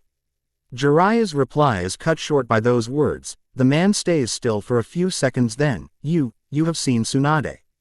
Because, really, who else goes around losing money while playing games? Besides, Jiraiya has a feeling Lie Smith is talking about the Sannin as a whole. Who else has an unhealthy taste for younger masculine company? Orochimaru has always been peculiar about it. Loki ignores Jiraiya as he engages in a conversation with Naruto. But, I don't get it. Why are you giving me this man? Again, I'm not an object. Loki interrupts Jiraiya and the man goes silent, his eyes narrowing as he listens and pays close attention to Loki. He is a ninja of Konoha. After had I witnessed with your so-called academy, I decided you need more competent education. Loki waves a hand to stop any protests from Naruto. You need to be better than your classmates. You were meant to be greater than that. Naruto is awestruck, his eyes are wide open and he is gulping at the conviction behind Loki's words. But I don't need. Naruto lowers his head, not knowing how to say what he wants Loki to know. He is not a bad option, Naruto. Even with his peculiarities you can learn a lot from him. Loki points at Jiraiya, using his words and knowledge of the man to convince Naruto. He was also the student of your current Hokage and he was the teacher of the former fourth Hokage, Namikaze Minato. Whatever kind of reply Jiraiya may have worked is halted by those words. The man looks over at Loki, who hasn't wiped the smile off of his face. His green eyes are gleaming, entirely glued to Jiraiya. There is something there, something Loki is openly showing Jiraiya, and the Sannin can't help but feel manipulate. Naruto from his part is watching with amazement and a little disbelief the old man in front of him. He knows the fourth Hokage is the best Hokage ever. He is the killer of the Kyuubi no Kitsune and he is awesome. So, if this Jiraiya had been the teacher of the fourth Hokage, he must be good. You really were the fourth's teacher. Naruto isn't shy to show his skepticism about the subject. Jiraiya takes his eyes from Loki to look at Naruto. There is something in the blonde's expression, a likeness to both his parents Jiraiya can't help but feel sympathetic to. It aches him regret his decisions about leaving the boy. Yes, I was, really, because you look too old and you don't look like a ninja. Then Naruto crosses his arms, looking unconvinced. Besides, I don't want him to train me. I want you to train me. If he is honest with himself, Loki doesn't expect this. He expects for Naruto to be happy with the arrangement, to accept the help from Jiraiya. He doesn't expect blue eyes looking pleadingly to him as Naruto admits he wants Loki teaching him. I bet you can kick this guy's backside with your eyes closed. So why don't you train me? Loki can't hide his smile, but it is soon wiped away when he gives his answer to Naruto. For some reason, Jiraiya has stopped fighting against the urge he has to take Naruto away from Ly Smith. Instead he is watching with interest the interaction between the both blondes. This is not the time and it is not the place to discuss these matters. Naruto crosses his arms, stubbornly pouting in the process. Loki rolls his eyes exasperate, but he also knows there is no way he would escape without a satisfactory explanation. Loki looks at Jiraiya out of the corner of his eyes before giving in. I will train you, however. I will take care of the more physical aspect of your training. That is hand-to-hand combat and weapons training. Jiraiya here seems more adept into teaching you ninjutsu. He knows what you require to become an excellent warrior. Naruto is giving in slowly. The tensing of his shoulders has decreased. He seems to be considering the advantages of the deal. He eyes Jiraiya because he is still unconvinced, but he doesn't have any doubts about Loki's proficiency with hand-to-hand combat or weapons training. Naruto has seen Loki fight before. But, you can do that thing. Jiraiya is perplexed. He doesn't miss the meaningful glance Naruto gives Loki. Jiraiya doesn't miss either the roll of Loki's eyes or the resigned sigh coming from the man. That thing can't be taught to you in your current state. Loki leans in, giving Jiraiya a warning glare before placing his mouth on Naruto's ear to whisper only to the blonde. When you are ready, Naruto, I will teach you my arts. Until then I have to take the old man. Naruto looks contemplative for a second, then he turns his blue eyes to Loki. Okay, then I'll do my best so you won't regret this. Loki stares at Naruto for a long time. There is an unreadable expression on his face. It takes a moment, but there is a small, genuine smile on Loki's face. Then, I guess this matter is settled. Loki turns to Jiraiya. Whenever you are ready, Jiraiya. We can leave this place and head for a more suitable place for the first day of Naruto's training. Wait, you want me to start the training now? More importantly, you expected me to train him. Listen here, I told you I would pay my part of the bargain. Loki blinks for a moment before standing up with Naruto following him. Jiraiya is left there with his words dying slow. Lee as Loki and Naruto turn their backs to him. Exactly, you will pay your part of the bargain, Jiraiya. Replays Loki looking back at the Sannin. Besides, if you want Naruto back, it would be better for you to just follow us. Jiraiya sits there watching with incredulity as Naruto and Loki leave the bar. It takes a few seconds, but finally the Sannin stands up and goes after them. As Jiraiya fall, OWS them outside, he has three things clear in his mind. The first one is he needs to give the alarm to Konoha. Secondly, he can't allow Lie Smith and Naruto out of his sight. And thirdly, he needs to know exactly what the heck is going on. Rain is falling slowly but constantly. There is a cold wind accompanying with a strength that makes it whistle in the middle of the silent streets. There isn't anyone outside but two lonely shadows. Both of them walking in slow, steady footsteps. Black cloaks billow gracefully as they approach a hidden door in the back of one of the tallest buildings in the village. It doesn't take them too long, and when they arrive the only thing they do is mumble some words. Seconds later they disappear from view. Once inside the building, whatever sound coming from wind or the water hitting the streets or the roofs of the buildings is suddenly silenced. Now, the only sounds that can be heard are those of footsteps moving through the empty halls to the closest room. You're late. The door opens to reveal a young man with spiky, orange hair. His eyes had a strange ripple-like pattern on his them. Beside him there is a young woman with blue hair that falls to her shoulders with a single rose made of paper as a decoration.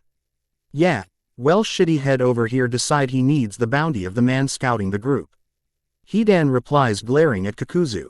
It was worth more than your butter knife. I wasn't about to pass the opportunity. Hidan feels an eyebrow twitch, his hand grabbing the scythe as he nears it to Kakuzu's smirking face. My butter knife. Let me teach you what Jashin-sama does to unbelieving fuckers like yourself. Conan rolls her eyes, quite used to the duo's antics. The discussion goes for a few minutes until Yahiko raises a hand. Hidan is mumbling while Kakuzu decides to remain silent. Yahiko tilts his head, raising a single eyebrow. Well, did you get it? Kakuzu takes his hand inside his black cloak and very slowly puts a single scroll from it. It was worth every single ryo. Hidan snorts just as Kakuzu gives Yahiko the scroll. Yahiko wraps his fingers around it, feeling the weight of the scroll on his hands. His eyes are meaning it with a hint of interest in them. He is aware of the hidden shadow behind the wall leading to another section of the room. He is also aware of the curious stare coming from Kakuzu, but he doesn't pay any attention to it. His mind is focused on the scroll. Kakuzu tilts his head, frowning lightly. I suddenly feel cheat, as if I'm not gaining enough out of this deal. To be honest, the first email I read, that mess, I didn't get anything in there. Yahiko narrows his eyes, whispering dangerously, you read it? Of course, I have to see if this was its weight in gold. Hidan glances at Kakuzu, smirking at his challenging tone. But that thing is written in a language I'm pretty sure you don't speak.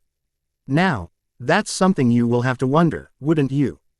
Asks Yahiko softly, dangerously. Tell me something. You really thought I would pay for this information I ordered you to bring to me? Or that you could sell and trick me afterwards? Very slowly, measuring his movements, Yahiko lifts his face to stare at Kakuzu.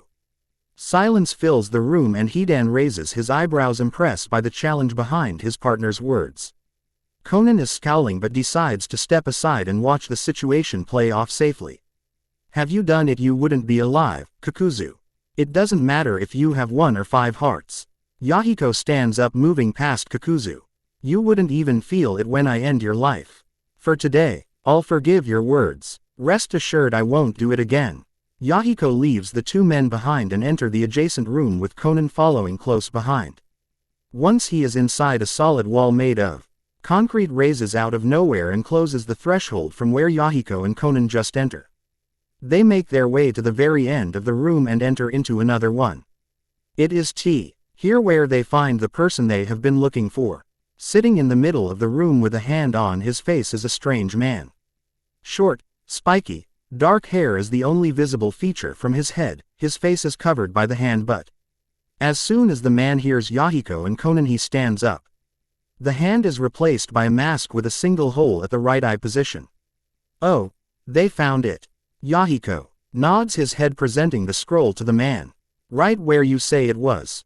Yahiko hands the scroll, moving past the masked man. Which makes me wonder why you didn't get it in the first place. The man shrugs, opening the scroll, not caring if Yahiko or Conan can look at its contents. It is rather complicated, as you know, Yahiko. The man touches a spot on his left wrist before continuing.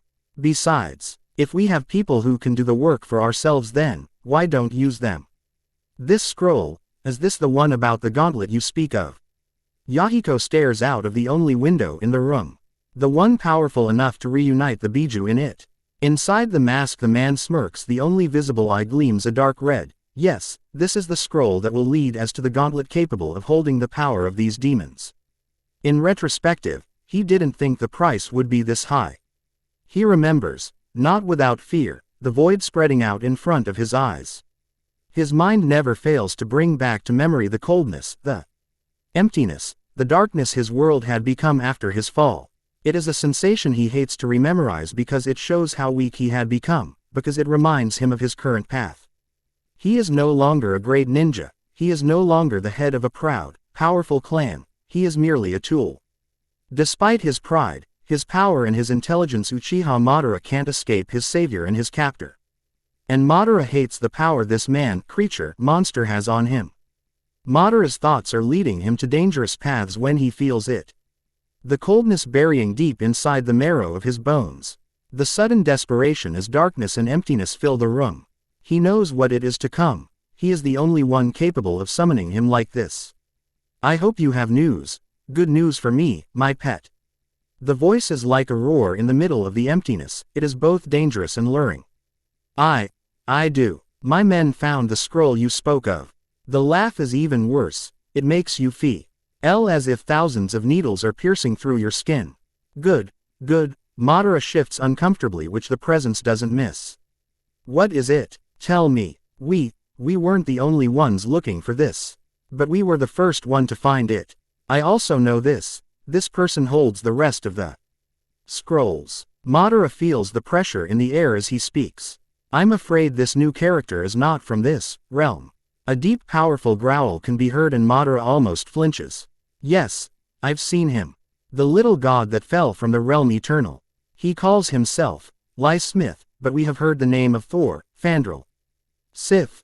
Then the presence laughs again, and this time Madara can't hide his disgust at the sound. Yes, the second born, the forgotten son. Odin has never been more stupid to lend me his wound son. Madara freezes when he feels the caress of an invisible hand against his face, and he feels a presence just behind him. Look for him, my pet. Look for him and make sure he joins our cause. Promise him what his heart desires, revenge on his brother and his father. Revenge on the realm that forgot all about him. What if he doesn't join? Well, I thought the answer was Pret. Why obvious? Madara feels a sudden burning feeling move through his body. He bites down the scream threatening to escape his mouth. Now that you have the power, if he refuses to join me, you will destroy him in my name. He tries. He really does. The beginning of a new week is approaching, and this whole time he has been trying to get to Naruto without any success. Every time he approaches the young blonde, the shadow of Ly Smith appears out of nowhere, taking the kid away or leading them to a different location. Even when Jiraiya doesn't think Ly Smith is near and he has alone time with Naruto T. He blonde looks warily at him, refusing any ill word direct to the blonde man. Now, it is really late in the afternoon and Jiraiya is watching as Loki and Naruto train together. The Toad Sanin has to add. MIT Ly Smith is corrected in his assumption that Konoha hasn't been doing a good job with Naruto's education. The blonde doesn't even know how to gather his chakra to perform a decent shadow clone or a henge. Jiraiya had to explain Naruto from the very beginning how the chakra works and how to use it to be able to perform ninjutsu. It is apparent to Jiraiya Naruto isn't a learner through the theory but rather through practice. The whole weekend has been divided between Loki and him teaching Naruto how to become a ninja. Of course, it is an arduous task that would take more than 2 days, but by now, Jiraiya can see the potential hidden behind Naruto. Just like his parents, there is a sudden moan followed by the sound of something heavy hitting the ground. That's not fair. You're cheating. Of course I'm cheating. Naruto pouts and Loki rolls his eyes. What kind of ninja would I be if I didn't cheat? But you're not a ninja, replies Naruto with an accusing finger to Loki. Loki raises an eyebrow, daring Naruto to say anything else. And still, I can beat you to the ground easily. You are not paying attention. Loki helps Naruto stand up. Let's start all over again. Jiraiya Masog. the bridge of his nose while trying to process what is happening. This isn't the first time he witnesses something like this. Jiraiya tries to convince himself this whole situation is going to fix itself. He is going to grab Naruto, hit Lie Smith and run away. The Sannin tries to convince himself he is going through this absurdity to rescue Naruto. Never mind the fact Naruto, obviously, doesn't want to be saved. Never mind the fact the man seems to be an adept teacher. Because, as Jiraiya tests Naruto to see what he has to teach him, he realizes whatever they are teaching in the Ninja Academy, it is not the same Jiraiya or even Minato learnt when they were younger. No, you are dropping your guard again. Loki seems pretty strict, he is serious and there isn't a single hint of a smile as he grabs Naruto's arms and positions them in the desired form. You have to be firm and quick. The idea of this sequence is to dispose of your opponent without giving him or her the chance to attack you back. Jiraiya observes with his fingers twitching at his side. It would be too easy to summon a toad and ask for help. To send a message to Konoha and tell Sarutobi where Naruto is, that's it, if Konoha even knows Naruto isn't there. A traitorous voice whispers inside his head. Jiraiya frowns. It is not possible. Sarutobi had assured Jiraiya Naruto is in good hands. Jiraiya has been in contact with the third Hokage for over 7 years, asking for Naruto's well-being every year.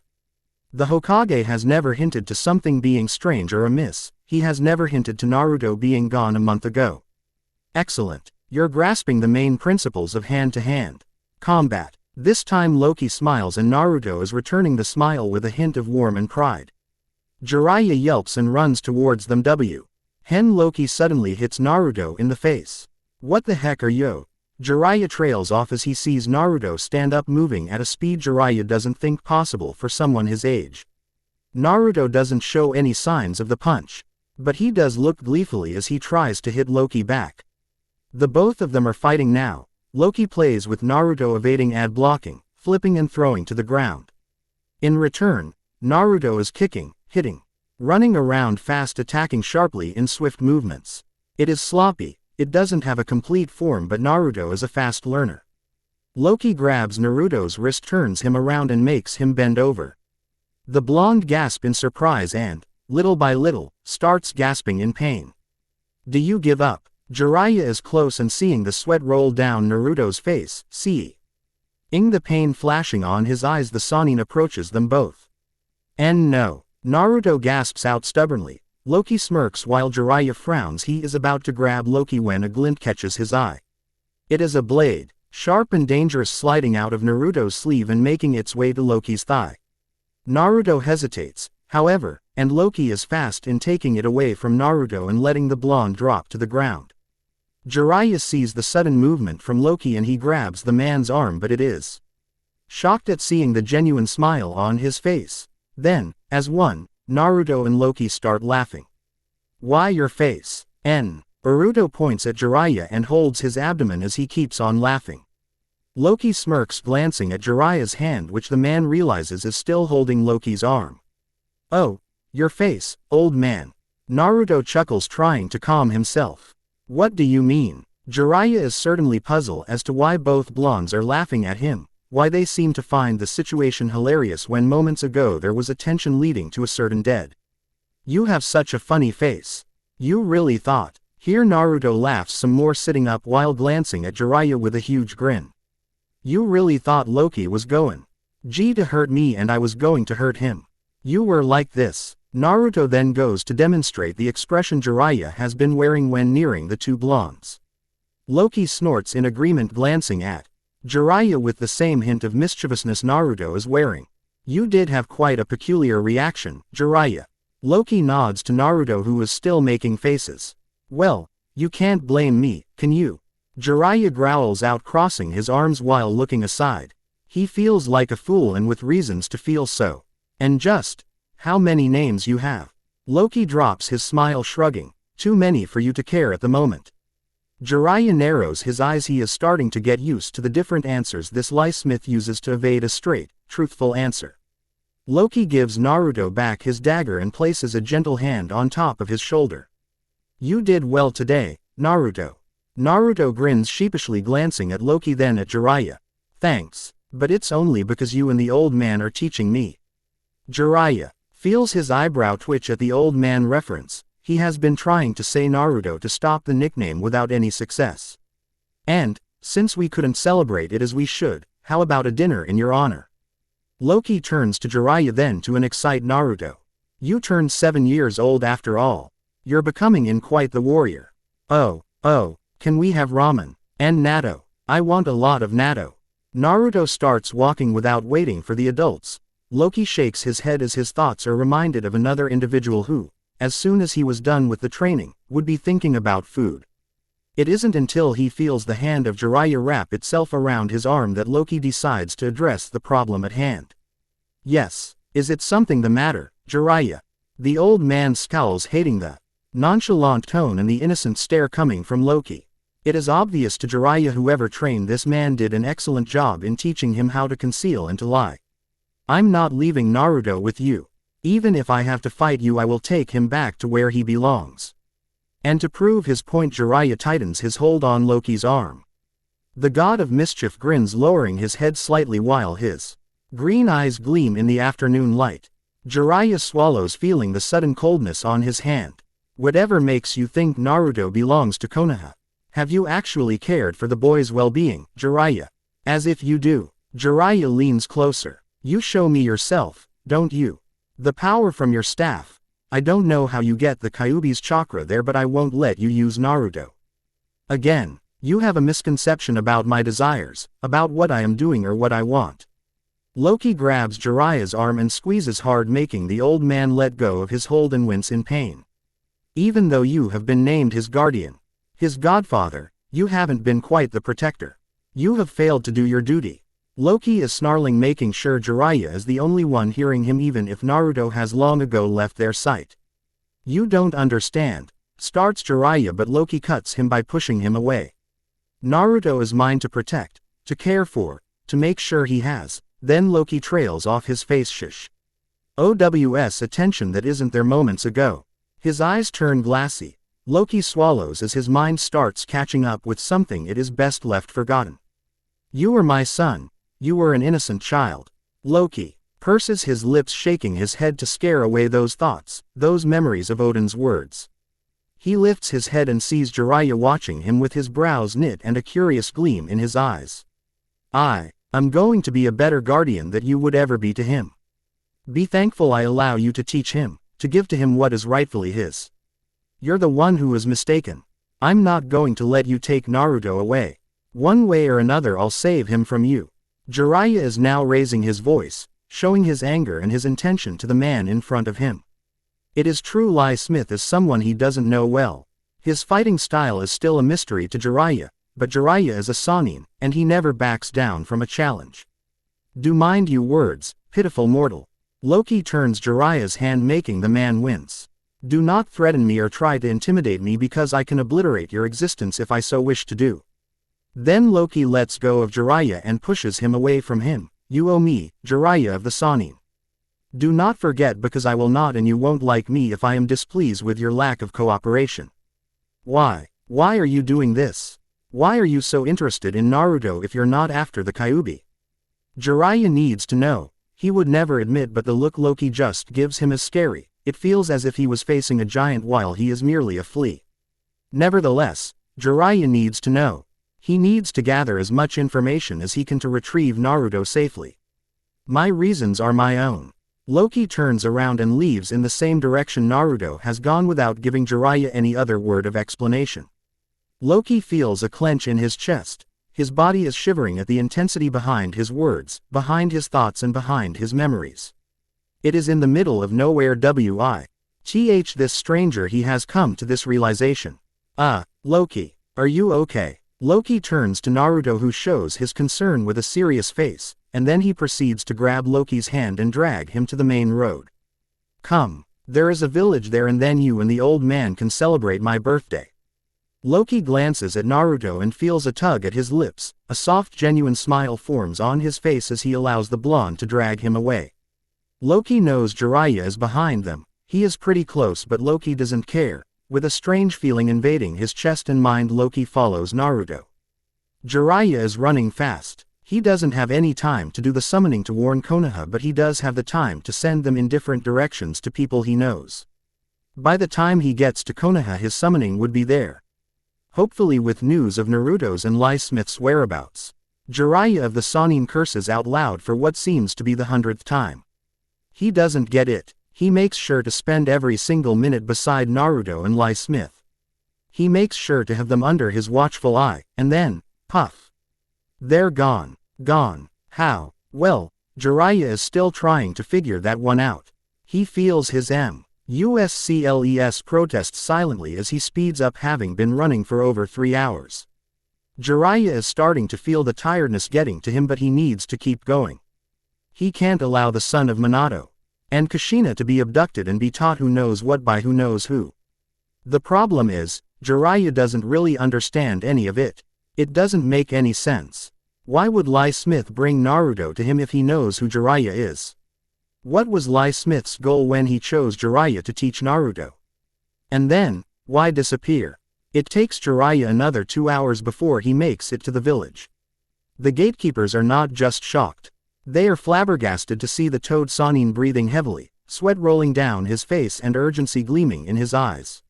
Where is the Hokage? Azumo and Katetsu Poi, NT at the Hokage Tower, and Jiraiya doesn't miss a beat as he leaves towards the building. Sarutobi Hiruzen is putting the Hokage hat aside. It is late into the night. His trip to Suna had been a half-success if he says so himself. There are still some tensions due to the recent income Konoha have gained from the daimyo of Wind Country. The Kazekage isn't pleased, but at least he seems more open and IGHTLY reassured that Konoha would make of Suna not only an ally but also a business partner. Of course, as far as the business can be managed by 2 shinobi nations. Sarutobi kneels down under his day. Looking for the bottle of sake he has hidden behind a secret compartment his former teacher, the Nadaime Hokage, implemented to the desk after an incident that is best left unmentioned. The third Hokage smirks as he finds it and proceeds to put the bottle of sake out when someone barges into the room, startling the old man, who hits his head against the desk. He curses and is massaging his head when he comes out of under the desk. What the heck? Naruto has been kidnapped. Just as both old men speak, a dozen Anbu appear from out of nowhere at the first sign of trouble. They stop dead in their tracks when it is obvious the Hokage is not in any immediate danger, but they don't leave because Jiraiya looks as if someone has just died. Jiraiya, what are you? The Sandaime Hokage is silenced by Jiraiya's voice. Naruto, he has been kidnapped. Sarutobi forgets the growing bump on his head while his face turns into a mask of concern and worry. What is the meaning of this? Sarutobi's question is direct to the Anbu in his office. While he is out, the duty of taking care of Naruto falls in the hands of the Anbu and some select Junin. It is Dog who speaks first. I don't know. Naruto has been in his apartment all weekend. It is his birthday, so letting him out would be a bad idea. Jiraiya shakes his head, hitting the desk. No. He has been with me and the man known as Lie Smith all weekend. They just disappeared right under my nose 6 hours ago. Lie Smith? You mean the man who supposedly took half of Orochimaru's men? Asks one of the Anbu. Sarutobi is getting pale by the minute. His mind is already thinking of the possibilities. He is thinking of his failure as a protector of the boy. He is thinking about what Kushina or Minato would say. Not half, just 4 of his best men. But, yes. Jiraiya turns to Sarutobi with urgency. We need to do something. God only knows what this man may do with Naruto. Are you certain? I saw Naruto with my own eyes. He's been inside his apartment. Says Dog with conviction. Jiraiya growls, annoyed. They are wasting precious time. He turns around looking to see if maybe Ma or Pa appeared with news about Naruto, but so far none of the toads have come with any news. Look, Kakashi, I know you think yourself a nice watchdog for Naruto, but he isn't there. He has been kidnapped. That's enough. Sarutobi places the Hokage hat over his head and directs stern glares to his men and Jiraiya. I want you 4 to give notice to the different entrances around the village. Ask if they remember anything going amiss or anything strange. Jiraiya is about to speak, but Sarutobi silences him. You and the rest of my Anbu are going to Naruto's building. Let's see what happened. The Sannin is about to scream. He doesn't know how to make Sarutobi understand there is not going to be anyone in that place. Naruto is God knows where and they are wasting time. Sarutobi doesn't leave any room for argument, his word is final and wit. Speed and efficiency all of them move to their destinations. They barge in without an invitation. They break windows and the main door, they scream and make a lot of noise. Jiraiya stands aside rolling his eyes angrily because he knows Naruto isn't there. Hey, what the heck are you doing in my home?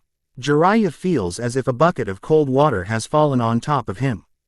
Again, he has his eyes wide open and is completely frozen. There in the middle of the room is a still sleepy Naruto, rubbing his eyes, frowning and pouting as his blue eyes move from one disaster to the next one.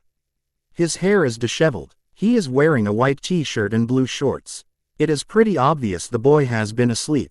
What did you do to my home? He is sounding more awake now and he is clearly displeased.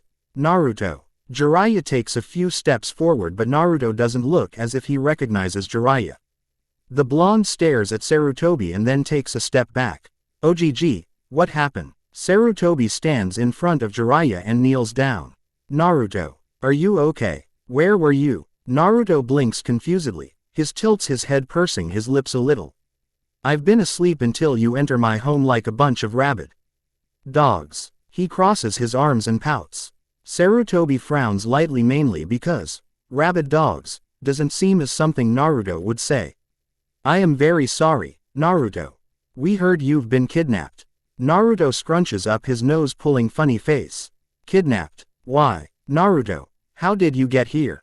Where is he? What? Starts Jiraiya grabbing Naruto by his shoulder. The blonde frowns and steps away glancing up and down at Jiraiya before speaking. Who are you? Jiraiya opens his mouth gaping at the boy. Who am I? I'm Jiraiya. We've been all weekend together. Now, where is he? Sarutobi watches carefully. Naruto may be good at fooling some people but Sarutobi likes to think he is capable of catching the boy. From the knit eyebrows, to the purse of his lips and the look in his eyes Sarutobi knows Naruto isn't lying. The boy doesn't know Jiraiya and the Sannin seems to be scaring Naruto. This isn't how Sarutobi plans to introduce the both of them. So, before things get worse he stands up placing a hand on Jiraiya. I'm sorry, Naruto. Obviously there's been a misunderstanding. Naruto pouts glaring at the Anbu, then at Jiraiya and finally at the old Hokage. The old man can't help the smile, as he remembers the same look on Kushina. Yes, well, your misunderstanding owes me a few windows and a new door. Sarutobi chuckles, Anbu dog snorts and Jiraiya looks like a fish opening and closing his mouth. Jiraiya. Sarutobi's voice is filled with warning. The white-haired man is standing there watching Naruto but the blonde doesn't seem to know him. Naruto looks oblivious, he still has a pout on his face and he still looks sleepy. When his blue eyes turn to Jiraiya there isn't even a hint of recognition there. I'm coming. I'm sorry we disturbed your dream, Naruto. Naruto narrows his eyes but shrugs. I will send someone in the morning to fix this, Naruto says Sarutobi with an apologetic smile to Naruto. I'll leave some of the Anbu here if you want. No need to worry, OGG.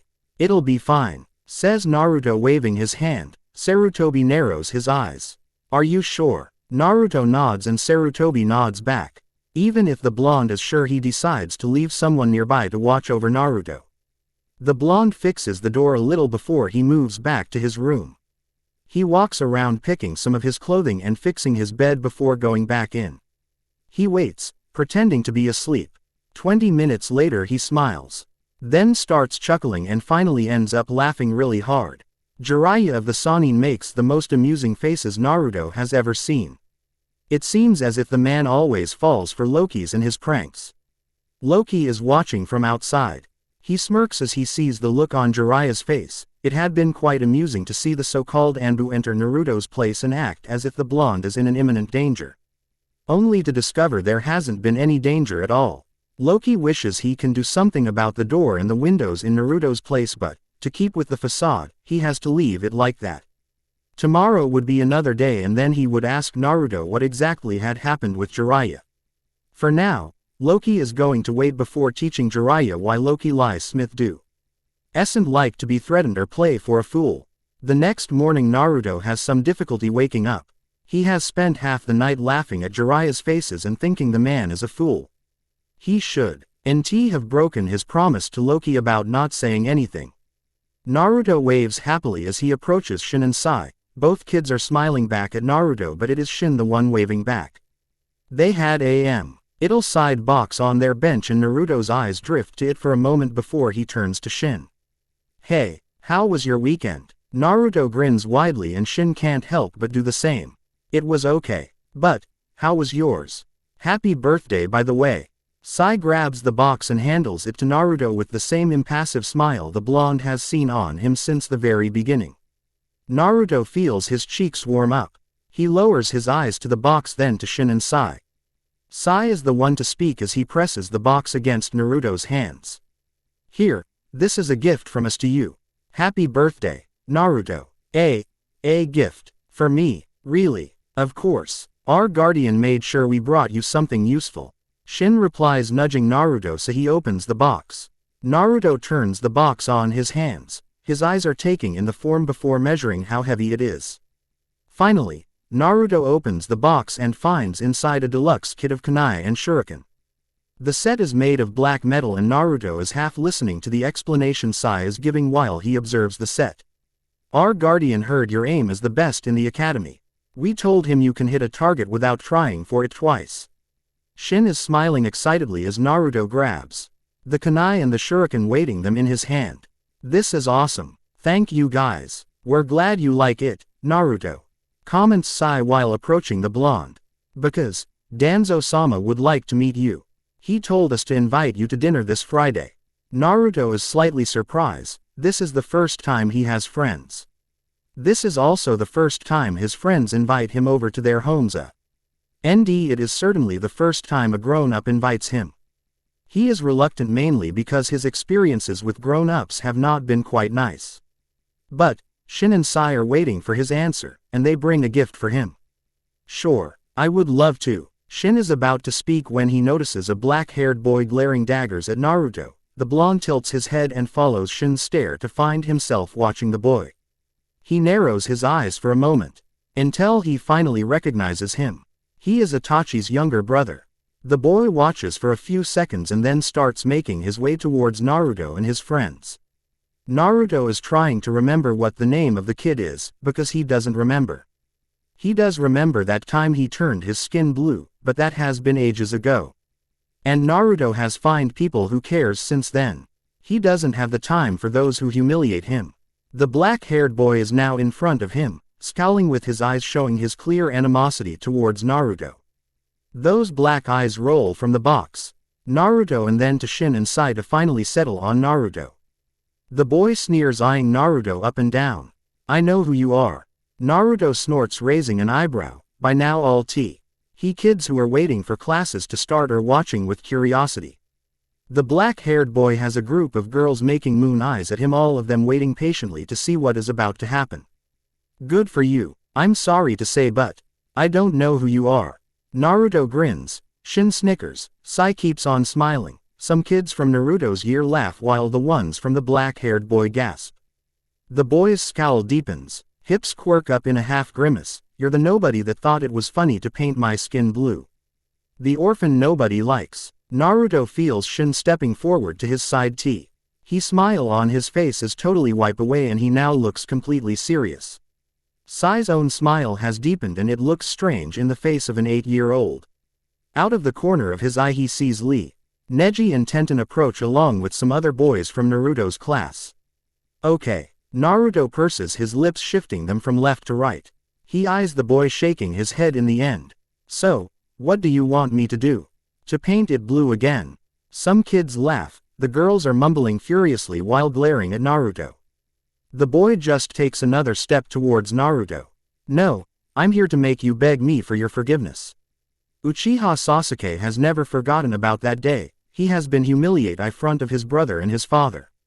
His father had watched the whole incident. Sasuke knows his father has been disappointed in his younger son since. Sasuke clenches his fist as he glares at Naruto.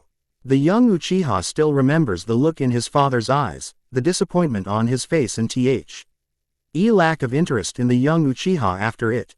Sasuke also remembers Itachi's face. He also remembers his older brother's words. Itachi has spoken marvelous things about the Uzumaki kid. How intelligent he was to use the trees to hold the permanent dye. How this Uzumaki brat seems to be really cunning, a real ninja in the making. Sasuke has planned it all out. He would humiliate the blonde to demo. Straight his father and Itachi he is better than him. He would show his father he wouldn't fall from such a stupid prank never. Again, he would show Itachi, Sasuke is grown enough and stronger so he can spend more time with him and spend less time talking about the stupid Uzumaki Naruto. Well, considering this happened like a year ago and I don't feel like it, Naruto shrugs winking at Sasuke. Besides, it was a prank. You should enjoy life because life is short. Shin chuckles again and Neji has to admit Naruto as being an amusing smart backside. Naruto smiles brilliantly at Sasuke and turns around. Sasuke doesn't take the comment lightly, his eyes darken and he readies his fist to crash against Naruto's skull when someone stops him dead on his tracks. Sasuke, what are you doing? Brother, Itachi ni. Sasuke turns his black eyes to Naruto and glare at him for even daring to call Itachi like that. Itachi frowns looking down at his little brother before turning to Naruto. There is an almost imperceptible smile there. Itachi bows his head to Naruto. Hello, Naruto-kun. Then as an afterthought, happy belated birthday. By the way, how did you spend your birthday? Oh, you now, here and there and doing everything I can. Naruto's grin is blindly happy and Itachi has to hold back a chuckle. Then the older Uchiha turns to his brother and raises an eyebrow at him. What you were about to do, Sasuke, was a coward's way out. You never attack a comrade in such a traitorous manner. You should apologize to Naruto. Sasuke gaps at his brother before recovering some of his dignity and crossing his arms. He shakes his head making sure his anger is not visible on his face. No, he is the one that has to apologize to me for what he did. And, I'm training to be a ninja. Father says attacking an adversary when he turns his back at you is the best way to deal with them. Itachi opens his mouth to reply when Naruto's hand on his free arm stops him. The blonde shrugs and shakes his head. Before he can say anything Sasuke is pushing him hard away from Itachi. Naruto staggers back quite surprised by the sudden attack. Let go of my brother. Sasuke. Sasuke lifts his head to watch Itachi. There is a moment in which the two brothers have a staring contest. Moments later Sasuke pulls his arm from Itachi's hold and turns around. I don't care. As all he says will. Making his way inside the building of the academy. Itachi is left there watching after the retreating form of his brother. A part of him feels guilty. This last 2 years his attention has been dived between his shinobi duties. His duties as the heir of the Uchiha clan, and his care for young Naruto. While he has spent some time with Sasuke, he knows it has been reduced to an hour or two every 3 or 5 days. Itachi knows the only one who pays enough attention to Sasuke is him. His father has only eyes for Itachi and his plans to start the civil war in Konoha. Itachi sighs, maybe after day at the academy is over he should come by and take Sasuke on a 2-day trip to the Uchiha special training grounds. Nay, Itachi ni, are you okay? Itachi turns to see the concern on Naruto's face. He smiles a little, putting his hand inside the kunai holster. Yes, don't worry, my little brother is just upset because I haven't been able to fulfill my promise to him. Itachi handles Naruto a small box. Here, happy birthday, Naruto. Thanks. And don't forget to spend more time with him. Comments Naruto. Maybe he stops being, you know. Itachi rolls his eyes chuckling lightly. Don't worry. I bet if you give him the chance you will know Sasuke isn't always like this. Naruto doubts it. The boys seem angry enough and rather arrogant to clash against Naruto worse than Neji does. But nah. Naruto nods politely because he remembers Loki's advice. If you have nothing good to say, better don't say anything at all. Just before Itachi retreats his black eyes fall on the boys behind Naruto, the ones Naruto calls friends. Shin and Sai. Itachi frowns but decides to not say anything to Naruto. This is something Loki would know how to deal with. Sarutobi Hiruzen watches through his crystal ball as Naruto is back to his friends. Goes to class and falls asleep in the middle of one of the lessons. Jiraiya sits restless in front of him. The man is drumming his fingers impatiently as he tries to hold his tongue. The Toad Sannin has tried to explain to Sarutobi the events that came to pass during the weekend. The third Hokage is still doubtful. He has reports of the Anbu in charge of Naruto's protection telling him the boys spend the whole weekend on his apartment and occasionally on top of the Mount Hokage. Nothing out of the ordinary had happened. But Jiraiya is too convinced of his own truth. He is too insistent for this not be a scheme of some sorts from an unknown individual. Well, not so unknown. Even Sarutobi has heard about the mysterious Lie Smith. This information you were looking for so desperately, starts Sarutobi after a moment of silence. Was it necessary for you to contact this Lie Smith? You are, after all, the best source of intel we have. Yes, I need it. So far trying to get any useful information about Akatsuki has been almost impossible. Jiraiya grunts looking aside. The only one who gave me information, valid, useful information was Lie Smith. Suru. Toby looks down at the folder on his desk. He has read some of it but not all of it. And he knows, by now, how dangerous this group of mercenaries is. At first, he as well as the other Cage thought the group could work as a means to create more income to their villages, but now, the plans the group has been creating seem to have changed. They look darker, dangerous and, above all, impossible to predict. He gave me names, locations and most importantly, he confirmed to me this group is going after the Biju. So, you make a deal with him and now, he is making you pay that debt by teaching Naruto ninjutsu. Jiraiya glares at Sarutobi who looks apologetically at him. It isn't his intention to make Jiraiya's theory absurd or make him look like an idiot. Look, I know how it sounds, sensei. But that's how it happened. Jiraiya sits back fidgeting before speaking again. He knows about Naruto. Sarutobi leans back bringing his hands together. Explain exactly what does this man know about Naruto? He knows about the Kyuubi. He knows about Minato. He knows about me being Naruto's guardian. Sarutobi almost falls of his chair because there are a limited number of people who knows of Naruto's origins. This is quite alarming. If someone like Lie Smith, known to be a person who sells information and does any kind of job, can do a lot of damage to Naruto and Konoha. This is worrisome. I know. That's what I've been trying to say to you since yesterday night. Sarutobi leans forward resting his elbows on the desk. You have to understand that Naruto has been spending all his time in Konoha, in his home. Jiraiya does a face when Sarutobi mentions the word, home, but decides not to comment about it. Could it be, perhaps, this man used some kind of genjutsu on you? Some kind of illusion we're not aware of. Jiraiya wants to scream in frustration. If he were Orochimaru, Sarutobi would never doubt him. But, since this is Jiraiya talking, Jiraiya quiets down his dark thoughts. It wouldn't do anyone any good if he allows them to cloud its judgment. Besides, Sarutobi's idea may not be that far away from what is really happening. Genjutsu, perhaps, but he is thinking more about a henge. He is thinking this Lie Smith changes his appearance. It is possible, yes. Jiraiya massages the back of his neck sighing. I think I should look into this, but I can't do it alone. It would be too dangerous to do so.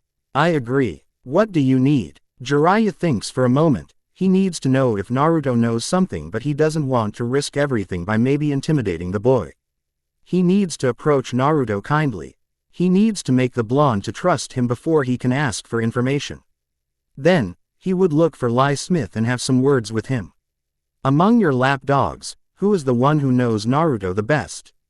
Sarutobi arches an eyebrow and holds himself before rolling his eyes. He waves around and an Anbu with a dog's mask appears behind Jiraiya. Oh, right, says Jiraiya watching behind him. Of course it has to be you. I thought it was appropriate. At least until they make me take on a genin team. Hatake Kakashi takes his mask off. Jiraiya can't help but lean forward with curious eyes only to be disappointed. The man has on his usual half-moss covering from his chin to his nose. So, any ideas as to what do you want to do, Jiraiya-sama? Jiraiya turns his eyes to Kakashi then to Sarutobi. Yes, actually, I do. 3 days later Jiraiya is watching Naruto from the other side of the street. His eyes narrow as a big man, with red hair, and a big bear sits beside him. The man places a hand on Naruto's shoulder and gives the blonde a wink and a half smirk. Who's that? The man seems pretty amiable. He is letting Naruto do the talk, and, moments later, 2 kids about Naruto's age join them. The man on the ramen stand serves another set of ramen and the group starts eating and talking. Kakashi glances from his book to the stand. He takes in the group before returning his attention to the book. That's a guy called Volson, Vontag, something like that. A merchant from Wave Country. And, why is he eating with Naruto? Kakashi turns the page of his book as people pass around them. Jiraiya has not taken his eyes from the stand, watching carefully at the group. A year ago the man came looking for something to eat. Naruto found him and took him the best ramen you will ever eat. Kakashi lowers his book to stare at Jiraiya. Naruto made a friend out of him after that. Every time he comes by he looks for Naruto and pays for his dinner or lunch. Just like that, no questions asked. Without asking nothing in return. Kakashi lets out a sad sigh as he puts the book down, making sure it is safely guarded inside his back holster. He leans back against the wall and lets his only eye travel down the road to the ramen stand. He is clean. He has a genuine job, one that brings to Konoha some supplies for the very same ramen Naruto likes to eat. Kakas. He tilts his head as Naruto laughs openly, ignoring the passing glares and scoffs. He invites Naruto to dinner because Naruto reminds him of his only son who died while trying for a post in the ninja academy in Kurigakure. Jiraiya hasn't stopped frowning, but he seems less tense. Kakashi seems slightly surprised by the Sanin's reaction. His own eye is watching Naruto, then decides the silence is too uncomfortable to still deal with it. You're really worried, aren't you? About this guy and what you say he did or does to Naruto? Jiraiya doesn't answer, mainly because he doesn't know what to say. A part of him is worried, of course. But then there is another part of him, a much hidden, almost secretive part of him that wants to believe the man is really helping Naruto. There is a lot of regret in Jiraiya's heart. Naruto has had a hard life, and maybe, just maybe, this lie Smith has given to him, but Konoha has denied him. I'm worried because out there may be someone who can offer Naruto what Konoha, Sarutobi-sensei.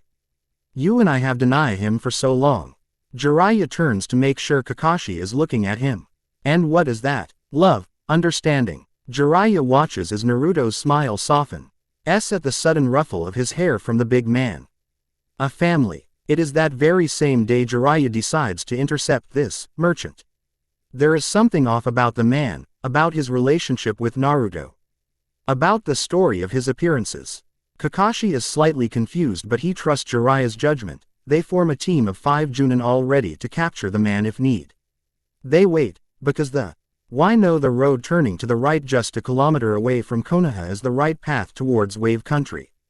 They wait an hour, 2 hours, 3 hours. There is nothing. Jiraiya is worried. The man left Konoha 4 hours ago. It is time for him to appear at this side of the path. Maybe he discovered them. Maybe Jiraiya's suspicions about the man are correct. There is a sound coming from the earpiece he has with him. It's Kakashi. What do we do? Apparently he took another road. Jiraiya scoffs because he can't believe Kakashi is so reluctant and so skeptical about the whole issue. We have 2 men covering that side of the road. Kakashi. No, I think something went wrong, or he knows we are here. Jiraiya can hear the heavy sigh coming from Kakashi. Okay, let me go back to the village and ask if maybe he returned or something. Very well. In the meantime, send the others to survey the forest. There is hesitance from the other side. Then Jiraiya hears a grunt of agreement, and soon a new Jiraiya is left alone on his spot in the dark forest. The night is cold but not overly cold. There is no moon, and Jiraiya has to wait until either Kakashi or another member of the team communicates with him. Soon enough, Jiraiya is bored and it's thinking maybe he is paranoid. But they can't blame him. He knows when that feeling at the pit of the stomach making his mind dizzy and his heart beat just a tad bit faster isn't love, or arousal, or anything of the sorts. He knows this kind of feeling is of dread and something that it's about to happen. He just wants to make sure the son of Minato and Kushina is okay. And this man just Jiraiya growls in annoyance, stupid man for messing with his head. Jiraiya starts hearing interference on his earpiece, there is static and for a moment the M. And knits his eyebrows together in confusion until the sound becomes unbearable. Jiraiya takes the artifact from his ear moaning in pain while massaging his ear. He looks down at the earpiece that it's still making those sounds. Technology in this realm is so strange. Jiraiya freezes at the sound of the voice. It is so unreliable, just like people. Jiraiya turns ready for an attack when a heavy, huge form appears out of nowhere. It is the man they've been waiting for. His red hair looks like a mane, with his hand caressing his bear. The man has deep, green eyes twinkling with amusement as they approach Jiraiya. Then, it appears on his right hand. A familiar staff. It is gleaming red and green and slowly, pretty slowly the big form transforms into a slender one. This time there is black hair. The green eyes are still there but everything else shows a young man, tall and slim looking out of place and time with the clothes he is wearing. The Sannin doesn't know what to say or how to react. The man smiles and Jiraiya can see the familiarity behind the arrogant smirk. Why you are. Jiraiya feels his throat dry, his heart is beating fast and now he wishes the artifact in his hand is still working so the rest of the Junin can hear him. Please, call me Loki, says Loki approaching the man. Jiraiya takes a fighting stance recovering quite quickly from the shock. This only makes Loki stop and his grin grow. Loki, or, maybe, Ly Smith. Loki chuckles shaking his head amused by the man's reaction. Oh, you caught me, big guy, you really did. I think you have spent too much time in the bars down in Iron Country, says another voice from above Jiraiya and just then Jiraiya wonders how these two individuals can sneak out on him. He is a freaking Sannin. They shouldn't be able to surprise him like this. There is not such a thing as much time. The people down Iron Country are the most interesting ones I've met in this pathetic realm. The voice above Jiraiya jumps down and there, in front of him wearing his Anbu gear and his Weasel mask to the side is Uchiha Itachi. What the heck is going on here? What are you doing here? And Jiraiya feels like a 10-year-old again when Orochimaru, Tsunade and he were still a team. He feels like a kid who is missing the big picture because his mind is still too young to process it all. I'm sorry, Jiraiya-sama, but this situation could have been avoided if you have done as Loki-san told you. The Toad Sannin knows when he is trapped, he knows he can fight and maybe get out of this situation on time to have some backup. He knows all of this, however. There is something preventing him from moving. There is something making him feel weak on the knees and unable to react properly. He turns to Loki and the man nods his head. Don't worry, once this is over you will be able to move freely once again. Loki chuckles, Itachi frowns. Well, maybe freely is not completely accurate. What do you mean? What did you do to me? Loki considers the questions for a few moments before advancing. Very well, I'm going to tell you what you desire mainly because Itachi here has asked me to. Itachi is looking at Jiraiya and the man can see the Sharingan activate. I told you I don't like being tricked. I told you I don't like when people think of me as a fool. And I told you Naruto is mine to protect to make of him the best he can be. Loki-san really means well. Naruto adores him, Jiraiya-sama. The only thing Naruto needs is people who can teach him how to be a ninja and that can offer him a family. Interrupts Itachi ignoring the glare coming from Loki. Loki-san is the father Naruto lost a long time ago. This time not only Jiraiya is left speechless but Loki as well. The god doesn't know how to react or how to respond to that. For a brief moment the red eyes meet with the green ones. Loki understands what is not being said and, even if he doesn't want to admit it, he is grateful by the vote of confidence from Itachi. The problem relays in your insistence to interfere. And I will continue to do so. You're a criminal. You shouldn't be trusted. Someone that changes his form is up to not good. This time Jiraiya turns to Itachi. You should know this, Itachi. You are a Konoha ninja. You can't allow him to take Naruto or keep taking him away. Konoha is not what it used to be, Jiraiya-sama.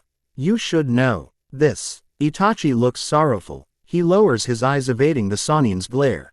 Oh, so what? You decided to join your clan in his little quest for civil war. Itachi snaps his head fast with the Black dots spiraling wildly and his face showing his discontent towards the comment. He clenches his fist and Jiraiya looks almost smug. He still feels weak but decides it's time to fight. Sarutobi needs to know this. How do you know? Itachi's voice is cold. Loki glances at the young man for the first time, seeing the cold anger coming from him. Humph, as if Fukasaku can keep something this big a secret. Your old man has always been a show-off. Danzo, Sarutobi and the rest of the elders know of this. Itachi takes a step forward but the hand of Loki stops him. Itachi turns to Loki and Real. Izeshi is going to give some explanations later. For now, Loki only desires to act as quickly as possible. I didn't want to have to do this. I thought maybe you held enough love for Naruto to do this quietly and with an open mind. Loki shakes his head, disappointment evidently on his expression. It is truly sad to have to take your mind away. What? Don't worry, Jiraiya-sama. You would be able to function normally until Loki-san calls upon you, says Itachi, who is looking into Jiraiya's eyes. Please, try to not resist too much because I'm still new at this, Tsukuyomi. You know, I forgot to ask, I'm not much of a romance writer but I want to give it a try in a pretty subtle way. Have you any pairing you would like Loki and Naruto to try? Any girl from Naruto's world, Asgard or even Earth? Do tell me what you think. I would love to hear it. Thanks for reading and don't forget to comment. The decisions we make. I want to thank you all guys for your comments and the favorites on the story. I'm glad you are liking the story so far and that even if there are grammar mistakes you're still here with me in the story. Chapter 7. The decisions we make, the people we meet, the paths we take. But he was not afraid. Even if the shadows were closing in, the mighty Thor raised his hammer and slammed it against the ground, making the surface tremble and his enemies fall down like domino pieces. Naruto is acting out what he is telling. He jumps with his arm raised to the sky, mimicking the hold of a hammer before letting himself fall on the ground and make a sound of a heavy hit and a splash of stone. The kids are all wide-eyed leaning in as Naruto keeps telling the story. Shin and Sai have heard the story before, so they help Naruto out whenever the blonde requires it. Outside the scene, almost hidden away, is Iruka, who can't help the soft smile adorning his face as he, too, hears the story. Out of the corner of his eye Naruto can see Neji, who is torn between ignoring Naruto and paying attention. Then, what happened? It is Lee, the one who asks, as Naruto stops in the middle of the climax of the story. The blonde stands up, his face is unreadable as he looks solemnly at his classmates. Then, the army of frost giants came in and Thor, his brother Ikkel, the warriors 3 and Lady Sif were trapped without no one but themselves to save them for a definite dead. Okay, all inside, time for the last lesson of the day. The kids all jump, startled, turning around to Mizuki's smiling face approaching from the academy building. The smile on the Chunin instructor soon disappears at the amount of glares he is receiving. What? No, they all say as one. I want to hear what happens. Another one whines, crossing his arms and settling himself stubbornly. Can we just wait for a moment? This time it is Tenten the one who speaks. She is as close to Naruto as Lee is. Both of them have been listening attentive to the story. Mizuki frowns, his eyes glaring at the blonde before turning to Iruka, who is now advancing towards them. I'm sorry kids, but we need to go inside. Maybe Naruto can continue his story after classes. Naruto smiles shyly, nodding his head. The rest of the Claw SS all stand up, whining while moving with heavy footsteps to the academy. Iruka is smiling, still watching the kids, ignoring the shadows crossing Mizuki's face as the man glare with all the anger and a turd he feels inside his heart at Naruto. In a darkened corner, Loki is watching. He feels proud at how adept Naruto is with his storytelling. He is still amazed how the blonde can include him in the tales without revealing completely Loki's real name. But those green eyes catch Mizuki's stare and there is a warning ring inside his head. He would need to watch the man more closely from now on. It is Friday and it is late in the afternoon. Shin, Sai and Naruto are walking down the streets of the west side of the village. It is silent as most of the buildings around this place are big houses or compounds. Naruto is looking around with curiosity sparkling in his eyes as Sai speaks about his newest masterpiece. The boy is sounding unsure, a little nervous while glancing at Naruto, then at Shin. I bet it looks awesome, replies Naruto, patting Sai on the back. You draw really well. I try it once and they look as if my brush was dying a horrible death and I was the cause of it. Sai smiles, a genuine smile, at Naruto. I bet you were killing the brush slowly. Hey. The three of them laugh as they arrive to their destination. It is a middle-size house, with a main entrance and a small hall. L directing the newcomers to the living room. There are some guards, none of them have on a friendly expression, but Sai and Shin assure Naruto those guys are ninja who once belonged to a secret organization between the walls of Konoha. Now they're here for protection and decoration. Says Sai. Danzo-sama has retired, he is no longer a ninja but has many enemies. The three of them enter the living room and move to an adjacent door to the left. They keep on walking until they reach another door, this one, leading to a backyard. The place has been organized for eating outside. There is a big circular table near a pond with koi fishes in it. Naruto turns his blue eyes to the only person sitting around the table. It is an old man with bandages around his head covering one eye while his right arm seems to be immobilized against his chest. The man eyes Naruto with an expressionless face. There is a moment of hesitance from Naruto, who can only smile nervously at the man while Shin introduces him. The man is assessing Naruto. He is making the boy fidget before he decides manners would be something very well appreciated. Nice to meet you, Mr. Danzo. And then he bows awkwardly. Naruto glances up and sees a quirk of the man's lips. The ghost of a smile as Danzo too bows back. The pleasure, I assure you, is all mine, Uzumaki Naruto. They sit and Danzo makes his servants bring the food to the table. He remains silent as the three kids start talking about what happened that day. The man's eye would drift towards Naruto once in a while, and the blonde is well aware of this, but he saw nothing and instead enjoys the food and the drinks. 2 hours later, the backyard is light with different torches all around the place. It gives the garden a rather mystifying appearance. One Naruto can't help but feel enchanted by it. So, tell me, young Uzumaki, how are you faring in the academy? Naruto turns to the voice, realizing Danzo is now openly looking at him, waiting for an answer. I'm doing well, sir. He feels really proud because so far he has made everything Loki told him to. Not to be rude or speak out of time, to be respectful and answer only what he thinks would be wise to say. Never give more information than is necessary. Danzo tilts his head, his eye narrowing lightly. Shin here tells me you are an excellent marksman. This time Naruto's eyes lit up. Nodding his head, he starts talking. Yep, I'm the best, even better than Neji. But I'm still having trouble with the rest. The man leans back, his free hand on top of the table as he takes in Naruto's face before continuing the conversation. I remembered, a long time ago, when your mother would humiliate the Hyuga heir while in their training sessions. It is slow but very noticeable when Naruto's eyelids move upwards.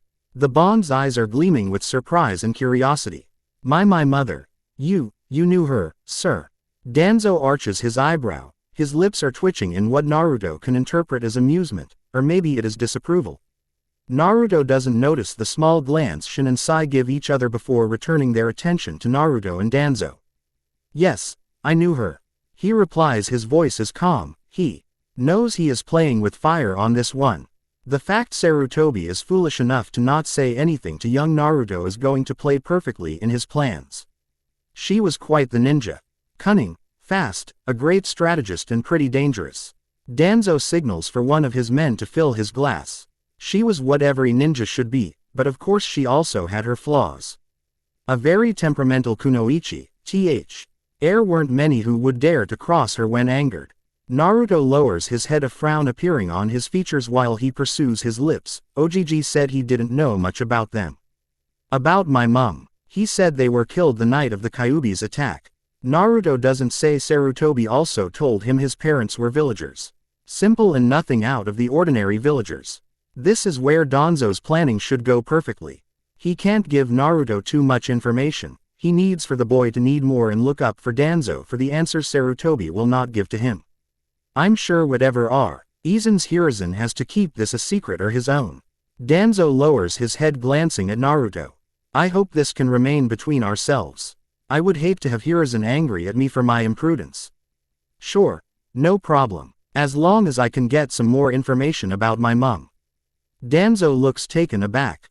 He doesn't expect Naruto to be this forward, nor does he expect for the boy to be cunning enough to ask something in return. But, then again, Uzumaki Naruto is called the most unexpected person by Shininsai for a reason. Naruto smiles sheepishly while he watches out of the corner of his eye at Shininsai facepalm. I mean, sir. Danzo smirks, nodding his head, of course. It wouldn't fair of me to ask something of you without giving something back. Naruto smiles, satisfied at having deal with the situation, gaining something in return. He stares at Danzo, his hand moving automatically to the pendant Itachi had given him for his 7th birthday.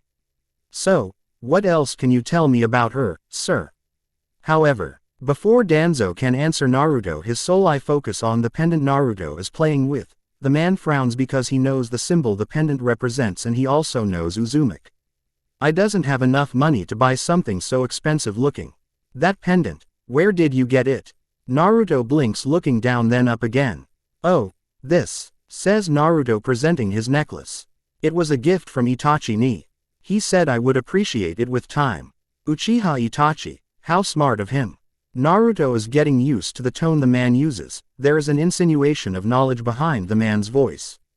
A knowledge Danzo is sharing bits by bits with Naruto. What do you mean? The symbol you're carrying is the same one of your clan. The Uzumaki clan. Naruto looks taken aback. I have a clan. Indeed. A most powerful one if memory serves me right. Danzo smiles, leaning over the table. And believe me, it does. Unfortunately, they have all but disappeared. I think I have some books relating this shameful event. I can get it for you if you want. Wow, sure. I mean, yes, sir, that would be cool. Naruto chuckles and Danzo accompanies him with a short, quiet snigger. Danzo re-ara. NGE, his position on the chair even more intrigued by the blonde sitting just across the table and his relationship with Uchiha Itachi. Is it the heir of the Uchiha clan who has taught young Uzumaki the art of speaking? Because this Naruto isn't the same idiot, klutz and distracted one Sarutobi describes sometimes. So, Uchiha Itachi gave it to you. He must have you in high regards to get hold of that necklace. And from that point on, Naruto starts telling Danzo about his unusual friendship with the heir of the Uchiha clan, while Danzo would share some pieces of information about Naruto's mother and his clan. It is late at night when Naruto decides to go back home. He enters his apartment to find Loki reading some strange scroll, but he is too tired to share any of the conversations he held that day. Naruto feels warm and safe the moment Loki takes him quietly to his bed and tuck him in. Tomorrow he would tell Loki all he had learnt from the man called Danzo. And so, time passes. Days turn to weeks, weeks turn to months. By the time Naruto is nearing his 8th birthday, he has been getting used to the routine that involves what he calls in his mind his family. Loki has always been, and always will be, the father figure. The one who is there for everything Naruto needs. The man can be mysterious sometimes. There is an undercurrent of anger and sorrow. There, something Naruto no ces, but decides the best way to put a smile on Loki's face is to do the best he can. And Naruto does, and Loki smiles. Then, there is Itachi. Itachi is capable of taking several roles, but Naruto likes to think he is the big brother he doesn't have. He can't help but feel jealous of that jerk Sasuke for having such a cool brother. He can't help but feel jealous of Loki for having a big brother, of course.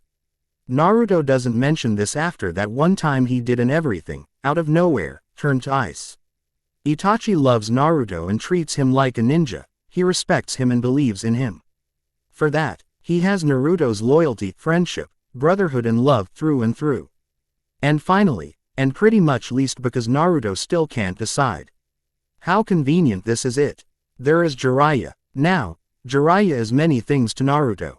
He is a teacher, and he is, surprisingly, a pretty good one. He is a funny old man who always knows the best stories involving the 4th Hokage and his wife. He is also a kind of uncle. He brings gifts Loki sometimes approves and some others burn before Naruto can see them. And then, well, Jiraiya is a pervert. There is no other way to describe him, this. And he decides, since Naruto is his student, is a growing male and has a bright future ahead of him, that Naruto needs to know everything there is to know about courtship and women. Naruto finds his efforts amusing. He doesn't understand most of the things Jiraiya says, but just like with Itachi, Naruto has learned to respect and even love Jiraiya. The three of them are the only one genuinely interested in Naruto. Nevertheless, Naruto loves them all. His heart feels lighter, his mind is clearer, and his determination to become the best is stronger when he thinks of them. They are his family, whether it is a borrowed one. It doesn't concern Naruto. Loki smirks, greeting Jiraiya, who merely bows his head and then proceeds to greet Naruto. Ever since the day Itachi helped the god of mischief to expand Jiraiya's mind, the Sannin has been a great asset to Loki's little group. He finds both concerning and gratifying the fact Naruto seems to warm up to the man. It is nice to have someone outside from Loki and Itachi teaching Naruto while at the same time trying to protect him from the shadowy threat on the horizon. Welcome, Jiraiya. Loki greets him in a formal way. Naruto waves at him, flashing a huge grin. Hey, old man, ready for this week's training? Jiraiya feels his right eyebrow twitch. He also feels a nagging weight at the back of his head. It is always like this when he meets with Loki and Naruto. As if something is out of place, as if something isn't the way it's supposed to be. But as soon as those thoughts appear, they are discharged and Jiraiya is ready to accomplish Loki's main wish. To train Naruto. To make him the best warrior this world has ever seen. Of course. Let's see if you remember what I taught you last time. You're in, old man. Stop calling me that. Loki watches from afar. His back is resting against a tree and he doesn't even bother to hide his real appearance. He knows this place is far away from the usual spots tourists visit during their stay in the island. The god observes for a few minutes before his attention is dragged to the scroll on his hand. He has been readying this same scroll over and over again, each time he discovers new things. Some others he just gathers more questions than answers. Still, it is something he uses when his mind urges him to make decisions regarding Naruto. He sighs, shaking his head, and opens the scroll, The Legend of KURAMA. The Lord of the Ninth Gem. 4 hours later and Naruto is still attempting to climb the tree with his feet. He hasn't given up yet. This is the first time he is trying to control his chakra and getting it to work as he so wishes. Jiraiya observes, complimenting Naruto or making some mocking comment, which in turn would make Naruto more stubborn to get the exercise done. Since the first time, Loki discovers Naruto loves training. If given the chance, Loki knows Naruto would make a fine Aesir. Not only because of his looks but because of his determination to be the best warrior he can be. He can forego his meals if that means more time on the training grounds. Being like this, outside watching the blonde train, Loki feels a knot on his throat and longing in his heart. He gazes down because he isn't allowed to feel regret or to miss Thor, his parents, or Asgard. Loki puts the scroll away, standing up while leaving the two of them alone. He doesn't need to fear Jiraiya's intentions, for his will is tied completely to Loki's one. He doesn't need to worry about Naruto because he knows Naruto can take care of himself. Instead, Loki moves silently away, taking the path towards the closest village to acquire some food and beverages. 2 hours later, Loki is back to find the place empty. There are no signs of Jiraiya or Naruto. He frowns, because the both of them know they shouldn't wander around without him there. They are supposed to be training, no wandering around the island, which Loki thinks is what the both of them are doing. Loki strolls down a small path he notices out of the corner of his eye. His eyes, that are used to follow the clues left behind by a prey, are locating the branches the two of them had snapped or the leaves they had crushed. It doesn't take him too long to find them, and when he does, he feels this sudden urge to smash Jiraiya's face against the ground. The man is hiding behind a tree, his eyes glued to the scene in front of them while there is a breathless, unashamed giggle escaping his lips. Naruto is furrowing his brow, turning his eyes from the scene back to Jiraiya. Loki clears his throat, making Naruto turn his confused eyes to him. I told you this arrow Sennin was strange. He mumbles. He's a pervert. Hey, I'm not a pervert. I'm a pretty respectable writer of adult fiction, and this is part of an extensive research. The man too. RNS to Loki, wiggling his eyebrows at him. Surely you can appreciate. I do not, and I would prefer if you keep Naruto away from this. Loki cocks his head. His green eyes have observed enough of the group of women bathing in the river. Jiraiya looks taken aback. Narrowing one eye he glances at Naruto and then at Loki. You can't tell me you haven't appreciated. Loki growls containing any physic. Al reaction to the memories those words trig. Even if I have, that is none of your business. I've brought you here to teach Naruto ninja arts, not your depraved arts. Jiraiya huffs indignantly. He opens his mouth to protest, but a glare from both Naruto and Loki stops him. The man knows when a battle is lost, but he smirks on the inside. The war is still on, and if Naruto is anything like Minato, he boy would give him enough material for the next volumes of his Ika Ika series. They return to the waterfall. Once there they sit and share a warm meal while Naruto speaks. Even with the mind rolling, Jiraiya can still appreciate the relationship Loki and Naruto share. The man is patient and listens to Naruto as if he is telling stories about the beginning of times. There is no faking interested in what the blonde is saying. Loki takes everything with the right reaction. He smiles when he has to, lifting his eyebrows or even commenting once in a while. Right now, Naruto is finally telling and retelling his first meeting with Danzo to Jiraiya and Loki. Then, he told me Itachi was pretty smart because this pendant is the symbol of my clan. Loki takes a sip from his cup, watching Naruto with an intense stare. It's been a few months since then, Naruto. Why are you asking me until now? Jiraiya frowns because he doesn't remember Naruto asking anything. The blonde evades Loki's stare, biting his lower lip. I thought I could find out on my own. I've been going to Shin and Sai's home for the last few months. Loki nods, resting his back against the tree, his eyes glancing upwards. Interesting. Did you gather any information? Kind of. The guy is really good with secrets. Naruto frowns, grasping the pendant in his hand. But I did what you told me about catching people. Off guard to see what they can tell me without saying nothing. And what happened? Naruto crosses his arms, glancing at Jiraiya then at Loki. I can only trust you, Itachi and the old man here. Even if Danzo is telling you things he isn't supposed to say to you. Asks Jiraiya, who can't keep silent any longer. Of course, the guy is really creepy, and at first I was eager for what he could tell me, but then I realized something. He turns his blue eyes to Loki, who is watching him closely. What is it? That Loki already knows everything, and if he hasn't said anything to me is for a good reason. Naruto shrugs. Loki feels something tugging at his heart at the blind trust Naruto is showing him. I know in time Loki would tell me everything, and if there was something really important I should know, he would have told me a long time ago. There is conviction in Naruto's voice. Those eyes gleam with trust and affection, direct to the only father figure he has had in his short life. I remains impassive, well aware of Jiraiya's stare on him. After a moment he turns and he knows Jiraiya is thinking the same as him. What would happen when Naruto finds out about the Kyuubi and that Loki has been keeping it a secret for him? What would happen if Naruto finds out Loki's first interest was the monster inside of him instead of the boy now sitting in front of him? He kept the truth from you, so that you would never feel different. You are our son, Loki. And we your family. How ironic it is now, 2 years after what went down in Asgard, the Loki comes to understand what his mother meant by those words. He looks at Naruto and knows he can't postpone the revelations about Naruto's status as a Jinchuriki, but how do you take away from a child the sense of normality by reveling to high? The reason everyone back home hates him is because he is the representation of the monster they all fear. Naruto loves Loki dearly. He trusts the man blindly, he really does.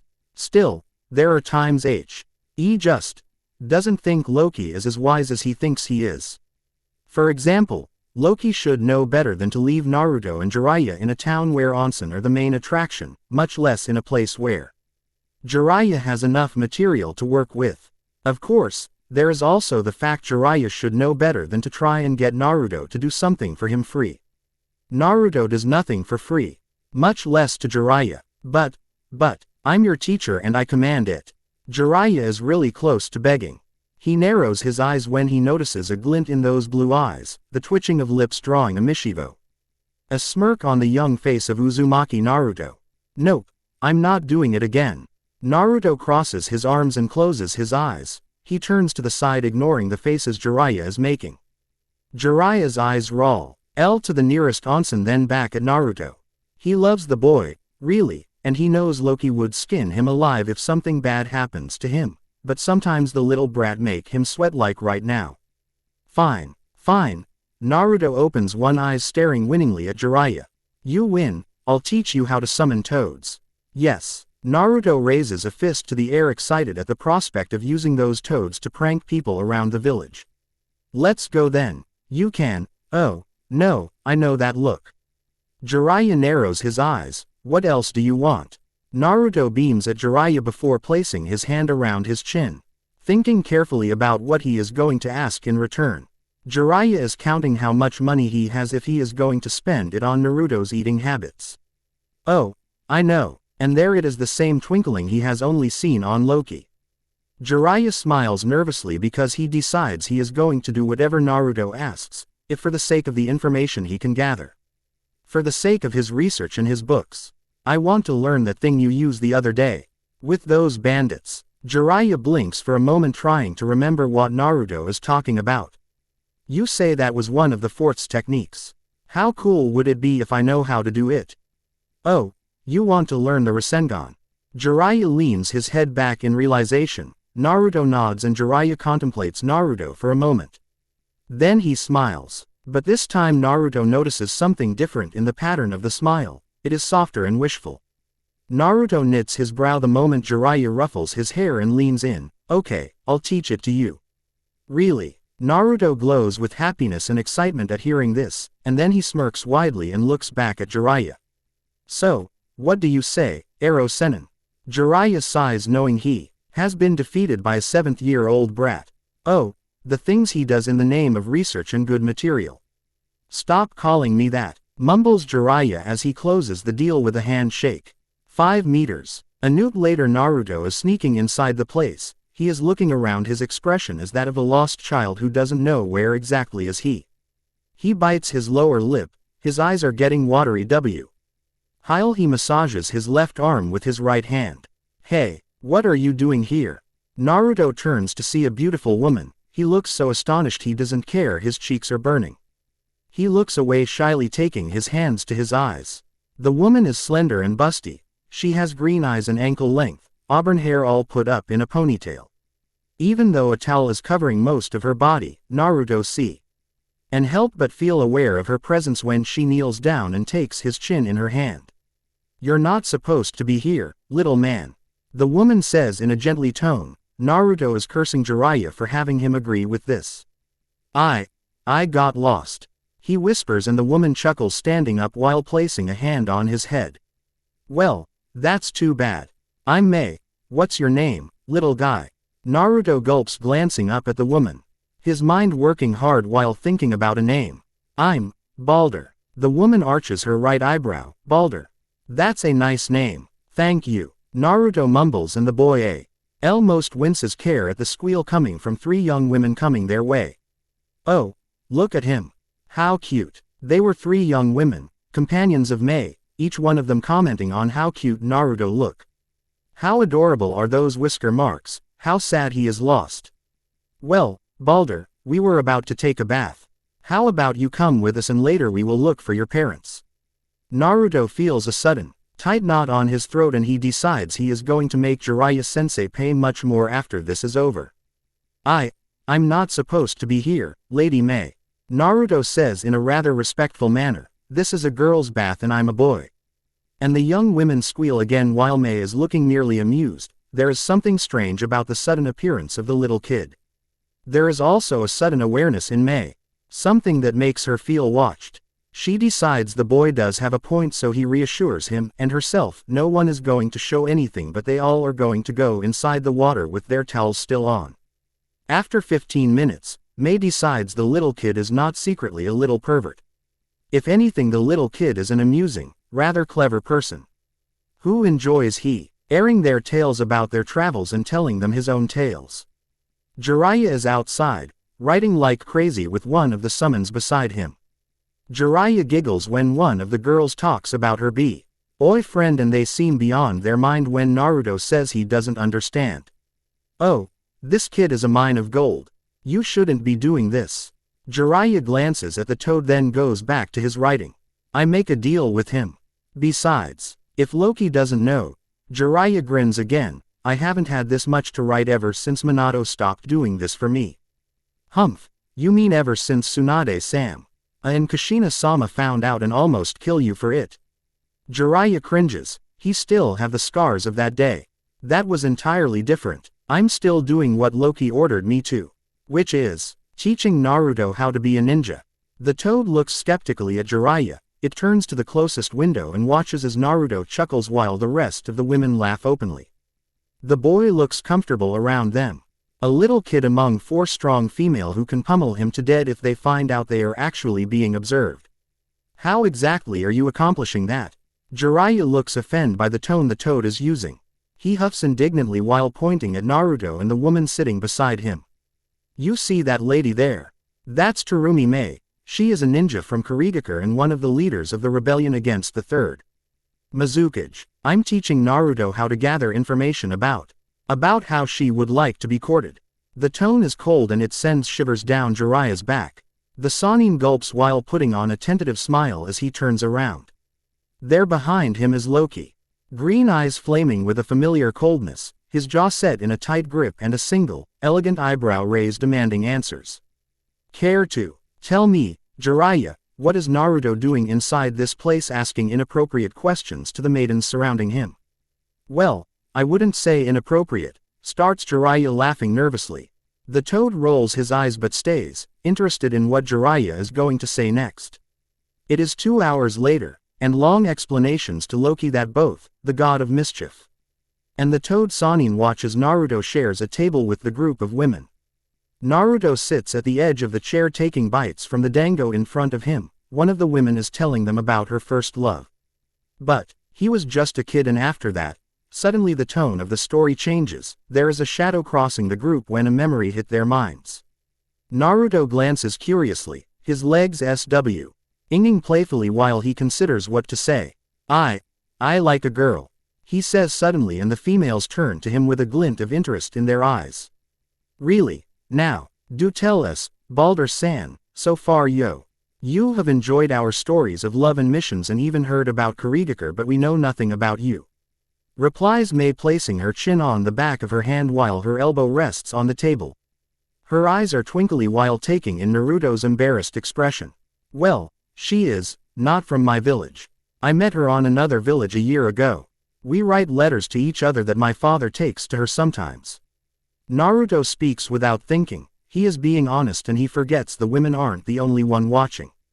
Ah, how cute. But long-distance relationships usually don't work. One of the young women say. Mei turns to her with a full angered glare that makes the woman squirm on her chair. What do you mean they don't work? You mean to tell me if I find a man from another village and we fall in love we won't be together? That I may never get a man if he doesn't live on that forsaken village of ours? The group look nervously at each other, all them gulp and shake their heads, and no, of course no. Mei-sama, I just meant that. The girl glances at her companions asking for help, but all of them know how Mei gets every time a love talk takes place and it hits too close to her own experiences. It is Naruto the one who saves them from an angered Mei. I think what she means is that maybe it is difficult because maybe she can meet someone and I can meet someone and then we'll just pretty good friends instead of, you know. Naruto blushes at the huge grin Mei sends his way. You're right. But I bet that girl is waiting anxiously for your letters, so you better don't disappoint her. The last part is said as a threat and Naruto can't help but sweat dropped. This woman is crazy even by Naruto's standards. Your father sounds like such a nice guy. Does he travel a lot? Naruto nods, smiling softly. Yeah, he does. Sometimes he takes me with him because he wants me to learn the things he knows, some others I wait for him back home. Naruto grins and the women are all grinning back at him. Father is the best. He is a good merchant and can make deals like no one. He even knows how to fight because the roads are filled with bandits. Oh, really? Is he a ninja or something? Asks Mei, interested about the man. Naruto scrunches his nose, shaking his head. Of course not. Father isn't a ninja. He is way better than any ninja. The women laugh, all finding adorable Naruto's loyalty to his father. It is obvious to all of them the boy adores the man and thinks, as all little children do, their father are the best there is in the world. They don't say it but hey, think if the little kid's looks are anything to go by, then his father is quite the good-looking man. Mei leans in, the robe she put on after they all have taken a nice warm bath at the hot springs moving tightly against her chest. Naruto feels his cheeks warm again and he rolls his eyes to the side. Mei chuckles, enjoying the timid child's reaction in front of her. Do tell me, Balder-san, it's been over 2 hours since we met. Naruto lifts his head, his face expressionless but his eyes gleaming with uncertainty. Where are your parents? Or, are you here all on your own? Mei has had the suspicion ever since she first met Naruto that the boy may be alone. Maybe he is an orphan. Or maybe someone hired the boy to distract them. Mei doesn't believe in coincidences and the boy has been asking some odd questions to them that, so far, they have answered with only a tinge of lies in between. Naruto stares at Mei without so much of a twitch. He knows his eyes are probably the only ones giving the woman some of the answers to her questions. But he remains calm, taking deep breaths, but just as he is about to answer, "You, young man, owe me an explanation." There at the door is standing a young man. Mei turns her attention to him and both her eyebrows shoot upwards at the sight. The man is tall and slender with an elegant posture, his eyes are a deep shade of green adorning strong features, and he has long, black hair falling up under his ears. The man steps forward and Mei can't help but feel impressed at how handsome the man is. Naruto smiles sheepishly at the man, waving his right hand at him. "I'm sorry, father." The man falters on his footsteps, his green eyes search for Naruto's blue ones. They stare at each other and Loki is showing the hesitance he feels at Naruto's way of addressing him. While Naruto has spoken of him as a father, Loki never thought the blonde would say it out loud in front of him. Loki has allowed, once more, dark thoughts invade his mind, ants at Naruto's willingness to call him that out of his heart and not out of necessity. It seems Loki is wrong.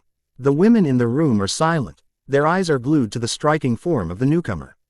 They seem to develop a soft red coloring on their cheeks that it isn't a side effect of being inside a room near the hot springs. It is Mei, the leader of the group, the first one to react. "So, you're Balder's father." The name and the title giving to him catches Loki by surprise. He conceals his wonderment behind an enticing smile and a bow of his head. "That I am, my lady." He speaks and, once again, the women seem charmed by the voice, the soft texture of the voice. Loki turns his stare to Naruto and the god can see the mischief gleaming in those blue eyes. "I am Hogan." He presents himself to Mei. "And, I sincerely hope my son, Balder, didn't cause any trouble to you or your companions." "Oh, no. He was rather adorable and entertaining. Weren't you, Balder-kun?" Mei turns to Naruto, blinking at the blushing boy who can only nod his head. Loki is so tempted to roll his eyes, but he contains himself. They have to keep this charade so he can take Naruto with him and then get his revenge on Jiraiya. The nerve of the man. You send him to train the boy and, what does he do? Send him to a dangerous quest only to gather information for his so-called books. The glint in Naruto, if it is possible, has grown.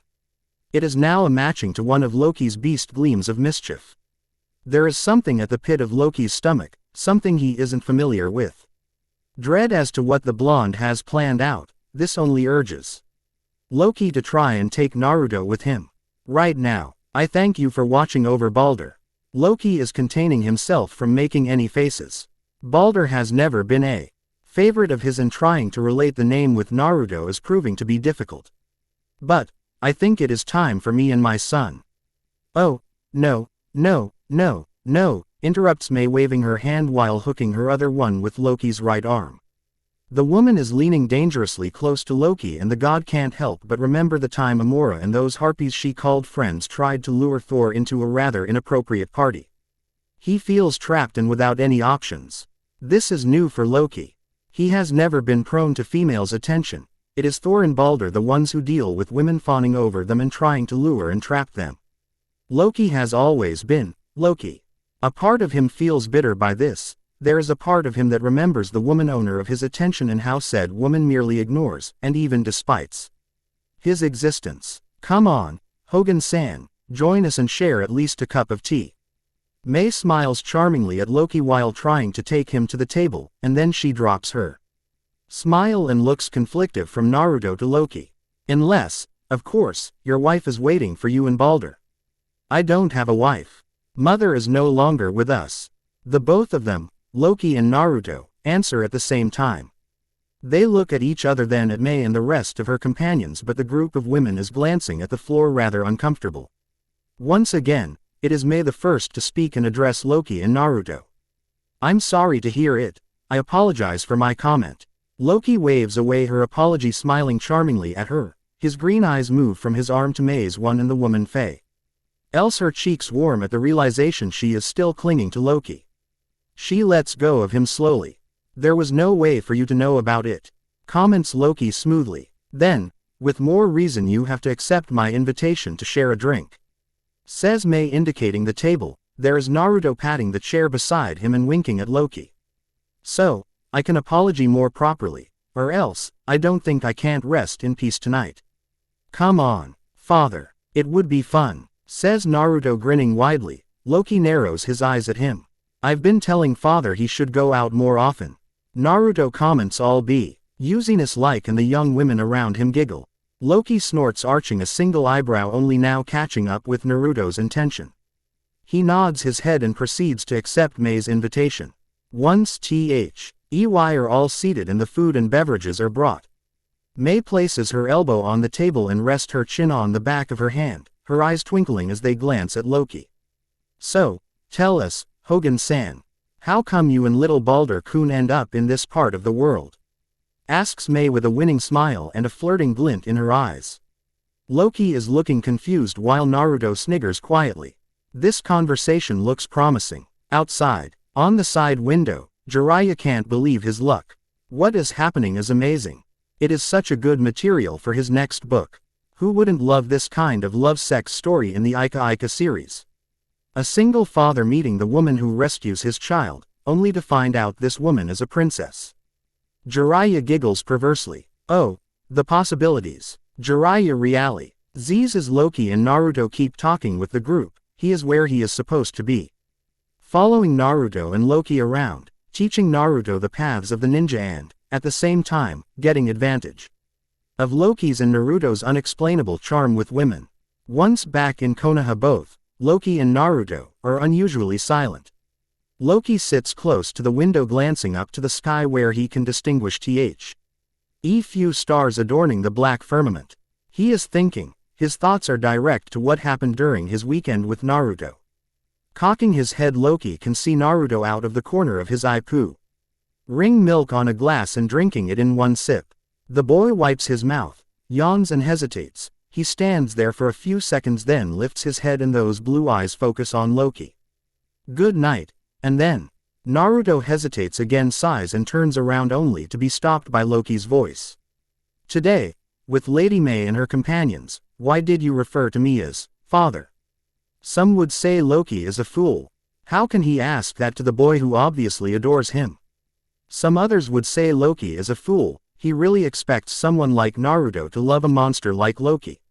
Some others would say Loki just needs to understand. I'm sorry, and Naruto trails off. He takes a few steps towards Loki and smiles tensely at Loki. You're the closest thing to a father I have. It is rather emotional. They know this is the kind of relationship they have formed, but neither of them was ready to admit it out loud. Naruto has never met someone like Loki. He has never felt so safe and loved the way he feel near Loki. He remembers when he was at the orphanage, how all the kids would get adopted but him. How all the grown-ups wouldn't even give him a glance when they had already chosen another. Loki, with all his coolness and power, with all his godhood and presence, chose Naruto. Loki frowns lightly, then makes sure Naruto is looking at him. I would feel honored to be called your father, Naruto. Up in the stars, beyond the galaxies and the different universes, at the edge of the Asbru Bridge, there are two figures. Odin All-Father watches his youngest son and he feels oddly happy. His son is growing up, much like Thor did when he was first banished. But, while Thor needed a lesson in humility and empathy, Loki is in need of a lesson of understanding. Odin hopes Loki, unlike him, makes the right decision regarding the little boy. Heimdall's lips quirk, the ghost of a smile adorning his stony features while his eyes watch the scene from afar. The All-Father smiles as well, shaking his head happy that his son is finally understanding.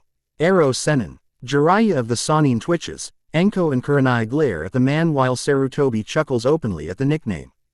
Ever since they barge in Naruto's room all those months ago, Jiraiya has come to the village more often. One of his excuses is the undergoing investigation regarding the man called Ly Smith. The two real reasons, the ones Sarutobi knows well, are the fact Jiraiya can visit Naruto and start building a friendship with him and the beautiful women he can spy on for his research. Brat, stop calling me that. Naruto laughs and shakes his head. Are you gonna stop pepping at women back in the onsen? Jiraiya opens his eyes rather alarmed when he feels the killer intent coming from Kuranai and Anko. I'm not gonna buy you ramen. Jiraiya shoots back. Naruto looks crestfallen for a second, then he turns a puppy dog stare at him and Jiraiya cringes. Okay, I'm kidding, I guess buying some ramen is good for your health. Sarutobi watches as Naruto and Jiraiya leave, both of them bickering back and forth. There is, however, affection and a growing respect from Naruto's part towards Jiraiya. Maybe their introduction wasn't ideal. Sarutobi knows Naruto is still touchy about the day that broke his door. But things seem better. Sarutobi can almost see Minato, when he was Naruto's age, bounding the same way with Jiraiya. However, the third Hokage is worried. There is something about Jiraiya, the investigation he is leading, that has Hiruzen concern about his student. The man hasn't allowed many people involved in the search of Ly Smith. Kakashi has been the first one to point out the fact. He has also shared Hiruzen's concerns about it. Hokage-sama, you have a letter. The Sandaime Hokage turns to see Kakashi standing behind him. He nods and Kakashi handles him the letter. Thank you, Kakashi. The Hokage opens the letter and starts reading. Kakashi is still in the room, so Sarutobi glances at him before returning his attention to the letter. I just saw Naruto and Jiraiya-sama. I see he is back on the village. Kakashi crosses his arms. Did he say something about the search? No, he told me. There haven't been any more sightings since the one on Iwa. Hiruzen folds the letter, a satisfied look on his face. But he has most of his resources at play, ready to alert him of any other sighting. One we can actually do something about without starting a war. Kakashi snorts, agreeing completely. By the way, I see Naruto is more welcoming to Jiraiya's efforts. Yes, he is. Sarutobi smiles softly. I'm glad about it. I thought it would be more difficult for Naruto to accept Jiraiya, more so when Jiraiya tried to introduce him to the world of Ika and Naruto scream, pervert, near the hot springs. Kakashi chuckles, remembering the episode in which Jiraiya had to hide for a few hours. Nevertheless, after that Naruto has been friendlier towards Jiraiya, even accepting the man's advice regarding his non-existent love life. Do me a favor, Sarutobi speaks, staring at Kakashi. Tell Jiraiya, after he is done with Naruto, I need to speak with him. The smell of warm meal reaches Jiraiya's nose. Naruto is already greeting the owner of the ramen stand and his daughter, the young woman pinching Naruto's cheeks while giving him a kiss on his forehead. Jiraiya-sama. It is good to see you again. The old man greets Jiraiya as Jiraiya sits beside Naruto. Thank you, Chuki. How are things around here? The old man shrugs. There is a smile on his face, but Jiraiya can see the tense lines around his eyes. The strained smile while the old man's eyes focus on Naruto, then on Jiraiya. They couldn't be better, actually. Chuki brings 2 big bowls of ramen and place them on the counter in front of Jiraiya and Naruto. Naruto is still my favorite client and the business is going smoothly. I bet this brings old memories to you. As all Jiraiya says as he starts eating. Chuki chuckles, shaking his head, because this does bring memories about a time where Uzumaki Kushina would drag Namikaze Minato to this stand to eat. Naruto eats happily, munching on his food while glancing at Jiraiya. The old man eats slowly, contemplative. After a few moments he notices Naruto's eyes on him. He turns and Naruto grins. So, you came here to teach me what you promise, right? Naruto looks around, making sure no one is hearing to their conversation. You told me you got a good material out of my ingenious plan. You know, being a little modest about it wouldn't make you any harm. Jiraiya replies teasingly. Then Jiraiya leans in his face closer to Naruto's one. But yes, I came here for that. Unfortunately I think Sarutobi-sensei won't leave me alone this time, so I left some scrolls in your apartment. Scrolls? About what? Naruto scrunches his nose confusedly. I need you to read them, study them and try to do the exercises. Next time we see each other you should have a good hold of the theory so I can start on the practical part. Jiraiya claps happily. What do you say? I guess it's okay, says Naruto reluctantly. Jiraiya ruffles his hair, smiling conspiratorial at him. Don't worry, I'll keep my promise, but you can't be any good or even attempt at doing the Rasengan without learning the basics first.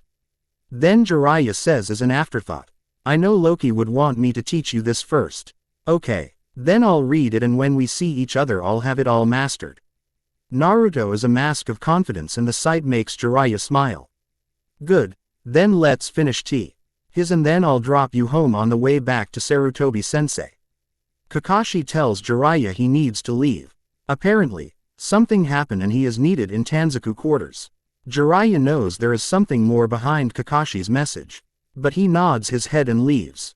Of course, he doesn't leave before sending a message to Loki, sending a messenger toad with Jiraiya's future location and information about what he left Naruto.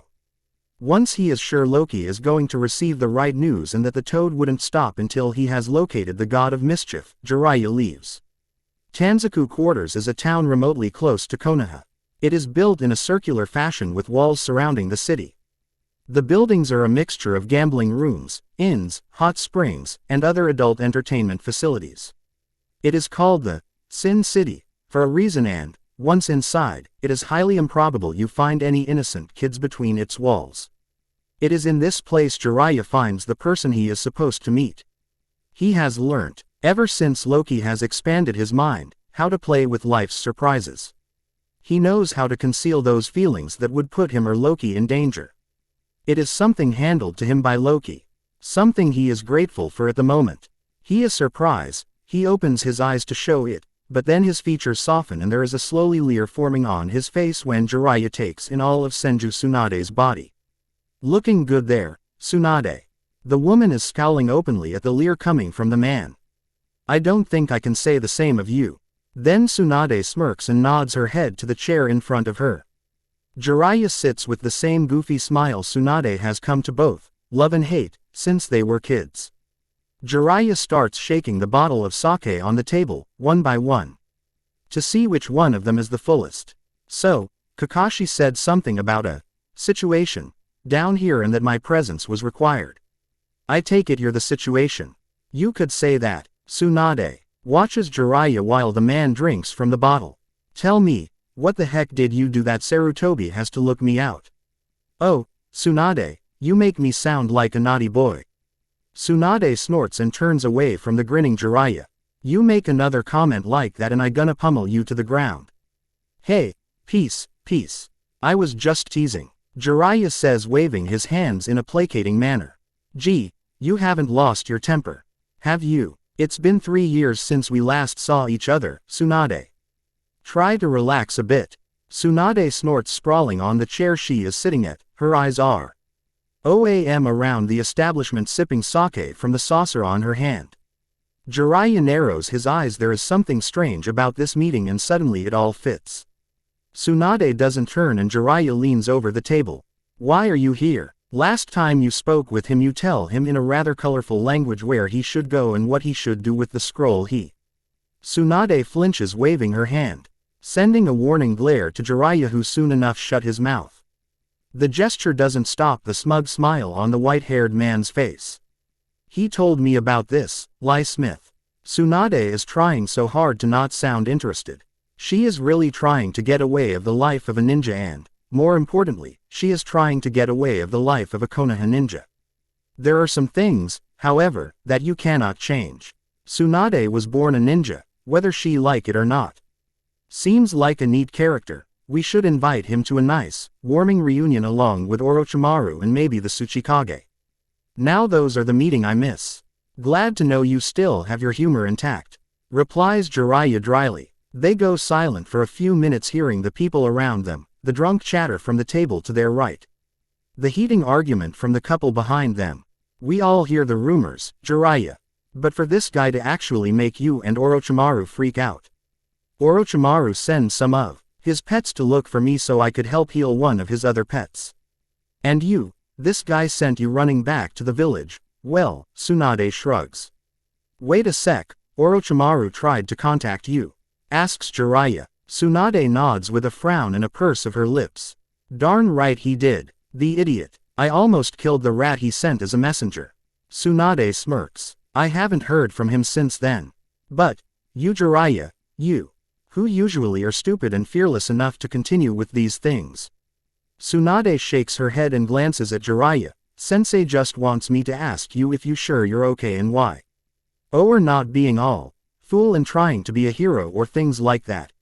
So, meh, not really. The guy did surprise me though. It was the best genjutsu I have ever seen. Jiraiya takes a long drink from the bottle before continuing. He is also good with changing his appearance. This time Tsunade does look pretty interested. She arches her brow staring at Jiraiya. How do you know? Well, I thought he was this merchant. I guess you hear about that. Tsunade nods, her lips quirking upwards at the memory of what she heard. Apparently, Jiraiya thought a poor merchant from Wave Country to be this Lie Smith. He and a group of ninja waited for the man, but they guy never showed up. When Jiraiya sent Kakashi to look for the man, it turned out the man had returned to the village because he forgot his wallet. Okay, I started digging and found out the guy who attacked Orochimaru's minions was just as blonde as the guy the first no, and he also had deep green eyes, but the similarities end there. Jiraiya shrugs. I think the guy uses genjutsu and henge to hide away. Tsunade is contemplative. There is something about what Jiraiya says that keeps nagging her. It is not important, just curious, a little detail. Green eyes. The guy is adept in both genjutsu and henge. It is strange actually, the fact her mind decides to bring to her memory the woman she met a few months ago. If Tsunade was to be Hone Saint, it was the green eyes what triggered the memory. But, the woman has black hair with strong features, and is a contradiction of character, aside for the fact the woman tricked the men they were playing poker with. There was nothing strange about her. Then I would send a note to Sensei to stop worrying about you, says Tsunade, although her voice still shows her concern and doubts about the situation. Jiraiya raises the bottle to Tsunade, who just rolls her eyes. Thank you. Anyway, he sent me to keep investigating but to not engage this Lie Smith anymore. I'm not that stupid as to try and go for the man myself. I wouldn't be so sure. Tsunade whispers, drinking the last remnants of sake from her cup. The woman is about to ask for more sake when a toad appears on top of the table. She glars at the toad, then at Jiraiya, huffing with indignation when the creature nods at Jiraiya, ignoring her completely. Jiraiya is frowning. He knows this toad. There is only one person in the whole world who has this one. Well, it was nice seeing you again, Tsunade. Tsunade frowns, her eyes narrowing to glare at the toad and then at Jiraiya. The man smiles sheepishly, standing up and getting ready to leave. Wait, what is it? What happened? She sounds suspicious as Jiraiya waves away her questions, but Tsunade has been with Jiraiya long enough to know something happened. Don't worry, just a lead I can't let go of. Right now, it can't wait. Jiraiya shakes his head. Tsunade hesitates for a moment. She can extract answers from him if she so wishes, but that would imply she is back to the ninja game and she has an image to uphold. There is something bothering her though, but soon enough she buries her worries away. You owe me a drink. Okay, next time then. Make sure it doesn't take other 4 years for it to happen. Tsunade smirks. 3 years. 2.5. Both of them smile easily at each other and, just like that, Jiraiya is gone. Once Jiraiya is out of the bar and sure no one is around, he turns his eyes to the toad on his shoulder. Did the boss tell you where we are meeting this time? The outskirts of Kumogakure. Jiraiya is confused, but his eyes have a glassy look on them, erasing any doubt he may have. He gives a short nod and soon enough he is traveling inside one of his summonings. Loki knows something is wrong the moment he arrives to the outskirts of the place he is staying in. He has just arrived from a small mission down in Kumogakure with Jiraiya and, even though he is tired, he readies himself for a new fight. Snow Country is usually quiet, lonely and had 3 different villages. One of them is partially a ninja village and it is the biggest one. The other 2 are small, hidden away between the mountains and far away from the troubles of the outside world. Loki enjoys what he has been doing with the last 2 villages, presenting himself as a merchant. He has been able to contribute with supplies and some other utensils in exchange for the populate. Ion to keep quiet about the soul cabin in the middle of the woods way past the frozen lake. The cabin is small and it is secluded and hidden away from the main roads. It is surrounded by a chain of mountains from one side, a frozen lake, and only the brave or the really stupid dare to come to this part of the woods due to the starving wolves, the deathly weather and the hostile landscape. So, the Al Loki has with the villagers is perfect because, while normal people can't have easy access to his home, well-trained ninja can cross the dangers easily. Or at least with a high probability of survival. This is why the moment Loki arrives he feels an empty sensation in his stomach. There is light coming from one of the windows and smoke floating away from the chimney.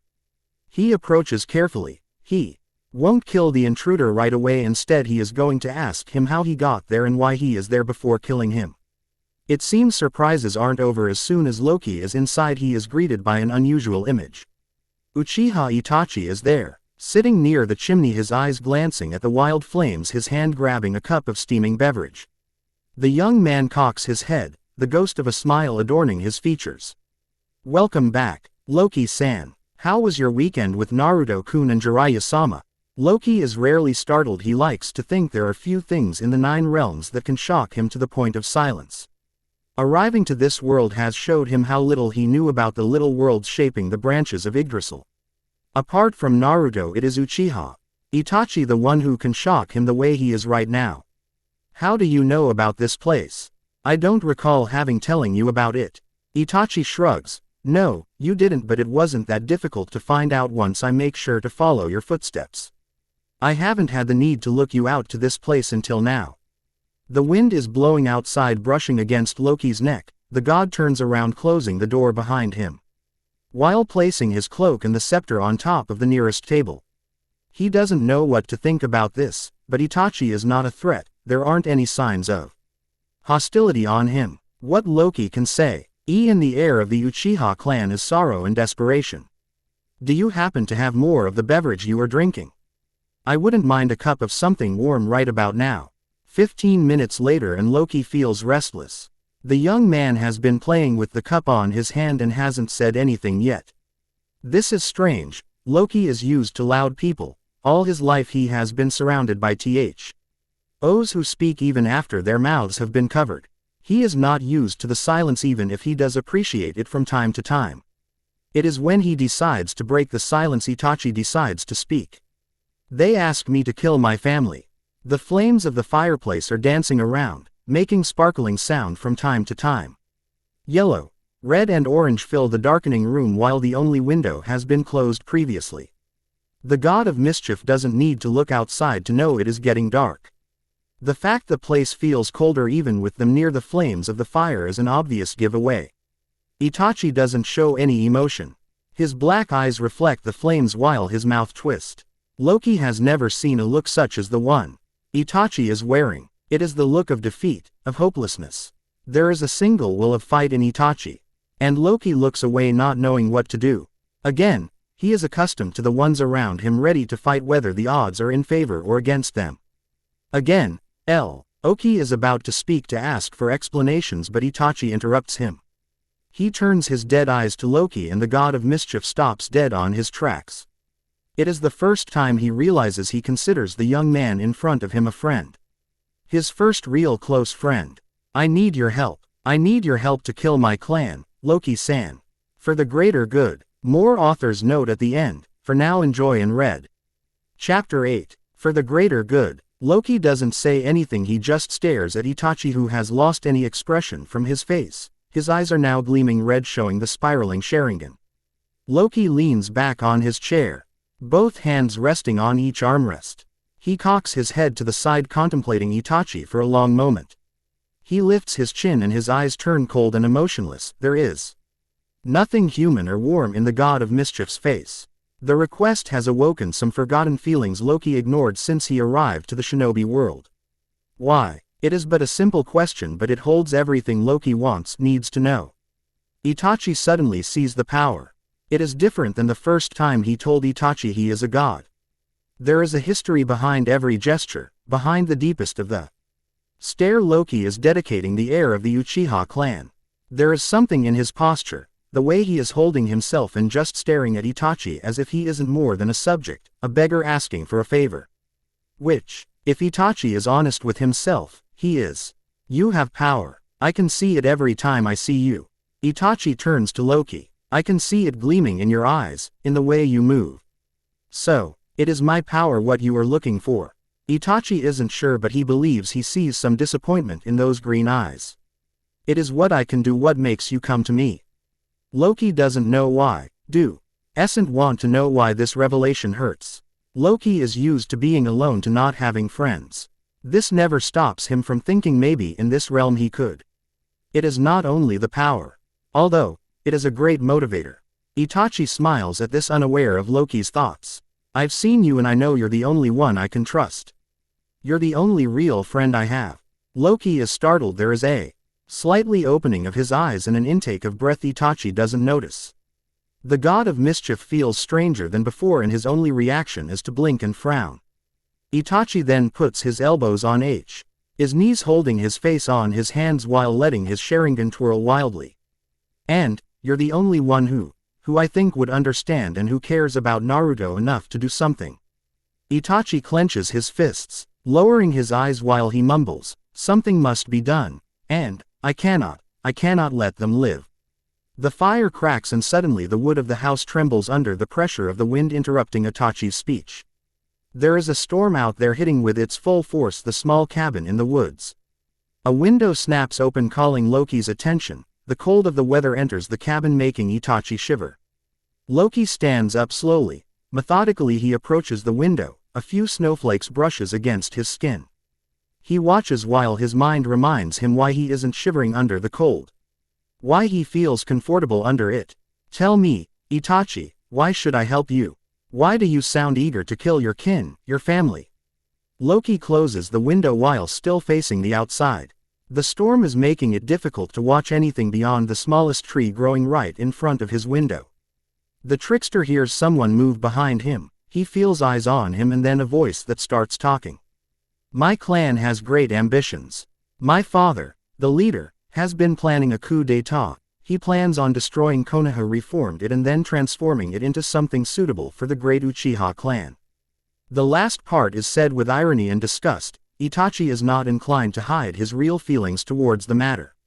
Loki remains silent. He is listening while his mind is processing everything he knows about the Uchiha.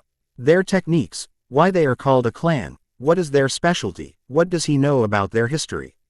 And what is their relation with Naruto, or more correctly, with the Kyuubi?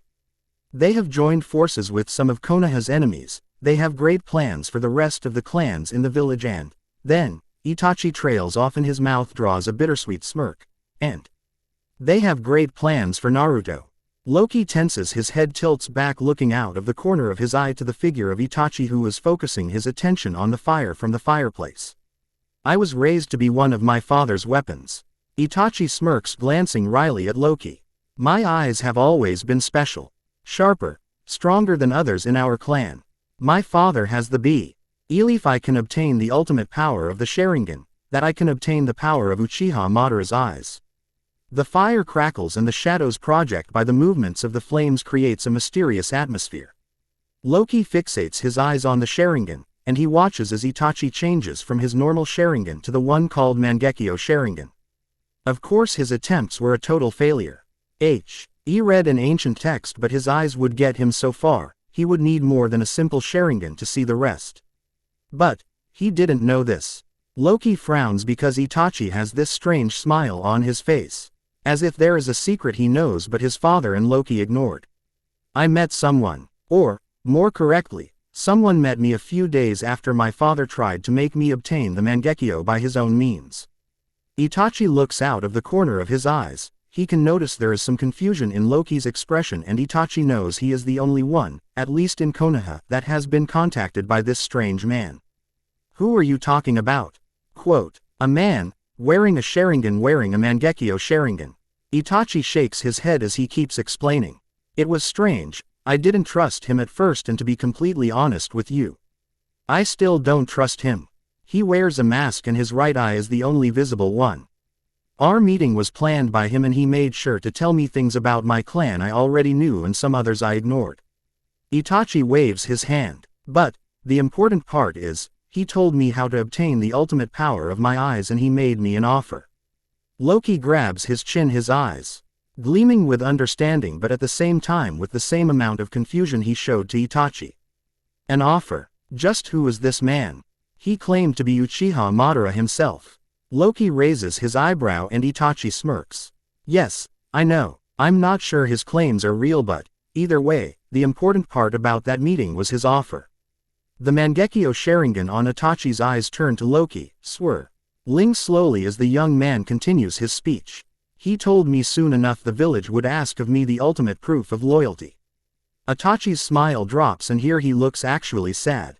He told me, when the time was right he would help me and then, the two of us, could make the world free of war and hatred we dream of. This time with an Uchiha clan looking for peace and order and not war and chaos. What about your father? Does he know you have the ultimate eye technique? Asks Loki, interested in Itachi's answer. Father never understood the real power or the real means to obtain this power. Itachi lowers his head, his lips drawing a sad smile. His mind was only in the ultimate end, in what the power of the Mangekyo could give him. He doesn't care about me, or Sasuke. He doesn't care about the village or even the clan. He only wants power and I am the mean to hold that power. Itachi clenches his jaw, stopping for a moment before continuing. He believes I am his tool to use and get hold of the most powerful weapon Konoha can dream of. The Kyuubi. Naruto. Mumbles Loki, to which Itachi nods. Yes, he knows the eyes of Uchiha Madara are capable of controlling the creature.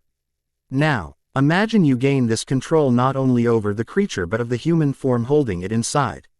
Itachi shakes his head. Some people are ready to kill Naruto if we give them the chance, but there are others that wouldn't harm him. He is a kid and many now he is the son of the fourth Hokage. Either way, father wins and Konoha loses. You decided you cannot take any risk, so you will destroy your clan. Asks Loki when Itachi falls silent. You will destroy your clan for only one man. It wasn't me. It turned out this man, this Madara, was right. Itachi exhales with resignation while speaking. The Hokage and the elders of the village decided my clan should be exterminated before they start an unnecessary war. Besides, you and I both know I would kill my father on my own if he was the only problem here. Itachi stares at Loki. Many in my clan are already planning. They are ready to strike the moment father tells them to. Why do you think I'm part of the Anbu Coppers? Because I'm supposed to be their spy. No, this year is going to be blood and it is up to me to decide if it's going to be the innocent blood of the villagers or the blood of my clan. Loki observes Itachi, knowing the young man is right. If Itachi's father was the only problem here, Itachi would have no problems dealing with him. One way or another, he has come to realize Itachi is practical and hates the unnecessary sacrifices pointless missions leave behind. Loki notices Itachi shivering, but he knows it's not because of the cold. The place is warm enough. Suddenly, the mischief god glances down at his hand. He always thought the lack of cold was because of his heritage as an Aesir. There is an ironic smile on his lips. Now he knows what kind of heritage allows him to be out in the cold without being affected. A monster. What's this? The reason Itachi has come to him. I came to you because if there is anyone who can help me, it's you. Loki turns confused and suddenly he realized he has spoken out loud. I don't know where you came from or why you're here. This time, Itachi stands up and approaches Loki. But I do know that you have powers beyond my reasoning, and if I want to save those who are innocent, then you're my last hope. Loki tilts his head, watching Itachi with old, wise eyes. There is time inside those green orbs. There is a story behind them that speak of pain and rejection, of war and lost. Loki is now wide open to the prying eyes of Itachi, and then Itachi sees the god behind those eyes. I came because I know you have the power to help me, Loki. I didn't come here for you to use you as a weapon. I came here because you're my friend. Loki doesn't know what to say. He doesn't know how to react. This is the second time Itachi says this and the god of mischief doesn't know how to answer to that. He feels dumbstruck and confused. He turns around and goes directly to the small kitchenette, still trying to conceal any emotion that may have come to the surface. Would you like some tea? Itachi is caught off guard. He is expecting an answer, instead it comes a tea invitation. He shrugs. It's cold outside. He still feels cold and his mind is a war zone. Yes, that would be nice. It is after a short meal with a heavy silence hanging over their heads that they resume their conversation.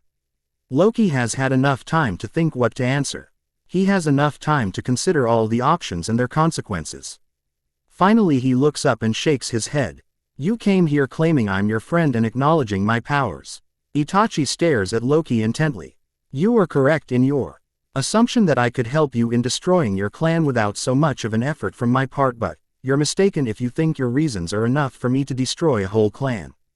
After a moment of silence, Loki merely shakes his head. That's not me. Not anymore. Anyway, Itachi doesn't ask about the not anymore comment. He knows there must be a pretty interesting story behind it, but for now he is more interested in Loki's answer. Then Loki turns to Itachi and shrugs. I guess you lost your time coming here. Not really. Itachi smiles, and there is something strange about his smile, making Loki wary of something. I'm glad I could count on you. I told you you're the only one who can help me save those who are innocent. You are quite the character, Uchiha Itachi. For some reason I feel played. Not all, please. Itachi waves comfortingly, smiling easily. You say you won't help me kill my whole clan, and I'm glad by it. Then help me save them. At least those who deserve to be saved, and get rid of those who only want to see the shinobi world burn. Loki arches an eyebrow but waits for Itachi to continue. Because, maybe if you don't want to help me kill them, maybe you would help me save some of them. This time Loki feels his eyes narrow. Intrigued, he leans forward and lets his eyes pierce Itachi. Very well, you have my attention now. Speak and tell me what you should have the moment I came here. 3 weeks later, when Loki goes back to Konoha, he discovers something he thought impossible. Naruto is sick. Apparently the boy has been out playing with Sai and Shin all weekend. Even though there has been rain and a high amount of training from Naruto's part. But, by the expression Jiraiya is wearing, Loki knows something else must have happened for Naruto to be on his bed with a high fever and a terrible cough.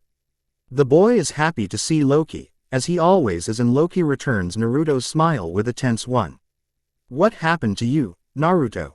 The curious thing about Naruto's reaction is the way his eyes decide to evade Loki's. It was cold and I spent all night outside playing with Shin and Sai. Naruto's voice is dry, it sounds raspy, and the blonde winces with the pain he feels on his throat while speaking.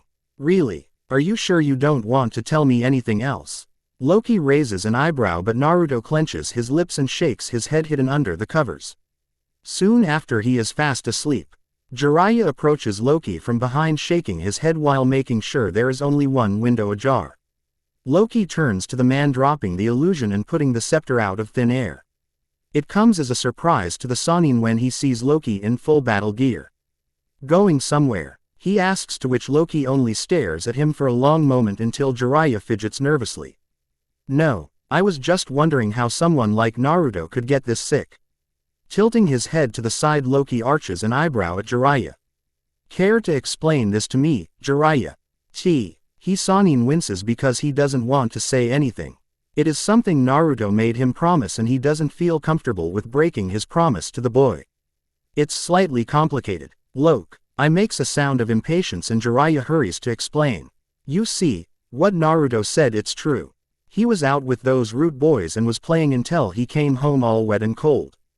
Jiraiya explains how the boys decide to just go out and train and play under the rain, then to go and swim because it was the most logical thing to do. But, after that, well, Naruto had been training with me. He is doing this special training. He made me promise not to say anything about it. Not even me. There is a dangerous edge on Loki's voice. Jiraiya chuckles, scratching the back of his head.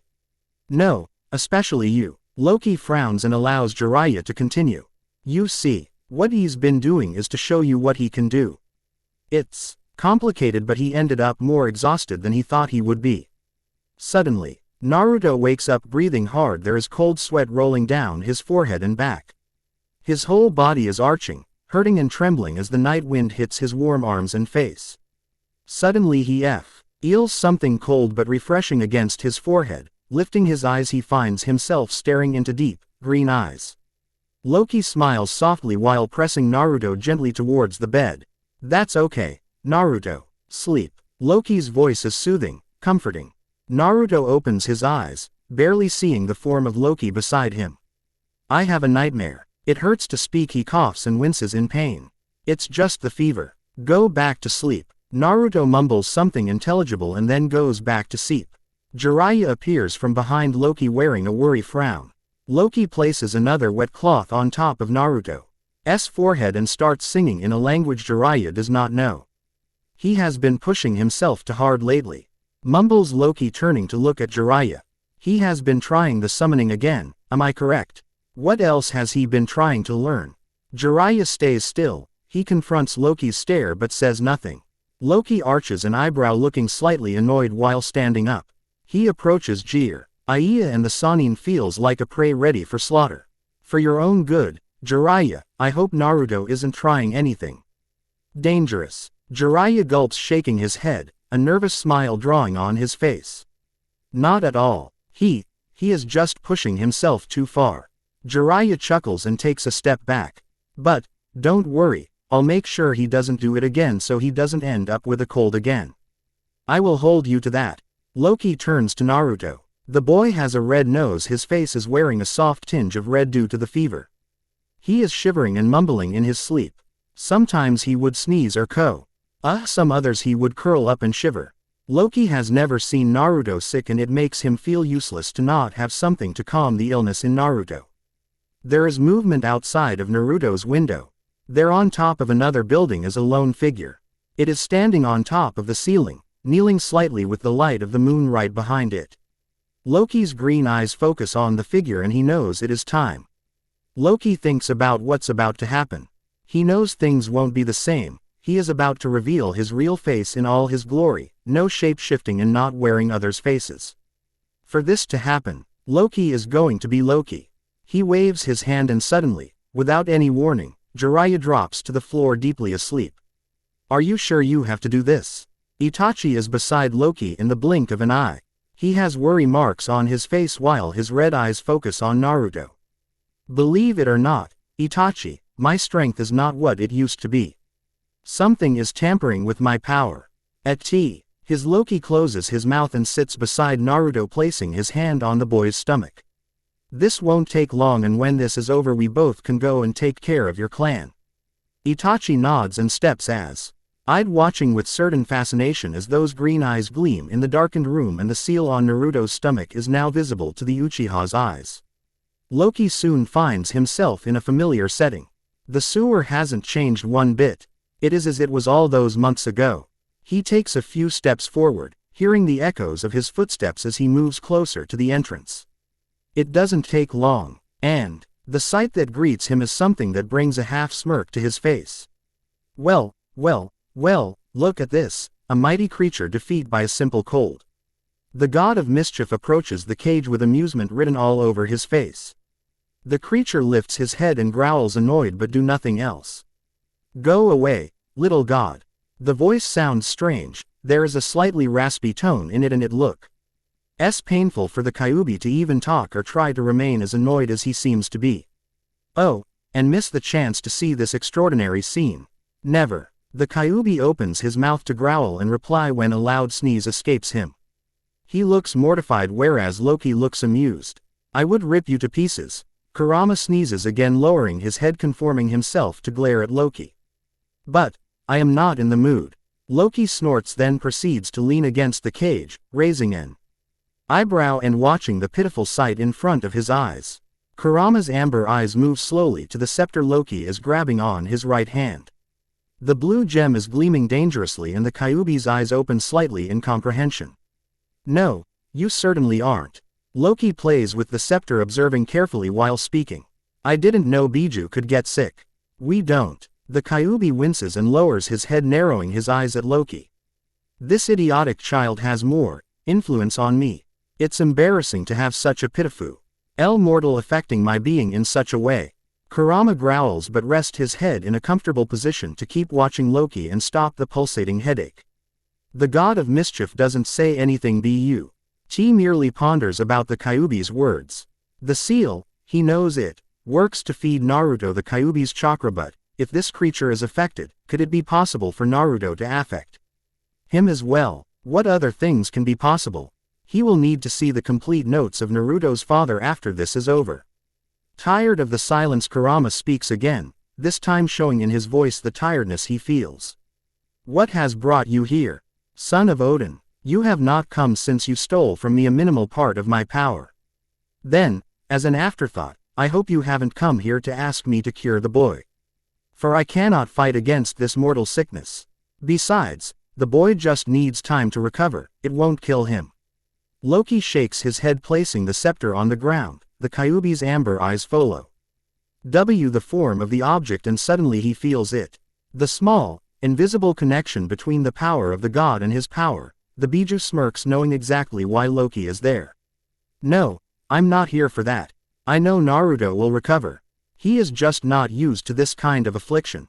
Loki places his hand on top of the blue gem of the staff. No one can die from a cold. Well, you never know. I've heard some stories. How can you hear stories lock up here? Asks Loki, genuinely confused. Kurama growls but doesn't answer.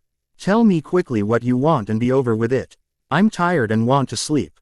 Fair enough. Loki looks directly into Kurama's eyes and starts speaking. There's been some development. I need some of the power you can provide me. What? No stealing this time around. No, this time I thought more politely to ask first before doing so by force. If necessary. Loki speaks calmly with an undertone of warning on his voice. Kurama chuckles, swinging his tails back and forth. I see Odin has failed to teach you any manners, but, then again, the old man was just as impetuous and arrogant in his youth. I'm not here to speak about the All-Father's youth or his actions. LOKI replies with a strange look on his face. I'm here to take from you something I need.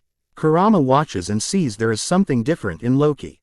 The first time he merely took it without so much as a long conversation. Now he seems doubtful, as if he is still thinking what he is about to do. Kyuubi knows of the affection Naruto has for this god. He knows the boy is ready to do anything for him, and whether he likes it or not, Kyuubi feels Naruto's feelings deep inside himself as well. Without a warning, one of the tails moves to place itself on top of Loki's hand, and suddenly the god of mischief feels a surge of power going through his hand to the scepter. I have a feeling this going to turn out interesting. The Kyuubi smirks as Loki's eyes change from green to red. Let's see what you can do with some of my power. Loki Odin-san. Uchiha Sasuke is a normal boy with a very complicated life. In all his short life he has only wanted to please the most important people in it. His big brother, Uchiha Itachi, and his father Uchiha Fugaku. In Sasuke's eyes those two are the most powerful and amazing shinobi Konoha has the privilege to have. On many occasions, and with the company of his mother, Sasuke wonders why his father isn't a Hokage. Why their clan seems to be only in charge of the police force and not something like the Anbu Corps or some of the special Junin. The Uchiha clan is born to be great. To be the best, or so his father has been telling him all these years. His mother would only shrug and tell him it could be because Konoha isn't ready for the Uchiha to be the ones to rule them. Sasuke thinks this is stupid because the Uchiha is the best clan in the village. He has heard his father speak numerous times with his friends and his uncles and the rest of the family about this. Sasuke knows his father has great plans and that it is just a matter of time for them to take good care of Konoha and lead it to greatness.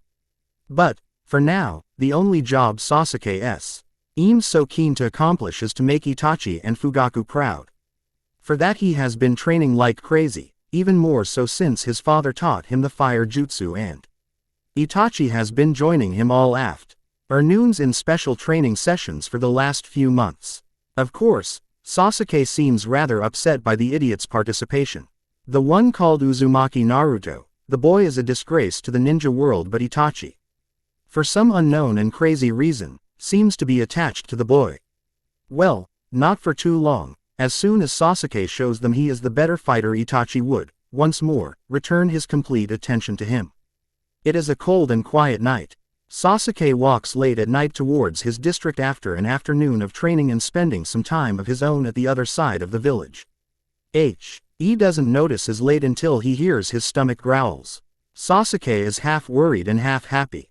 Worried because his mom is going to scold him for being so late, happy because he finally got a handle of the fire jutsu, and the next day he is going to show it to his father and his big brother. That's why he never notices the lack of sound, the lack of light or life the moment he crosses the threshold of the compound. Sasuke doesn't notice the shadows project by the lonely buildings or the one following him close behind. It isn't until he is crossing the main street leading to his house that Asuke finally noticed something is wrong. Usually the front door belonging to his home is adorned with 2 lanterns. One with the symbol of the clan and another one with the symbol of a Sharingan pattern. They are always lit by the time the sun has disappeared. But, not today. Today they aren't lit and the door is completely broken. Sasuke lets his backpack fall to the ground and he runs towards his home. He enters and soon enough his screams can be heard all through the Uchiha compound. Dad, Mom, Itachi ni. He enters discovering the house is a mess. There are marks of burning left and right. There are some stains of blood and his father's favorite table is broken in half. As he runs through the rooms, Sasuke discovers something blurring his sight. He believes at first it probably is some kind of genjutsu, but soon enough finds out it's his own tears rolling down his cheeks. Dad, his voice is weak and he is trembling when he reaches the last room. He barges in, stopping dead on his tracks. There in the middle of a room is a man, but not any kind of man Sasuke remembers seeing before. It is huge, taller than his father who he is holding by his throat. The man is wearing the strangest helmet with golden surface and 2 curved horns. He has on some kind of armor. Gold, silver, black and green seem to be the main colors dominating this strange clothing. There is also a staff, with a gleaming blue gem at the top, and those green eyes are staring back at Sasuke. The young boy, even with his little training as a ninja, is not ready to see this, to face danger and dead so early.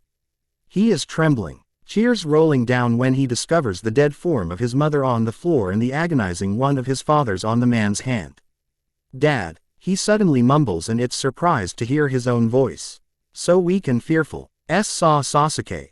Fugaku grabs Loki's forearm, pushing and pulling without success. Sasuke takes a step backwards, swallowing before speaking in the same weak, fearful tone. Let him go. My brother will stop you. Your brother. Loki smirks, taking a step forward. Fugaku groans in pain. Sasuke clenches his fists and tries to move forward, but the fear has him paralyzed. Whatever makes you think I haven't killed him already, boy? Hearing this breaks something inside Sasuke. It is a sudden awakening, something that clicks inside the young Uchiha's head. Sasuke screams in pain and anger and launches himself against Loki. The god of mischief erases any kind of expression from his face and tosses the body of Fugaku against Sasuke. The boy trips and falls down with his father to his left. Sasuke is lying defenseless, watching with big, black eyes the figure of Loki approaching him. Nearing with each footstep, Fugaku chuckles and throws something at Loki, but Loki grabs it with his hand and tosses to the other side. One last trick before saying goodbye, Uchiha-san. Loki shakes his head. Why you jerk. Fugaku grimaces and coughs blood. You won't be a problem anymore, Uchiha-san. Be grateful, I think your son still has a chance to be redeemed. Loki spares Sasuke one last glance and leaves. Sasuke is there, trembling, crying, feeling useless until a hand grabs his. Turning around, he sees the dying form of his father. The man is smiling weakly. There is blood everywhere, and Sasuke sits down and leans over his father's body. The man grabs Sasuke's hand as hard as he can. Don't fail me. Make me proud, Sasuke. Dad, please. Sasuke cries as Fugaku closes his eyes, breathing weakly as the time passes. Dad, wake up. I'll bring the doctors and you'll be okay. No time. Fugaku coughs again and moans in deep pain. His breathing is getting heavier, slower.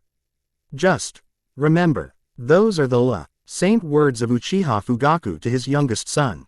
Sasuke feels as the hand becomes colder and motionless in his. He sees the light leaving the black eyes of his father and the chest stops moving. Their eyes silence for a moment, then Sasuke lets out a soft whining sound. And falls on his father's chest crying uncontrollably. His hand is trying to embrace the dead figure of his father when suddenly grasps something. His katana. Sasuke grabs it, lifts it, and with his features twisted in pain and decision he stands up and runs towards the door. It is done. The voice of Loki is cold and hard like steel. Itachi nods but doesn't ask or say anything else. They're about to turn around when someone comes running at them. Loki lifts the scepter and stops the sudden attack. He can see the rage and hatred in that childish face. The tears and the blood that isn't his but that it's making he feel more alive than anything. Itachi sees as his little brother tries to harm Loki with his sloppy but decisive strikes. Die, die. Loki blocks, turns and takes the katana from Sasuke's hand. He pushes the boy with the end of the staff, making him fall to the ground. Before Sasuke can stand up, the god of Mishi presses the scepter against the chest of Sasuke, holding him down but unable to stop the struggling from the boy. I will forgive your life for 3 reasons. The first one, I understand the pain. Yo, you just lost someone dear to you and you think me the one to blame. Sasuke spits and screams, but Loki's voice is loud enough for the boy and Itachi to hear. Second, because someone asked me to spare you as you're still young and the corruption hasn't touched you entirely. And thirdly, because I don't kill kids. Sasuke stays still, and just when Loki stops the pressure and turns to leave the young Uchiha screams and throws himself forward, raising his fist to hit Loki. The man merely sidesteps and Sasuke falls on his face. When he lifts his face, he sees another figure right in front of him. Hope returns to his heart, but it's soon forgotten when he notices the look in those blood-red eyes. Itachi. That's enough, Sasuke. The voice, deep and menacing, sends shivers down Sasuke's back. He stands up, but can barely hold himself as he takes a step back and his back hits against Loki's form. He turns around and jumps, looking from one man to the other, confused and terrified. Itachi lowers his eyes and Loki can see the conflict in them. He raises his staff and points it at Sasuke. Do you want me to take care of him? Sasuke lifts his head fast and hard, his eyes growing big. Itachi aches his head and Loki turns around and leaves. What? Itachi. What's going on? Itachi. Dad is dead, I know. Itachi's Sharingan suddenly change and Sasuke can't look away from the form of the Tomos. You should have stayed in the training grounds, Sasuke. What's happening? Itachi. Tears are blurring Sasuke's eyes. He feels a heavy headache on his head, something making him dizzy and weak on the knees. Someday you'll understand, Sasuke. Itachi grabs Sasuke and makes him look directly into his eyes. Tsukuyomi. Loki shakes his head, hearing the sudden scream coming from the little boy. He takes another step forward and places his scepter on one of the women Itachi left unconscious. The staff gleams with intensity before it extinguishes and the woman is not there anymore. The next day the villagers wake up to turmoil. They see ninja left and right, all of them running with an urgency they haven't seen since the Kyuubi's attack. It is then when the smell of burning wood, stone, grass and cloth fill their nostrils and their heads turn to a huge fire right in the middle of the Uchiha district. The Hokage watches as young Uchiha Sasuke rests on a bed in the hospital, sustaining some minor burns, high fever and hallucinations. The old man lowers his head, a sad expression crossing the aged facade while his hand closes tightly around the piece of paper left behind by one Uchiha Itachi. It is done. For the village. For my little brother. Remember your promise, Hokage-sama, for I shall not forget mine. Store for the story. Just so you know, the Shippuden part. That doesn't happen in Naruto's world. But, anyway, you can help me decide and I will gladly hear opinions from you guys. Thanks again and don't forget to review. The Growing Darkness. New chapter. This one is made in a different format than the one I've been working with the last few chapters. Do tell me what you think and if you prefer the previous one. For now, read and enjoy. Part 2, Chapter 9. The Growing Darkness. The aftermath of the massacre was something no one expected. However, one could say the most surprised of them all were the elders of Konoha. It was pretty obvious what had happened to the Uchiha clan could not be ignored and couldn't be treated as a simple threat. This was a war declaration made to the village and its power. Whoever had done this was trying to send a message, that they could do this whenever they wanted. Danzo was the first one jumping in, trying to gather the most reliable source of information about the night in particular. The problem was, when he was ready to able Uchiha Itachi as the perpetrator, the few witnesses they could gather say something unexpected. He was strange. He had this huge helmet with horns, all gold and green.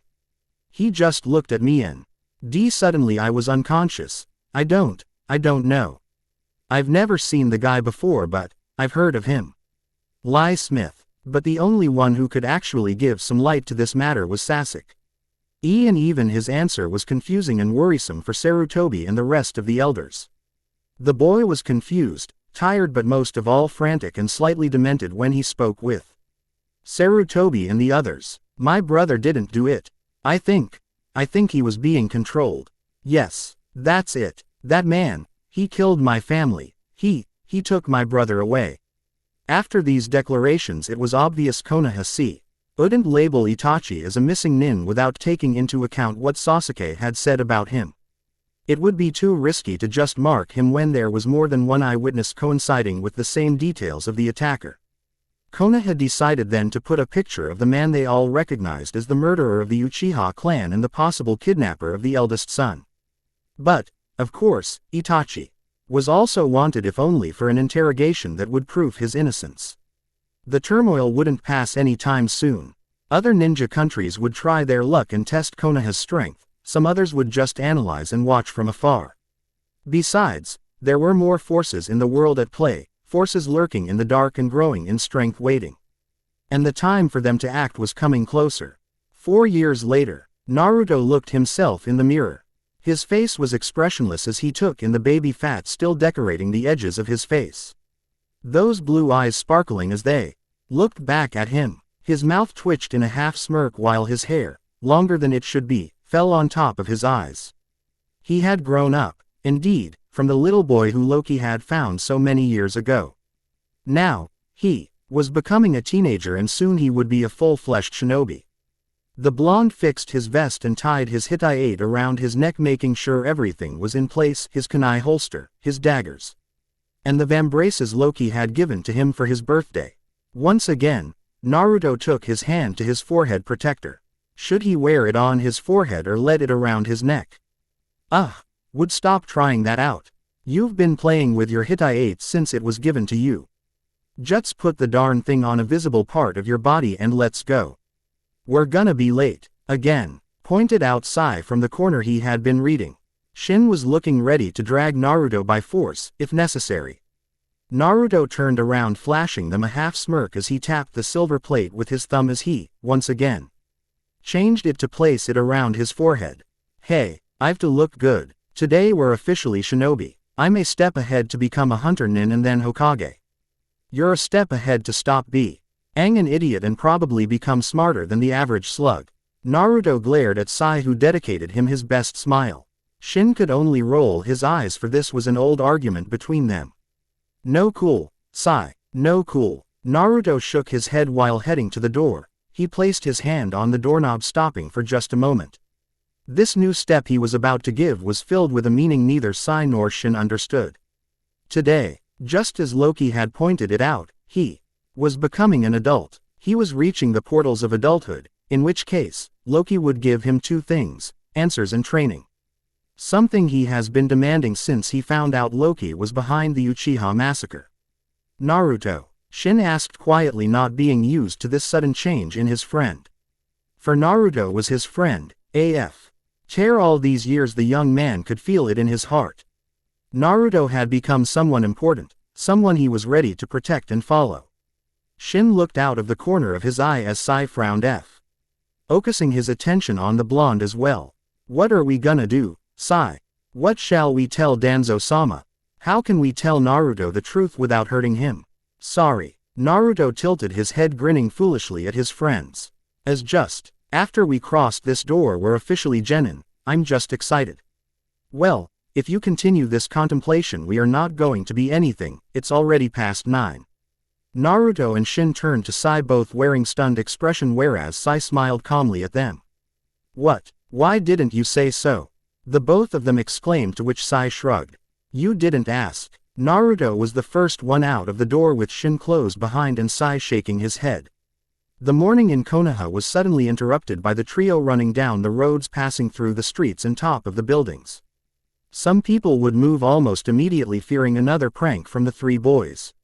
Some others would look at them with anger and resentment in their faces. They were either victims of some of their pranks or victims of the Kyuubi. Then, there were others who would smile and wave at them. For some, Naruto and company were terrorists led by the demon boy, for others they were mere pranksters. The best Konoha has seen since the Nadaime Hokage. Naruto, Shin, Sai, you're late. Yumino Iruka glared at the boys, indicating with his hand the three empty chairs at the end of the classroom. Many people would look at them, murmuring, while some of the girls would either smile or blush whenever Shin or Naruto would turn to them. Neji narrowed his eyes the moment Naruto turned to look at him. The blonde raised a hand and with two fingers he pointed first his eyes, then to Neji as a sign to show Naruto was watching him. The Hyuga frowned, snorting and returning his attention to Iruka. That Naruto, mumbled Tenten with an amused smile on his face. He is an idiot, was the only reply Neji had, to which Tenten merely snorted. If she were to guess, and she would never say it out loud. Neji considered Naruto his best friend forever. His only friend, actually. Naruto was the only mad, cool enough to be near Neji and not being offended half the time by whatever Neji had to say. There was excited chatter all around the classroom. For a moment Iruka waited for Naruto and company to sit before continuing with his speech. As I was saying before I was interrupted, Iruka focused his attention on the class, who went silent and turned their attention to their teacher. Today it is your last day as Academy students. I am really proud of all of you and I hope everything goes well for each one of you. Soon enough the whole class was back to being distracted. They started talking excitedly about the missions, about their teams, who would be their instructors, or how many dangerous missions would they get. Iruka could already feel the growing headache, which didn't improve one bit when he noticed Mizuki was sulking on his chair. Whatever had happened to the man? LLY seemed worried and pissed at the same time. Iruka shrugged. It wasn't his problem after all. Shut up. The whole class went silent again, and to make sure his words were understood Iruka turned his dark eyes to each one of his students. When Has was sure there would be no more interruptions, he cleared his throat and continued speaking. Okay, now, let's start with your genin teams. Iruka took a piece of paper from the desk. For a brief moment he noticed the strange look in Mizuki's eyes. A slightly gleam of blue and black. Iruka stopped for a moment, blinking to make sure he didn't see Wr. But then Mizuki's eyes were back to normal. Iruka shook his head, frowning. Well, let's start. For over 20 minutes Naruto spent his time watching carefully the gift Loki had given to him for his birthday. His fingertips touched reverently the soft surface of the blade while following the patterns of the unknown runes.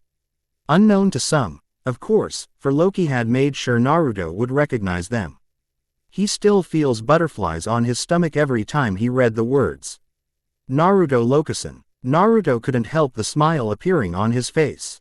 The dagger was so masterly crafted, and the young boy could sense the magic humming through the blade and the hilt.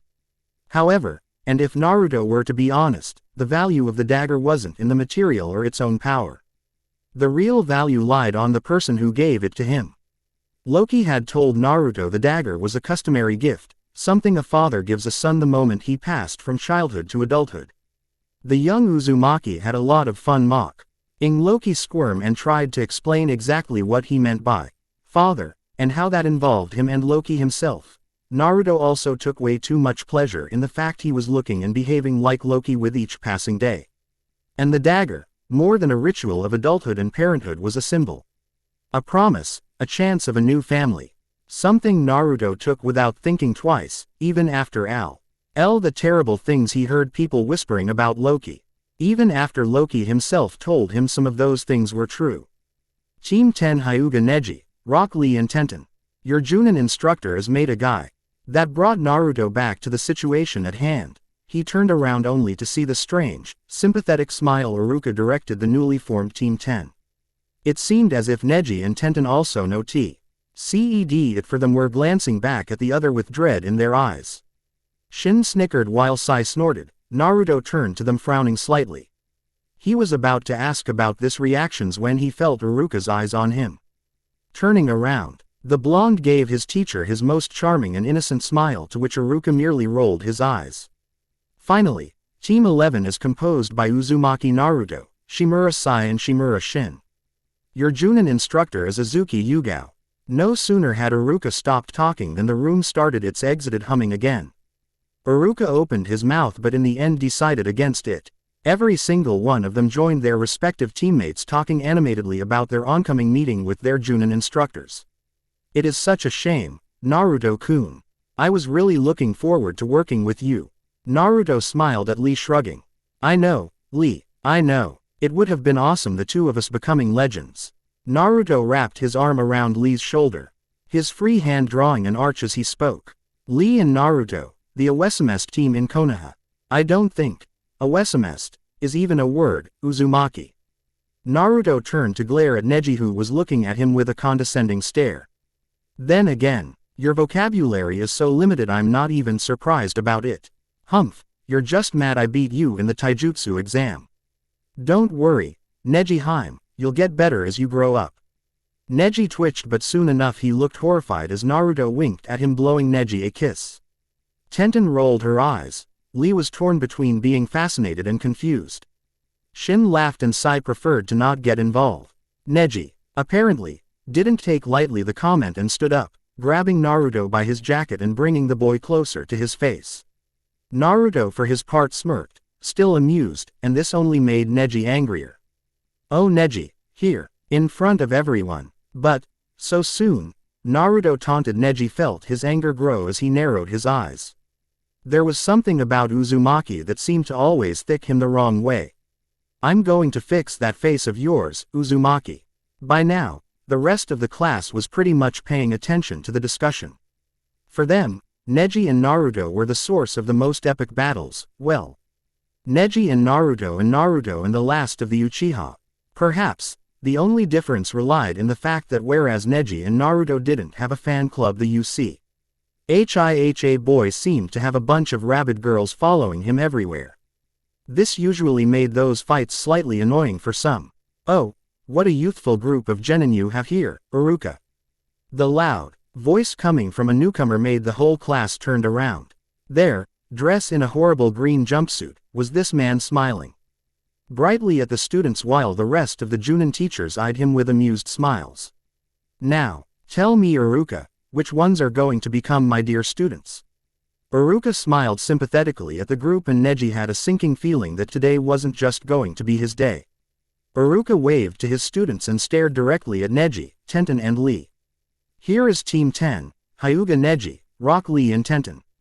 Tenten watched horrified the scene. Lee had tears in his eyes. Wah, Ching in admiration, and Neji had this darkened expression when Metagai decided to introduce himself as. And I'm Konoha's sublime green beast of prey. Naruto winced, placing his hand on Neji's shoulder. I'm so sorry, man. I really am. Quote, you'll pay for this later, Uzumaki. Was all Neji mumbled because he could see Naruto wasn't sorry at all and the blonde was enjoying this way too much. Just like that the rest of the teachers took their respective teams and Naruto was watching with some anxiety the door. Anytime now, their teacher was going to appear and then his life as a real ninja would start. The door opened but Naruto didn't even lift his head until he felt Sai elbowing him. He yelped, narrowing his blue eyes until he saw the nod coming from his friend. Turning around, Naruto's expression changed from a mildly annoying one to one of interest. His eyes found those of the woman standing at the door. The woman had long, purple hair, with a sharp face and hardened expression. She had on Anbu gear with a long katana hanging from her back. For a moment she lifted her right eyebrow, looking unimpressed before turning to Iruka. That's them. Yes, Iruka responded. Behind him Mizuki leant forward, focusing his attention on the woman who just spoke. His eyes suddenly narrowed, snorting before resuming his sulking position. There was an awkward moment in which the woman turned to them, staring with boredom at Team 11. Naruto tilted his head, taking in the sudden change of the woman's expression. The hardened corners of her eyes, the coldness reflecting from those eyes. Naruto was already familiar with them. Eyes that spoke of thousand deaths, of harsh missions, of things young Uzumaki has yet to live. She had the same, old, eyes Itachi had. The woman was experienced in her stare, whether she knew it or not. Was revealing this to Naruto. The woman frowned, looking from Naruto to Sai and then Shin. Very well, follow me. Her voice was pure command. She left the room soon after, leaving Naruto and Shin blinking repeatedly for a couple of seconds. The three of them looked at each other with excitement and wonder in their expressions. Shrugging, Naruto stood up, placing his dagger back on the holster inside his sleeve and moving to catch up with Yugao. Soon enough the trio found themselves in front of a heavy, metallic door, marked with black bold letters that read, Training Ground 72. The young woman stood up in front of the door, her eyes examining the three young men in front of her. Naruto stared back at her. He felt anxious and curious. The woman didn't say anything, and this only served to make Naruto slightly uncomfortable. He knew from past experience that when someone looked at him this way, their intentions were far from pure. There was a slightly jerk of the woman's head, and suddenly her stare was on Naruto's friends. Naruto took a step forward when he noticed the sudden gleam of suspicion in Yugao's eyes. Naruto couldn't care less if the woman didn't like him. He didn't care if she was like some of the villagers. What really bothered him was anyone messing with his friends. So, are you gonna talk or what? Shin face palmed just as Sai shook his head. They counted to 10, so they should give Naruto some credit for waiting so long. Sai turned around and stepped away from Naruto. If the blonde was about to get hit for his insolence, Sai would prefer to not be in the near vicinity. He still remembered what happened last time he didn't move. Instead of answering with some form of violence, Yugao smirked with her eyes gleaming dangerously. Yugao discovered, in the little time she had known her future team, Uzumaki Naruto was pretty much like his mother. Outspoken, confident, a little rude, not afraid to voice what was on his mind, and with little patience. Still, there was also much of his father in him. The looks were a sure giveaway, but there was also that something he kept hidden in his mind. If it weren't for the way his eyes gave him away, Yugao would be sure the blonde was naive and a fool, but there was intelligence and slyness in there. In few words, Naruto was unpredictable. Uzumaki Naruto does what he wants, and this little fact made him both dangerous and a great ninja. Impatient, I see. Yugao's smirk grew. Naruto narrowed his eyes, unsure as to how to deal with her. Let's start then. My name is Azuki Yugao. I was a former ANB captain, but decided to give education of the younger generation a try. See if I can turn a bunch of punks in real ninja. Why would you do that? Shin seemed utterly confused at the revelation. Yugao shrugged. Why not? You'll be the first team I ever trained, and I'm gonna make sure you're the best of the Genin's teams out there. Yugao then pointed behind her. Of course, first, you have to pass the test and prove to me you deserve to be a Genin. What do you mean? We're already Genin, lady. Naruto replied, pointing at his headband.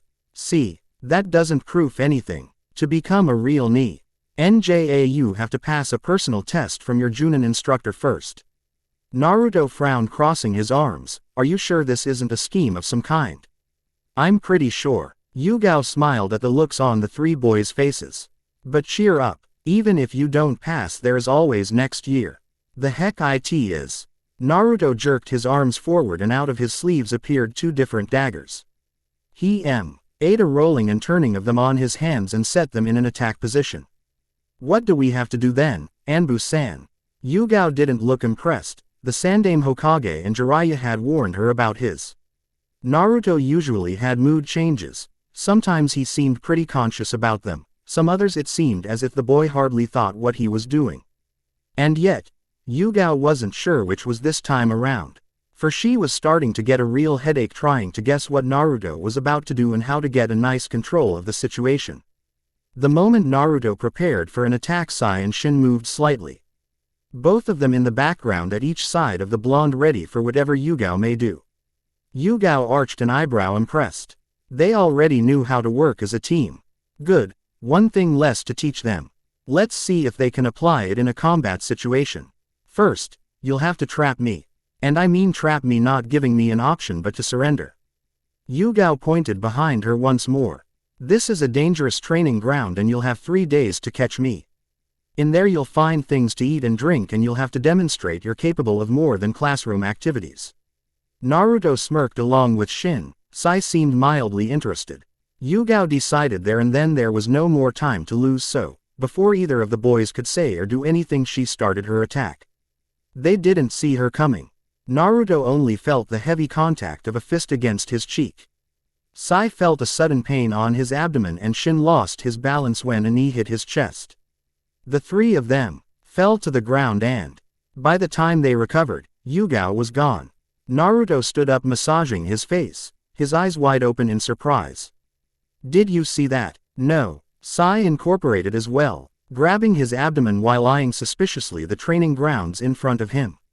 "Well, she is an Anbu captain, you don't really expect us to best her," replied Shin, who eyed Sai out of the corner of his eye.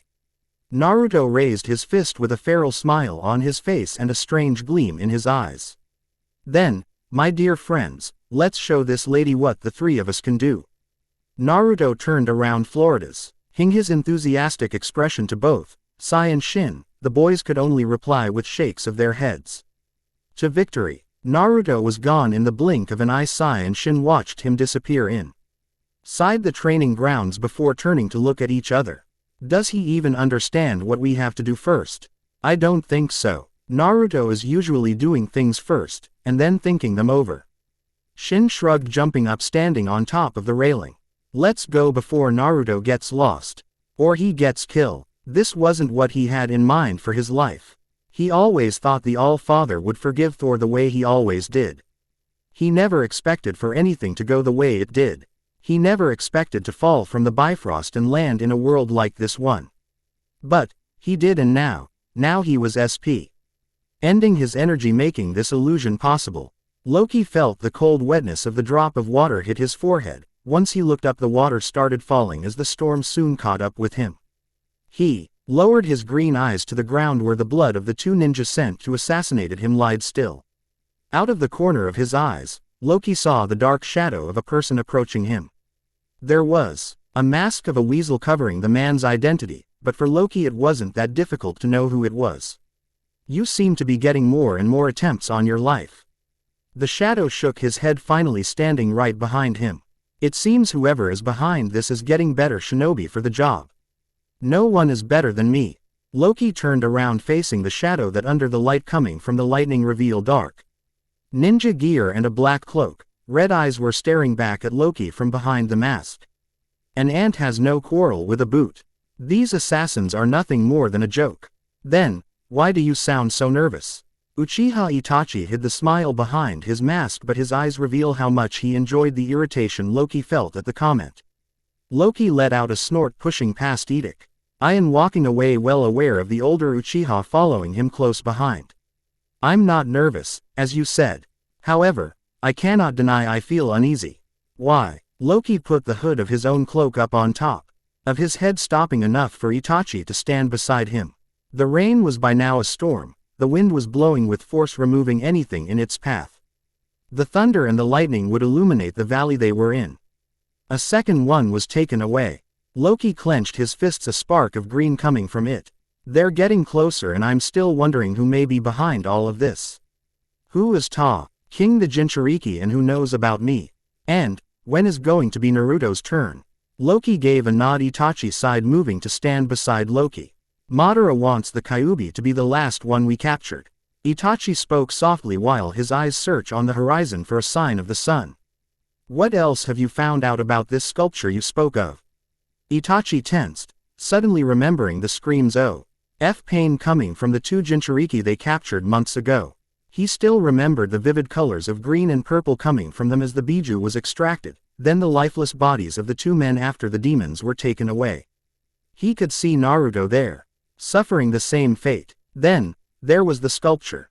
The huge form of 2 arms wearing rings, the 2 purple and green gems glistened, ending with might, giving life to those dead eyes of the sculpture. Whatever this article was, Itachi could feel the power Loki called magic. "Nothing beyond what I already told you. However, I call you here because there is something you must know." Loki nodded his head, indicating Itachi he was still paying attention. The next target is Naruto's girlfriend. She is not his girlfriend. Loki repla. Ed slowly repeating Naruto's words every time Jiraiya or Loki referred to Yugito as Naruto's girlfriend. When it is happening? In 2 weeks. They're going to hire Kumogakure for a mission in which Ni Yugito would have to be present. Itachi then stood in front of Loki. Yahiko is going to capture her personally. Mainly because they're expecting the Hachibi Jinchuriki to be present. So, they want to capture the both of them. Itachi shook his head. Loki frowned.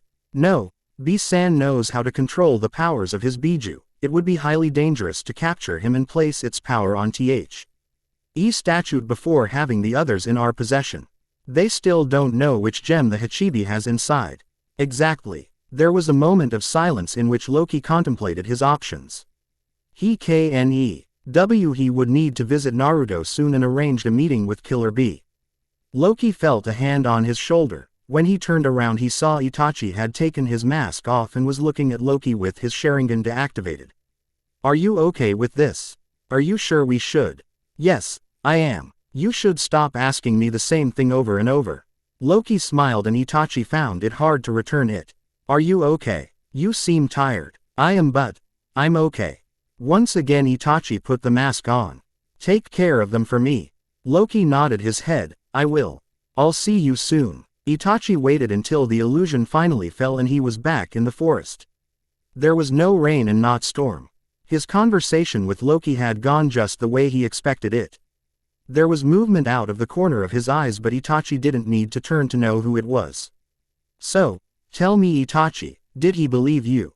Yes, he did. When Itachi turned around he found himself face to face with a masked man. One he was pretty familiar with by now. That's amazing. You do have the skills of a real liar, Itachi. I've heard there aren't enough people in the 9 realms capable of tricking the god of mischief. The man moved forward placing a hand on Itachi's shoulder. He squeezed lightly and Itachi could see the glee in his red, Sharingan eye. Soon, Itachi, our dreams would come true and we will finally have a world without wars, hatred and unnecessary sacrifices. Not for the first time, Itachi wondered who hid behind the mask and the name of Uchiha Madara. Who was really the man who has been planning the change of the shinobi world for over 15 years? Whatever the answer for that question was, Itachi knew he needed to be prepared to face this man. Itachi knew if there was anything standing in the way this Uchiha Madara would do anything to take the world with him. Of that, Uchiha Itachi was completely sure. Let's go then. We need to prepare everything before we go against our next target. I thought you say you were a good tracker. Naruto didn't look up keeping his stare on the ground while ignoring Sai's words. I never said I was a good tracker. I only said I was learning how to be a good tracker. Shin snorted and Sai looked genuinely concerned. So, you mean to tell me you're not as good as you claim to be and we may be lost? Naruto revised one last time the ground before lifting his head and looking directly into Sai's eyes. He was pretty serious with a thoughtful expression that suddenly transformed into one of lack of concern. Yeah, pretty much. Naruto shrugged. Shin chuckled while Sai let himself fall on the ground shaking his head. I knew it. Oh, come on. It's not that bad. A few meters away, in the highest tree was Yugao resting her back against the trunk while listening to the trio. She smiled hearing the conversation between the 3 friends while thinking of her next step. So far the boys had shown her they knew what they were doing. Naruto, apparently, wasn't lying about his abilities as a tracker. Something that didn't surprise Yugao that much. Overall, if she took into account Naruto's dream was to become a hunter nin. Sai and Shin were actually the most difficult to figure out. There was no doubt in the woman's mind those two had been trained by Danzo prior and during their academy time. Their eyes were sharper than Naruto's and they seemed more aware of everything than the blonde. Apparently, Hokage-sama was right, those kids were up to something and that something involved Uzumaki Naruto. Yugao stopped paying attention to the boys, her eyes lifted to look at the darkening sky. Tomorrow was the last day of the hunt, she better have a good night's sleep before facing them the next day. The morning came faster than she would have liked. Feeling the soft breeze of the morning brush her face, Yugao opened her eyes to stare at the tree in front of her. Something in the tree, something in the way the wind kept on caressing her face told Yugao there was something wrong that morning. Yugao stood up rather quickly, wondering just what had happened with her even noticing. She took a few steps ahead only to feel a pair of eyes on her. The heavy glare made the hairs of her neck stand up and her body tensed ready for action. Yugao smirked, impressed by how fast they had found her and trapped her. There were many things on her mind as she walked carefully, her hand at the ready near her kunai holster. The first thing he thought was about the ability of them to place a genjutsu. There was no denying the academy taught such techniques, but none of them were this advanced. Yugao couldn't even feel something was wrong. The second thing that made her think was, how and when did they find her? She made sure the three of them were fast asleep before leaving them and going to rest as well. She made sure they were a few kilometers away from each other. And yet, Jiraiya-sama was right. These kids were good and Yugao would do well in not underestimated them. Yugao stood up, resting her hand on a trunk and leaning to the side. She watched the empty road to the left, her eyes sweeping over the place before she jumped in and climbed up the tree, looking for some kind of exit. For some kind of response. Yugao could almost laugh as soon as he jumped, Naruto and Shin appeared from both her sides. Sai must be the one doing the genjutsu. Good, he can't fight then. Yugao put a kunai from her holster at an incredible speed, stopping just in time the weapon Shin had on his hand. She impulsed herself against Naruto's chest and put her weight on her arm, pushing Shin backwards and making him landed on the ground. Yugao smirked, standing on the trunk, but her smile soon disappeared as she saw three different Narutos coming at her. Bunshin. No, they looked too solid to be Bunshin, but impossible. Yugao didn't stay to find out if a mere genin was capable of using Kage Bunshin.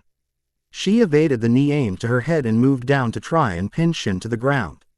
Shin wasn't there, however, and the woman soon found herself surrounded by at least 20 Narutos. I've got you. Yugao lifted her head in surprise just as the blonde boy fell on her. The moment Naruto wrapped his arms around the woman, she went off with a puff and white smoke. Naruto growled, laugh reaching his ear from his left side.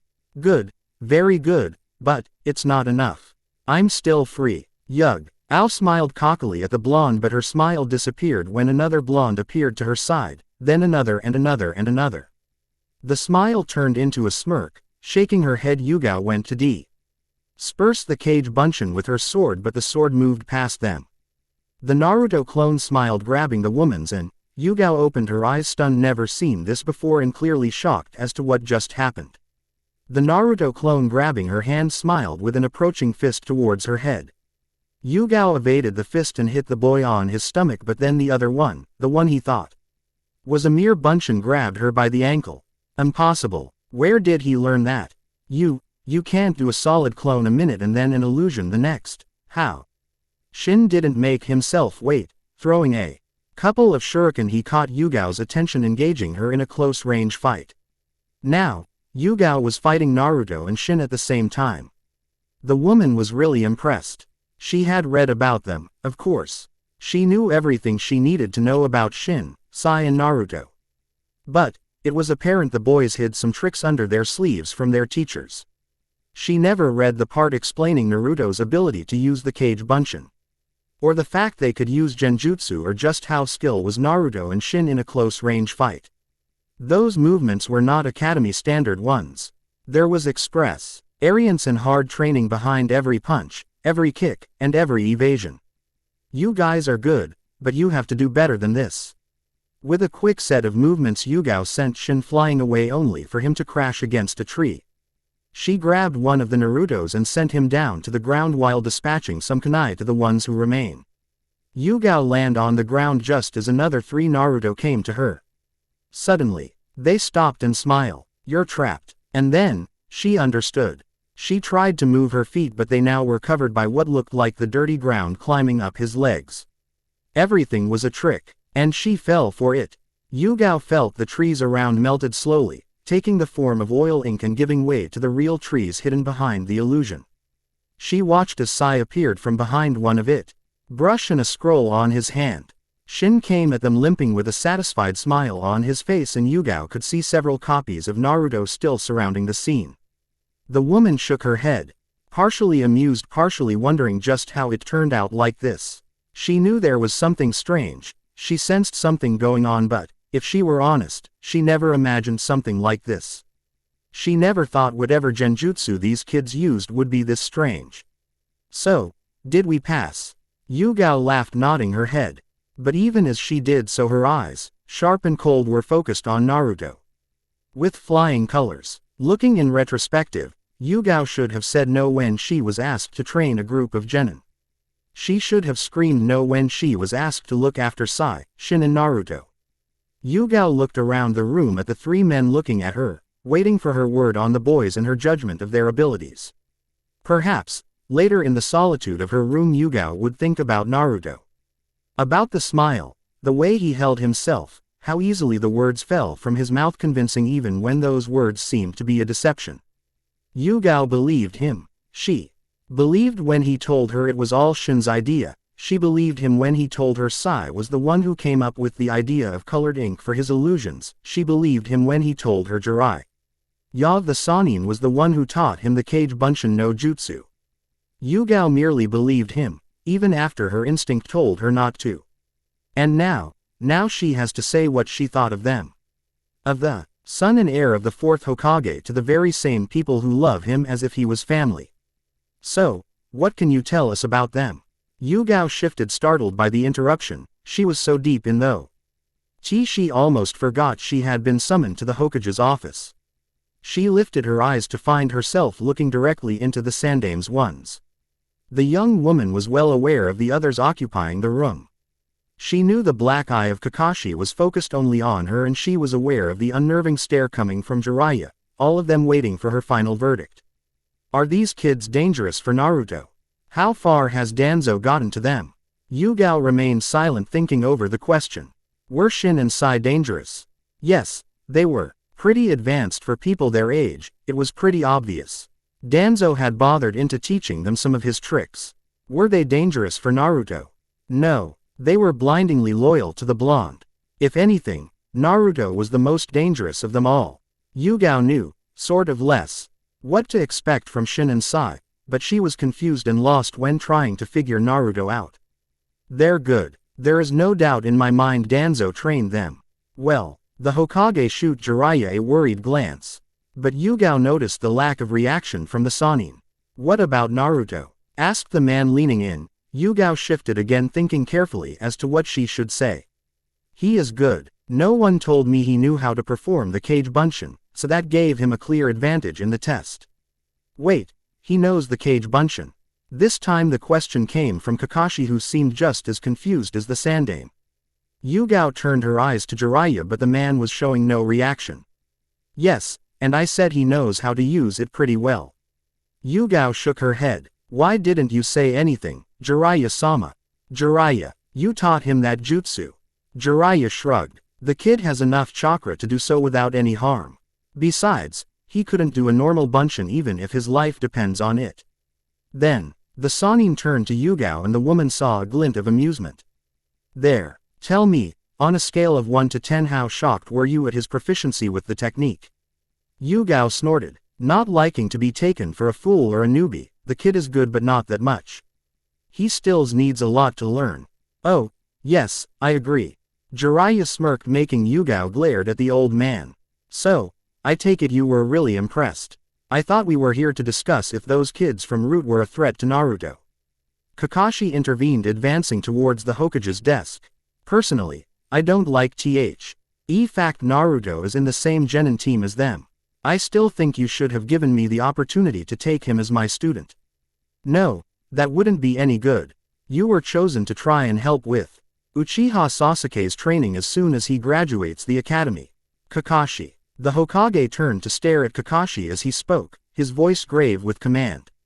Naruto's grades weren't spectacular, but were enough for him to graduate. I couldn't postpone this, and you know it. Kakashi lowered his head, frustrated, clenching his fist as he controlled his temper. This has always been a sensitive subject for them. In Kakashi's eyes, he had the right to take the only son of his former teacher as his student. It was only right and the best way to return to Minato some of the things he gave Kakashi.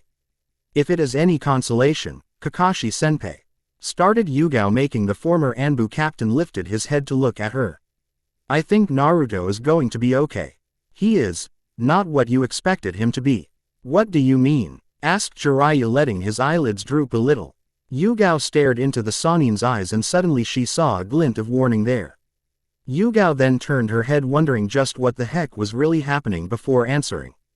Naruto is smart and I dare to say he is the best fighter of the three of them.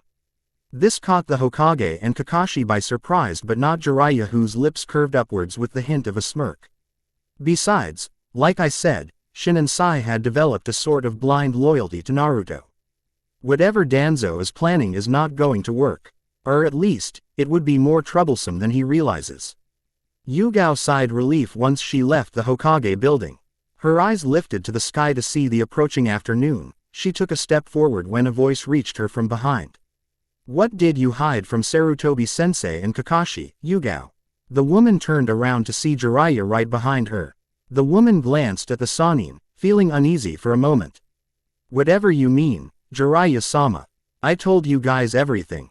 Jiraiya raised an eyebrow at the informal talk. He turned his head left and right and then nodded towards Yugao. Follow me. The former Anbu hesitated for a moment but, in the end, her curiosity won and she followed the man. They soon found themselves on top of the Hokage monument overseeing the village. No one is going to hear us here, so you can speak freely. Yugao wasn't sure what to think. Her heart was beating fast. She felt observed as if there was someone else there, but she realized it was probably the deep, penetrating stare Jiraiya was giving her.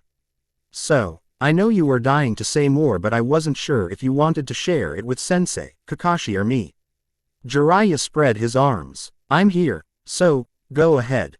Yugao frowned deep eyed her. She knew there was something amiss in here. But, then again, Jiraiya was the one in charge of Naruto. He took it upon himself to look after the blonde and has been doing a decent job recently. I don't know what else can I say that I haven't already said. Started Yugao. She turned to look at the village as she spoke. Maybe, what is bothering me is the fact Naruto seems so advanced for his age. How good he really is when his grades and the general information I got of him told me something completely different. What do you mean? Yugao rolled her eyes. Undisciplined, rebel, average to low grades, gu taijutsu. Totally inexistent genjutsu abilities, average ninjutsu, not pretty good with critic thinking or with a fast mind to formulate strategies. Numbered Yugao, lifting one finger each time she mentioned one. Only good for close range attacks and to be on the front as an attack force, not behind the action, planning and leading. I don't understand, where do you want to go with this? Jiraiya-sama, today Naruto was behind everything. He was the one who planned everything, who put Sai and Shin in the right place, who gave them the strategy. Who? Do you have a proof of what are you saying? Yugao stopped talking, gaping at Jiraiya, who was looking seriously at her. Wait, what? Yugao said, confused. Proof that Naruto seems so adept and different as to how he reports from Iruka and Mizuki described him. Yugao tilted her head and blinked several times. No, I don't. Then, why is it bothering you so much? Why even think about it? Yugao felt sick. Shish. Shook her head, opened her mouth but then closed it again. She looked over at Jiraiya and the man, suddenly, smiled gently at her. Naruto is a good boy. He is smart and strong, as you said. Jiraiya turned around and waved to Yugao, leaving his last words in the air for Yugao to think deeply in the meaning behind them. But, Naruto is also a ninja. Don't you ever forget it, Yugao. Jiraiya was very far away when a shadow appeared from behind him. What do you think about this, Yugao? Is she any good? Jiraiya smirked, tilting his head so he could see Loki out of the corner of his eye. Yes, she is already figuring Naruto out. Don't worry, Naruto is in good hands. Where are you? Why do you hide? He ran with his heart beating fast inside his chest, sweat rolling down his forehead. He saw the path ahead of him. A path he didn't recognize, but his mind seemed to think it was familiar. The voice, raspy and deep, filled with malice and laughter, followed him everywhere he went. Why do you run? Why do you hide? There is no escape. You will be mine. There was a cold laughter sending shivers down his spine. He stopped and was facing a huge shadow in front of him, red eyes gleaming deeply in a smirk, a cold evil smirk. I would take back what is mine, and you and that little god of yours will bow before me or perish in a bath of blood. He felt the cold contact of a claw, his head being imprisoned in a tight grasp, and a jolt of electricity and ice pressed his head, making him scream into the darkness. Naruto woke with a start. He felt a sudden headache, cold sweat falling down his forehead while his shirt seemed drenched in the very same sweat. He was breathing hard, feeling suddenly cold and tired, as if he had been running, like in the dream. Naruto lowered his head, trying to recall something about the dream. The face of his pursuer, where exactly was him, but the only thing he could remember was the sound of thunder and the coldness of the hand around his head. This was the 7th time he had the same dream in a month. Each time there was a different detail, a different setting, different people, but the voice was always the same, cold and deep, filled with power and soulless. Naruto frowned, standing up and making his way to the kitchen. He poured some water on a glass and drank all of it in one gulp. You look awful. Did you sleep well? Naruto turned around, with a mixture of surprise and happiness on his face. Behind him was Loki, examining him carefully before placing his hand on the blonde's forehead. You don't have a fever. I'm pretty well, actually. Today we finished our 25th D rank mission. Loki nodded approvingly, his eyes still on Naruto, worry attached to his face. Don't worry, father of mine. I'm okay. It was a bad dream. Loki tensed, as he usually did when Naruto called him that. He was not used to hearing the word father or dad coming from Naruto.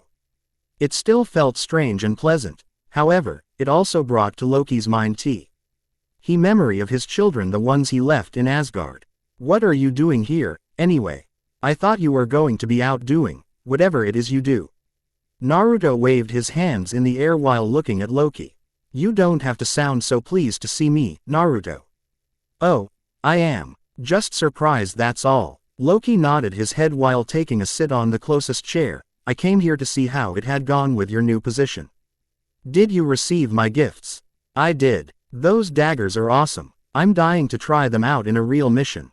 Not those D rank. Naruto shivered at first, then he looked genuinely excited. He smiled widely as he sat in front of Loki. The concern moments ago had plagued his face was no longer there, and Loki had to wonder just what exactly had happened before he arrived. It wasn't like Naruto not to share whatever was on his mind. Don't worry, soon enough you will be able to show everyone around this place just how good you really are. Loki made sure his displeasure for Noah filled the tone in which he uttered every word. Naruto usually felt half amused and confused at Loki's animosity against the village. Sure, Naruto himself sometimes felt Konoha wasn't the ideal place to be. People around him were bigots who only saw money, power and heritage. They didn't take into account the ones who made an effort, who work hard to obtain what they want or what they need. The real meaning of a person was always behind the last name or the deeds he or she did for the village. There is another reason I have come earlier than promised. Naruto raised a curious eyebrow. Blue orbs following the movements from Loki's hand. Soon enough, there was an envelope coming from the inside of Loki's coat. The god of mischief handed it to Naruto, who took it with a mixture of apprehension and excitement. I met with a young woman who asked me, promising a painful death if I failed, so, to give you this letter, said Loki dryly while remembering the dead threat coming from Yugito. Naruto chuckled while putting away the letter. Loki smirked when he noticed the sudden blush on Naruto's cheeks. There was a moment of comfortable silence between them. Loki observed in wonder. Just how long would it take for him to tell Naruto the whole truth? You should sleep, Naruto. You really look tired. Loki placed his hand on Naruto's shoulder, making sure the blonde was looking directly into his emerald green eyes. Are you sure you're okay? Naruto hesitated for a moment. He thought briefly that perhaps telling Loki about his dreams would be a good idea. Maybe he could help him figure them out, but something stopped him. Just overly motivate with my missions. Naruto shrugged, evading Loki's inquisitive stare. It's nothing to worry about, Dad. Loki held back his smile, nodded solemnly his head and turned around to make his way to his own room.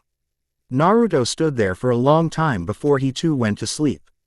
Inside his room, Loki sighed, sitting on the bed with his elbows on his knees holding his face down.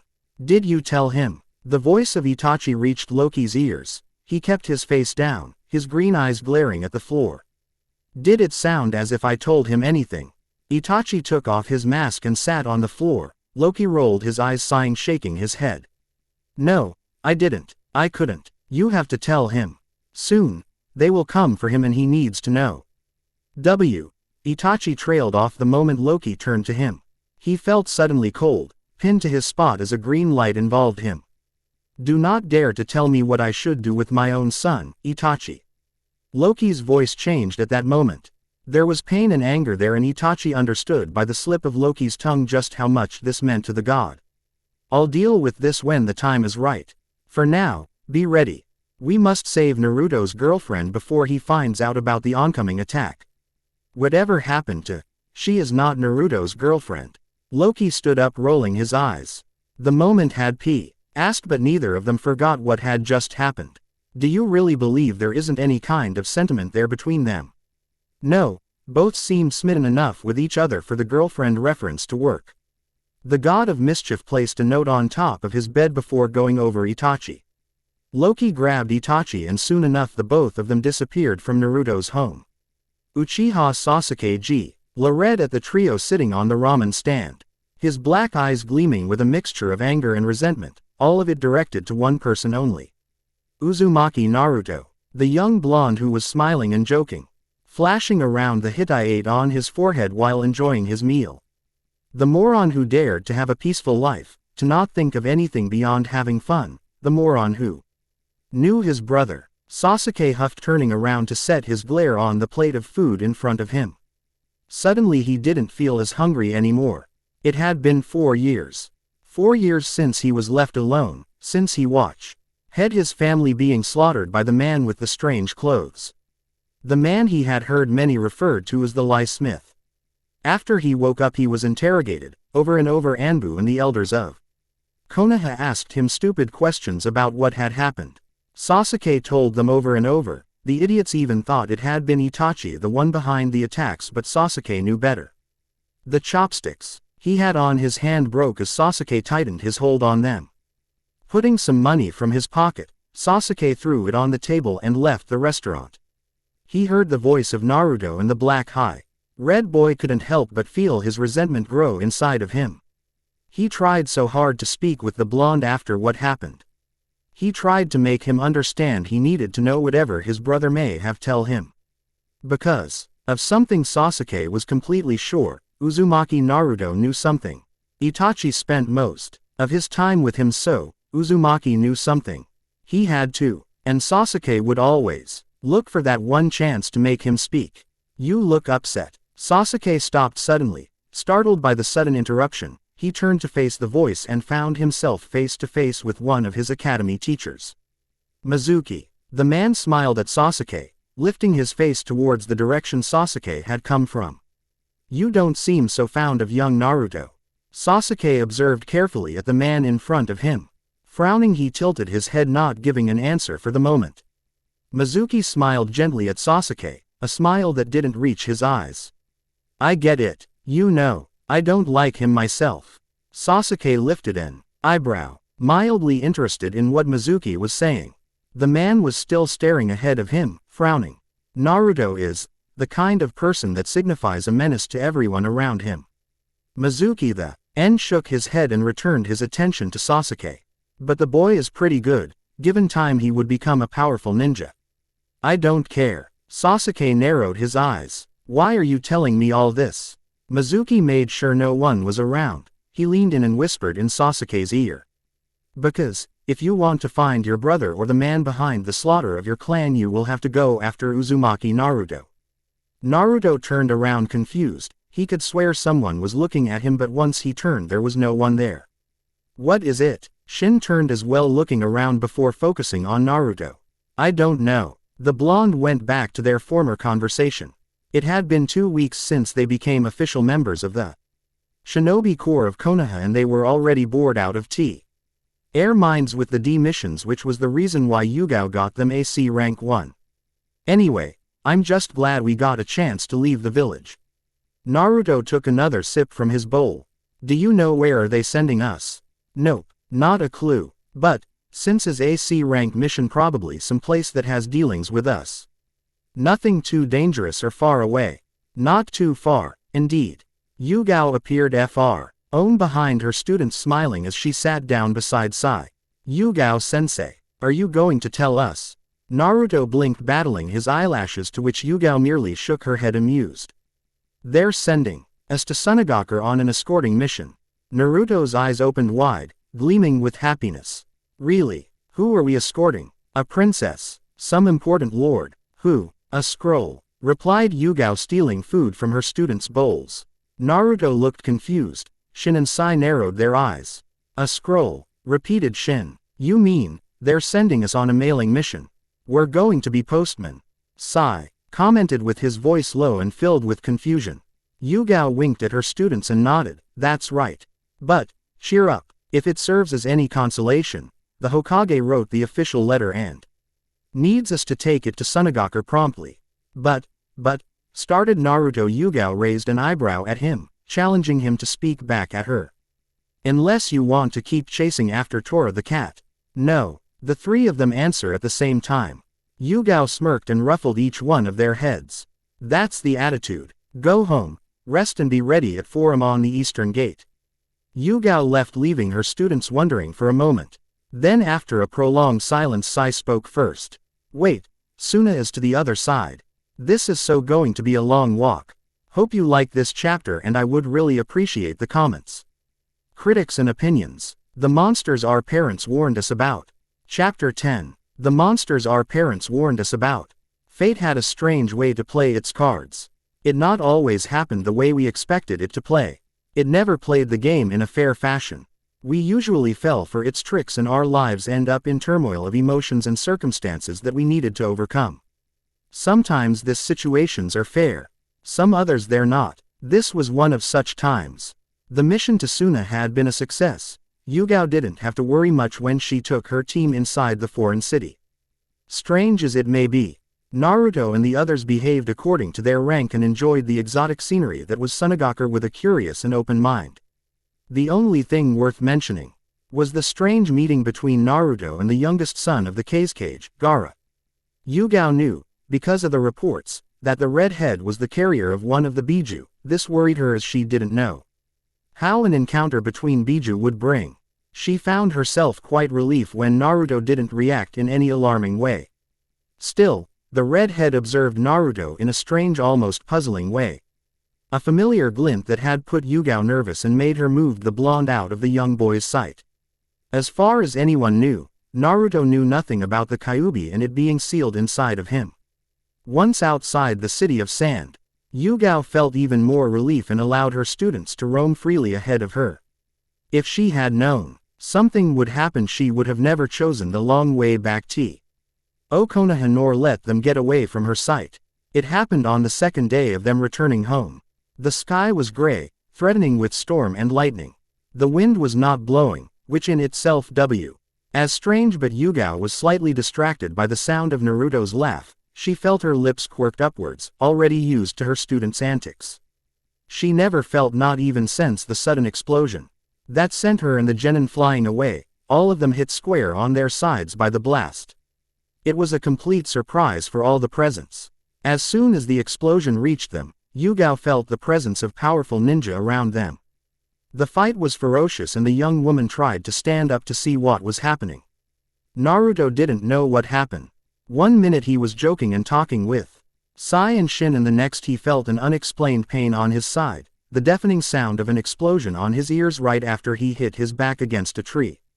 He moaned in pain, opening his eyes to see something impossible. He could recognize Yugito wherever he went. He recognized her purple hair, her slender body, the length of her hair, the blue and silver of her clothes, and there she was, resting her weight on one leg, breathing hard with blood rolling down her forehead and her left arm hanging in a strange position. But there was something different, something he didn't recognize on her. It was a purple-ish cloak, a kind of strange energy covering her completely with two tails forming behind her back. Yugito, he said, incorporating. Her name escaped his lips, and at that moment the Y. Ong girl turned around in complete and sincere surprise. Naruto. It was a brief moment in which their eyes joined, and then Yugito's stare changed from one of surprise to one of pain. You should never take your eyes off of an opponent. Yugito-san. The young Kunoichi turned around to see her opponent, the one that had identified himself as Pain, right in front of her, a sword going through her abdomen, blood pouring from her wound as the power she had been using started vanishing. It was out of instinct. He never heard the voices calling for him to stop. He never even paid attention to the other two figures approaching him fast. Naruto merely moved fast, trying to grab Yugito, who had fallen on the tree branch, her hand holding her bleeding abdomen. Yugito lifted her face and saw Naruto. The whisker marks on his face pronounced, his eyes changing slightly from the deep blue to a malicious gold. Yugito-chan, he said, and the girl opened her eyes in warning. Naruto had enough time to turn around, his daggers on his hand, trying to fight off his opponent. He was feeling rage, his mind wrapped around the fact Yugito had been hurt. The man who attacked him had a ripple-like pattern on his eyes, piercings on his face, orange hair, and a black cloak with red clouds. There was no emotion on his face, his movements were fast and forceful, and all Naruto could feel at that moment was a blind rage. Naruto. The blonde heard the desperation in Yugito's voice. He turned around to see a man he had never noticed grabbed her when suddenly another one reached him from the left. Naruto saw Yugito was hit on the head, leaving her unconscious. She was bleeding, defenseless, and then the blonde realized his friends, his Junin sensei and a man he hadn't noticed until then, Killer B, all of them were in danger. That was enough for him to snap. Inside the blonde, in the well-hidden cage, yellow eyes gleamed with mirth. The Kyuubi smirked, his tail swinging around as he felt the Konsho SNES leaving Naruto and his own chakra being overtaken by that of the Kyuubi's. Yugao was breathing hard, parrying a kunai directed to her heart. She turned around, lifting her leg and hitting his opponent on the chest. She shivered, feeling the sudden change in the atmosphere. She knew that feeling. She had been but a teen when she first felt it and could never forget it. Naruto. The name of T. He blonde left her lips as she turned around and saw, with growing horror, how Naruto was being taken by a red cloak of chakra and two tails started growing behind his back. Loki wasn't expecting this. Not so soon. He moved quickly, running along with Jiraiya as they approached the growing heaviness in the atmosphere. He was ready to save Yugito, if not for himself, for Naruto. But he never thought Naruto would cross the same path Akatsuki. Yugito and B would be facing each other. It was a miscalculation Loki regretted deeply, and one he would correct with blood, if necessary. He felt it before he saw it. The growing anger and desperation just as red flames reached his eyes. Jiraiya cursed lowly as he proceeded to put a scroll from under his robes. Naruto is in danger. I remember this feeling. The Kyuubi, answered Loki, to which Jiraiya nodded gravely. The seal is weakening. We must hurry before the damage to Naruto's body is irremediable. As Jiraiya spoke, Loki let his armor wear itself on him. The scepter gleaming blue and green on his right hand and his emerald eyes growing cold as they approached the fight. Wearing Thor's face, Loki took upon himself his brother's ferocious battle expression. It didn't take them long. As soon as they arrived, they saw the complete mess this situation was. Whereas Naruto was fighting off two of his attackers, Yugao, Shin and Sai were fighting another member of the Akatsuki. Killer B was far away from them. His control over the Biju was extraordinary as he fended off two more members of the strange group. Loki's eyes narrowed when he saw another man, one who was holding an unconscious and wounded Yugito in his arms. With a single nod of his head, Jiraiya understood his part in the situation while Loki moved to rescue the young girl. The man, who had short hair, not expression whatsoever on his face, was holding Yugito with one arm and making his way to the forest. Like appeared in front of him, tilting his head and lifting a single eyebrow. The expression in Thor's face looked careless, almost defiant. I'm afraid this is as long as you will go, he said, holding the scepter in his hand, making the instrument take the form of Mjolnir. The ninja tilted his head, stretching his hand to his opponent. Loki frowned, feeling the suction of the technique. Mortals and the petty attempts, he said, shaking his head and approaching the young man. This time around, Pain's expression did change to one of confusion. Loki smirked, twirling his imitation of Mjolnir on his left hand. With a speed Pain was not used to, he found him Self the victim of a hammer blow that sent him backwards. Loki grabbed Yugito carefully, holding the girl in his arms with gentleness. His eyes turned colder as he placed her on the ground, his hand above her body assessing the damage to her body. He didn't even lift his head when the man he was fighting stood up moving fast towards him. Loki lifted his hand and a green light gleamed out of his hand stopping the man. "I don't have time to do this," he said, and suddenly his hand changed of color. It went from a clear skin to one of the deepest blue pain has ever seen. Then everything went cold and he knew no more. "Darn," mumbled B as he evaded another attack with his katana. He moved to the side and found himself face to face with a Konoha Kunoichi. The woman sent him a stern glare and B understood. Soon enough the both of them were defending against attacks when a cry of surprise startled all the presence. Shin couldn't hide his surprise when he saw him. A man in a golden armor with green and black, a scepter on his hand and a helmet with horns. It was the same armor everyone had heard about, and, when looking closer, Yugao could make out the noticeable features of the man that had been described as the Lie Smith. Killer B then smirked. He let out a sigh of relief when he saw Yugito had been put out of harm's way. More relaxed, he turned to his opponent and blasted him with one of Hachibi's tentacles. Yugao frowned. She didn't know what to do. Confused, she watched as the man helped the girl and then proceeded to dispatch his enemy in a strange way. Then she saw something else. Naruto had grown another 2 tails, but there, approaching him with 2 toads on his shoulders, was Jiraiya. Just, what the heck is going on? Yugao had not time to answer her own question for her. Attention was brought back to the fight in front of her.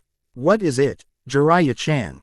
Jiraiya didn't have to answer, for Naruto's form fell right in front of them, the tails swinging back and forth, and then all of them saw it.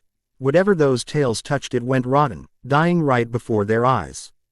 Jiraiya put his scroll out. Biting his lip, he put some blood on it, making fast hand signs ink with the seal moving towards his fingertips. Out of the corner of his eye, he saw Loki moving fast towards him, his helmet off and determination on his eyes. Naruto was still on a rampage. He was growling, losing himself little by little while fighting off his opponents. One of his tails sneaked around, grabbing one of the panes. The man screamed out in agony as he started rotting right in front of everyone's eyes. Loki frowned, his hand outstretched, sending a green light straight to the other enemy, sending him backwards while Loki centered his attention on Naruto. His emerald eyes fell on Naruto, who was, little by little, being consumed by the red energy. He watched as that energy consumed whatever it touched, and Loki knew what he was feeling was magic. Ancient and forgotten magic. Conan groaned as the holder of the Hachibi hit her straight on the chest. The man had more control over the beast inside him than they had expected. Of course, they hadn't been worried since their target was the Jinchuriki of the 2 tails. However, this they didn't expected. A berserk Jinchuriki of the Kyuubi, a Sannin, 2 Junin, and that man, the one that called himself Lie Smith. Conan stood up ready to start her attack when a hand stopped her. She turned around to see Yahiko besides her, shaking his head. "Let's go." Conan frowned, confused. But Yahiko pointed with his head, and Conan turned around to see one of the panes vanished in a rictus of pain covered with green flames. Conan opened her eyes in surprise. That's not possible. And yet, here it is. Come, we will need a new plan. Naruto was completely lost. He couldn't move, but he knew there was something wrong. He looked around and realized he was no longer in the forest, that he could no longer see his friends and the guys attacking Yugito. He was in what seemed to be a sewer. Naruto watched as a red light made contact with his feet, hands and abdomen. He frowned, moving his hands right in front of his eyes, watching with curious eyes that strange essence. Hello. He may have been young, and some people may believe him stupid, but Naruto had been raised by the god of mischief. He was everything but a fool, and he knew, whatever was happening, he would need to think this out before acting. So, he asked again. Hello. He took a step forward and then another. As he moved, he started feeling warmer and overwhelmed by a sudden presence. Something connected with the strange red light.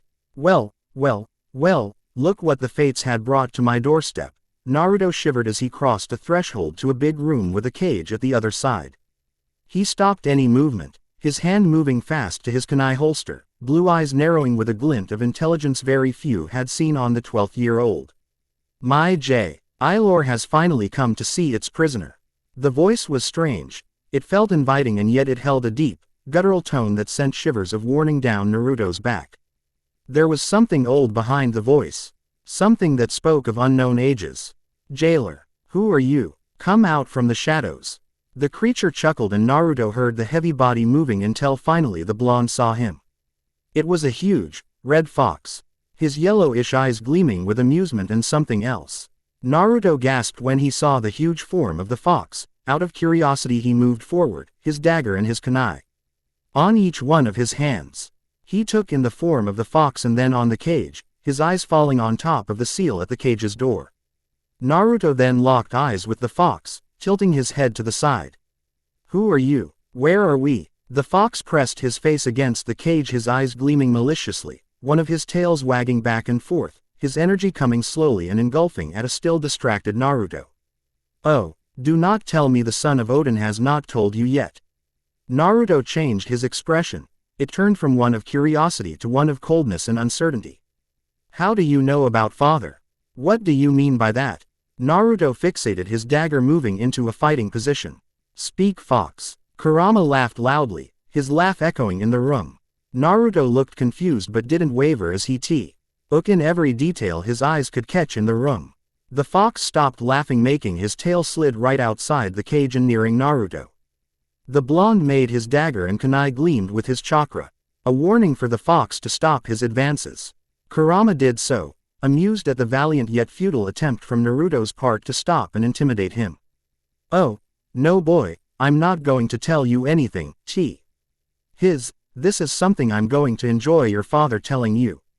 Kurama tilted his head and with a swing of his tail the red energy covered Naruto.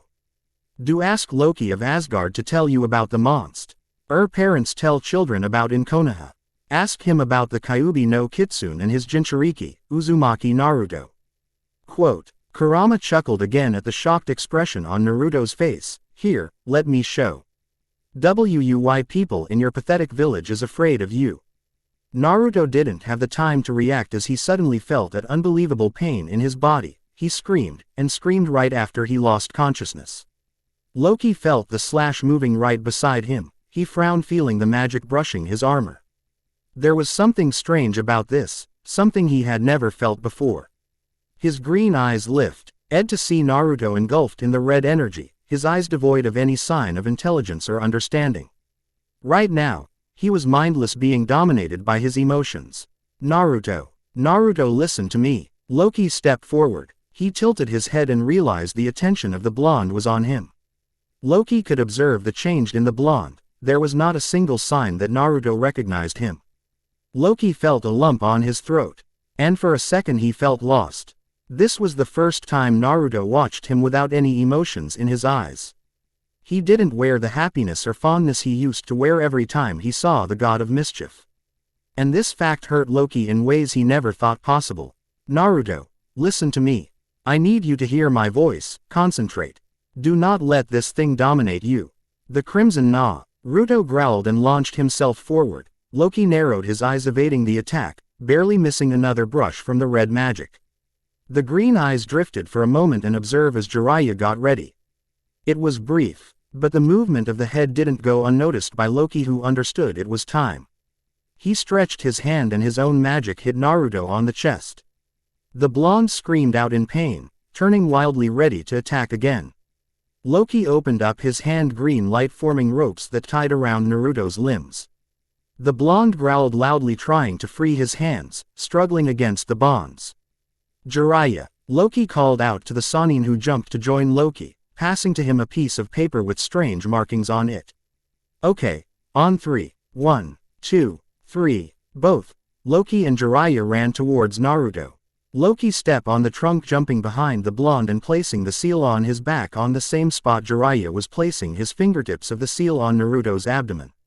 Naruto screamed out. Loki jumped backwards, watching his hand with a frown still on his features. He had gone inside Naruto before. He had seen what lied inside him, but never before had he felt this kind of power. This magic was different, as if something had activated a different trigger. Loki observed with worried eyes the screaming boy, who, little by little let go of the red magic and started recovering his own colors and his own form. Naruto gasped, his eyes closing, falling down. Loki grabbed him, gently touching his forehead and mumbling soft words in a language Jiraiya didn't know. Loki placed Naruto on the ground, his lips curling up the moment he felt the cold still of a sword against his neck. Jiraiya glanced at the person behind Loki. Naruto's teammates had come forward, each one of them surrounding Loki but eyeing Jiraiya with suspicion. B had Yugito in his arms, the young girl sleeping, paled and still hurt after the attack. Everything was a complete chaos. Loki chuckled. Chaos was his specialty. Yugao, put that katana down, said Jiraiya, scowling at the young woman. You have to be kidding me, Jiraiya-sama. Do you know who this guy is? The one who just saved all your lives, replied Jiraiya, Iya signaling Naruto and then Yugito and B. No, he is the man that murdered the Uchiha clan. B raised an eyebrow, approaching the Konoha group. His eyes, covered by the black glasses, drifted from Naruto then to Loki. The man smiled, shaking his head. Thor-san, I don't know what happened or how did you find out, but thank you, said B, ignoring the Konoha ninja and placing Yugito down near where Naruto lied unconscious. Loki shrugged. It's a long story, but I couldn't allow Akatsuki to take Yugito-san. Naruto would never forgive me. Yugao gasped when the man in front of her disappeared, only to appear behind her. She was shocked when it was her, the one feeling the cold blade against her neck. Shin and Sai fainted forward, but a twirl of Loki's hand made them sit on the ground, both of them startled. Try to stand up only to obtain the same result. Please, Yugito-san, my intentions are, well, let's just say I have come here to prevent some programmed deaths and not to execute them. Yugao looked out of the corner of her eye, the mocking smile on adorning the face of the Asgardian. You are a murderer, she spat, then turned her eyes to Jiraiya. And you are an accomplice. I didn't know about the massacre until right after it happened, replied Jiraiya, who kneeled down and started examining Naruto. If I had known something, well, there was nothing I could have done actually. Yugao went to speak when the blade pressed harder against her skin. Please Yugao-san, everything has an explanation. However, right now my priority is Naruto's and Yugito's well-being. If you insist on being a problem, then I will feel inclined to deal with you accordingly. Yugao was a seasoned fighter.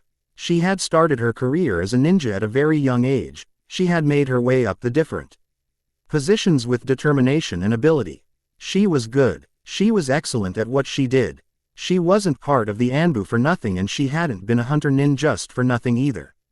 She had faced many enemies. Death had been right in front of her on several occasions. But this was the first time she felt a primal fear inside her. It wasn't the fact she had a knife on her throat, or the man behind her. It was his voice. There was something different in his voice. And suddenly, Yugao felt herself agreeing. She gulped, humiliate. She turned around and her eyes locked with those belonging to the man Jiraiya seemed to know pretty well. His emerald eyes were cold, sharp, with a strange intelligence in them. Who are you? She asked, to which Loki merely gave her a half smirk. The man then turned around and his whole demeanor changed. He became soft and warm. His hands maneuvered swiftly. There was a green light coming from his fingertips, with his hands mapping out Naruto's body. Loki started whispering the enchantments he had learnt from Ire back when he was but a teen, eager to please and to make his father proud.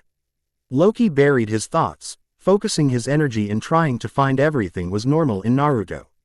He is okay but tired. He feels weak, so he would probably sleep until tomorrow. Jiraiya shrugged, eyeing Yugao. We don't have to hurry.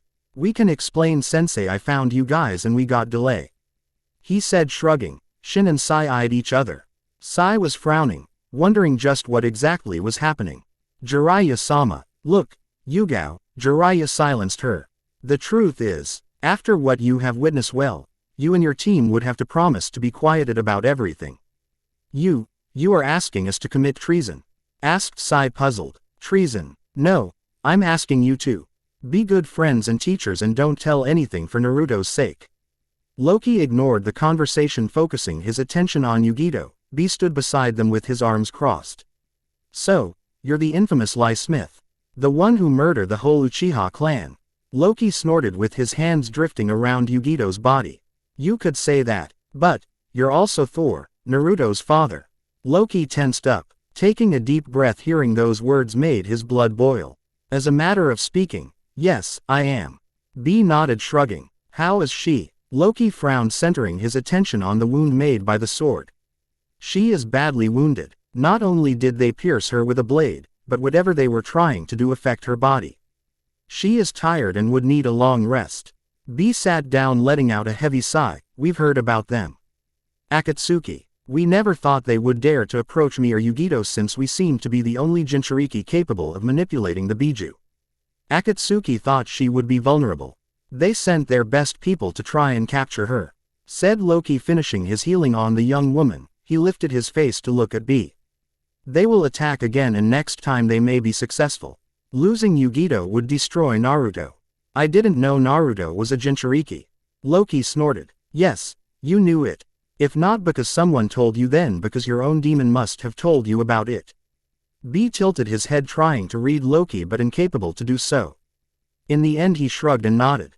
You're right. Yugao watched Loki then turn to Jiraiya. The Sannin shrugged before speaking.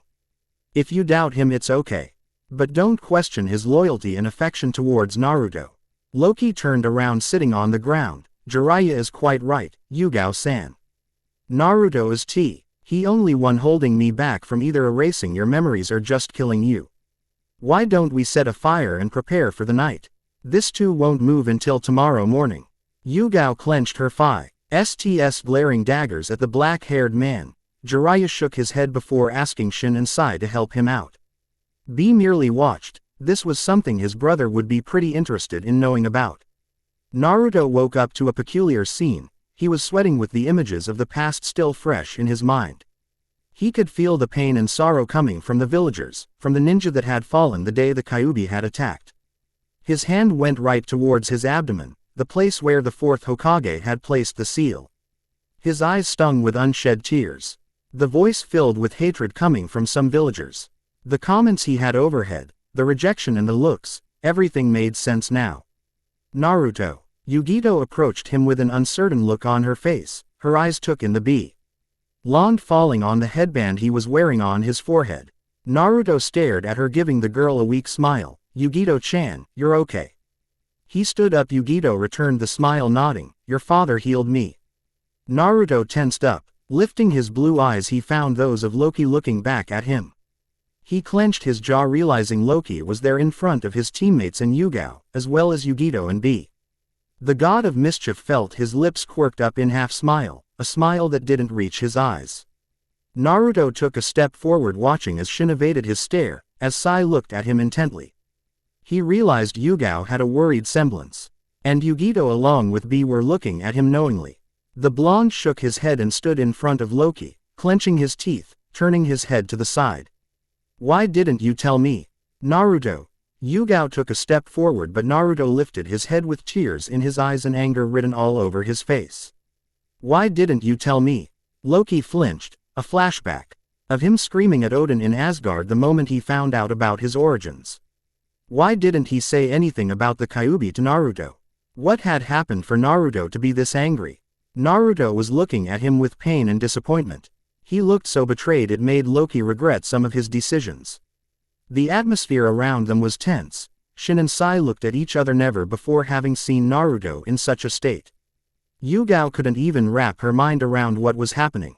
She needed answers, because this situation was turning out to be more complicated than she cared to admit. Only Jiraiya, Iya and B seemed to actually know and understand the tension between Loki and Naruto. Yugito for her part stood behind Naruto with a sad look of realization on her face. Why didn't you tell me I was a monster? Naruto gulped shaking his head. Why didn't you tell me the reason people on my village hate me was because I house a monster inside me? That I could lose control. That this power was here. Loki opened his mouth frowning when he realized he didn't have any words to explain to Naruto. He didn't have any answers. Naruto felt his tears rolling down and he wiped them furiously taking a step away from Loki. What am I? What the heck am I? And Loki felt deja vu all over again. He remembered the question, he remembered the circumstances and then suddenly a part of him, the intelligent more analytic part of him understood. You are my son. He replied in a soft voice. And you are a Jinchuriki. You're not a monster, Naruto, but the power inside you may lead you to become one. Loki had the sudden uncontrollable need to run. He found himself trapped in a situation he was not familiar with. Loki was familiar with mischief and lies. He was familiar with deception and planning. But he was not familiar with this kind of situations. He didn't know how to approach Naruto. He never did with Fenrir, and he regretted it to this day. He only knew the love of his mother, the words of the woman who would guide him in the moments he felt left aside. Ignored. Was this how Odin had felt when Loki found out about his true origins? Was Odin so lost to deal with Loki the way Loki was feeling about Naruto right now? The god of mischief watched with morbid fascination as Naruto pointed an accusing finger at him. The boy was trembling, sweating as if trying to grasp whatever was on his mind. Trying to understand what Loki had just said. Naruto looked betrayed. He lifted his blue eyes and with a broken voice he spoke to Loki. I hate you. Those words left innocent lips, filled with hurt and disappointment.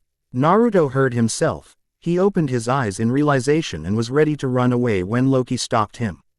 His hands closed gently around his shoulders as he leaned forward, making sure Naruto was looking at him. Loki knew for experience his face, Thor's face, would be open, filled with emotions in other circumstances the god of mischief would never show. He opened his mouth and closed it, thinking over what to say to the child that had come to mean so much in so little time. Loki remembered himself. He remembered his brother and finally he remembered his father and his mother. You are no longer a child, Naruto. No one of the present seemed overly eager to interrupt the sudden intimate moment. Yugao watched with fascination the resemblance from one blonde to the other. How much Naruto was trying to hide but was incapable to do so. She watched the man they had identified as Ly Smith, the murderer of a whole clan. This was not something she was ready to face.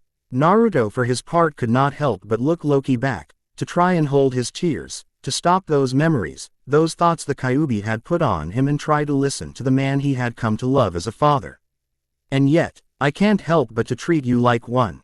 To make sure you can live what little of your childhood you have left. Loki sighed, his eyes turning to his right as memories of his own invaded his mind. I can't help but see the boy I saved once, innocent and corrupt at the same time. The look in your eyes was a familiar one, something no child should wear so early in his life. Naruto sobbed, looking down with shame. I saw them. I could hear them. He made me see and feel everything. I'm a monster. You are not a monster. The force behind the words and the sudden coldness in his voice was what made Naruto look up. Loki was staring back at Naruto with something strange gleaming in his eyes. You are not a monster, Naruto. What happened with KURAMA is not your fault. He isn't you and you are not him. Quote, I thought I still have time. Said Loki, straightened himself up, glancing back at Jiraiya. But, apparently, this Akatsuki is already on the move and you just meet with the Biju inside you. If I'm not him then why? Started Naruto, but he went silent, nodding around him. The destruction was still evident. There were still two bodies of the strange men he had been fighting. How could I? It's the seal. It's supposed to work in a way the chakra from the Kyuubi starts leaking into your own chakra system, replied Jiraiya. However, too much of the Kyuubi's chakra could make you lose your consciousness, overall, if you were being guided by strong emotions. Bijus are intelligent beings. If you give them the chance to take over, they would take it. Naruto nodded before turning to Loki. You lied to me. I did. You use me. The last sentence was said with a hint of a question in it. Loki hesitated. Tilting his head, he answered, yes and no. Loki pursed his lips before continuing. What I did may have started as a lie and manipulation, but it ended up with one single truth, and that was you became blood of my blood. My kin. Naruto felt relief wash over him. He gave a short nod. I'm still angry with you. Loki felt his lips quirk upwards, his eyes gleaming with warmth and relief. I know. Naruto simply shrugged, and for the first time he took in his surroundings. Finally, his mind catching up with the people around them. As he allowed his blue eyes swept around the scene, he couldn't shake the memories the Kyuubi had provided to him while unconscious. He couldn't help but remember every detail, every deed, every look of hatred and fear. And Naruto couldn't forget the Kyuubi's words. In the end, Young Naruto, your life force and MI.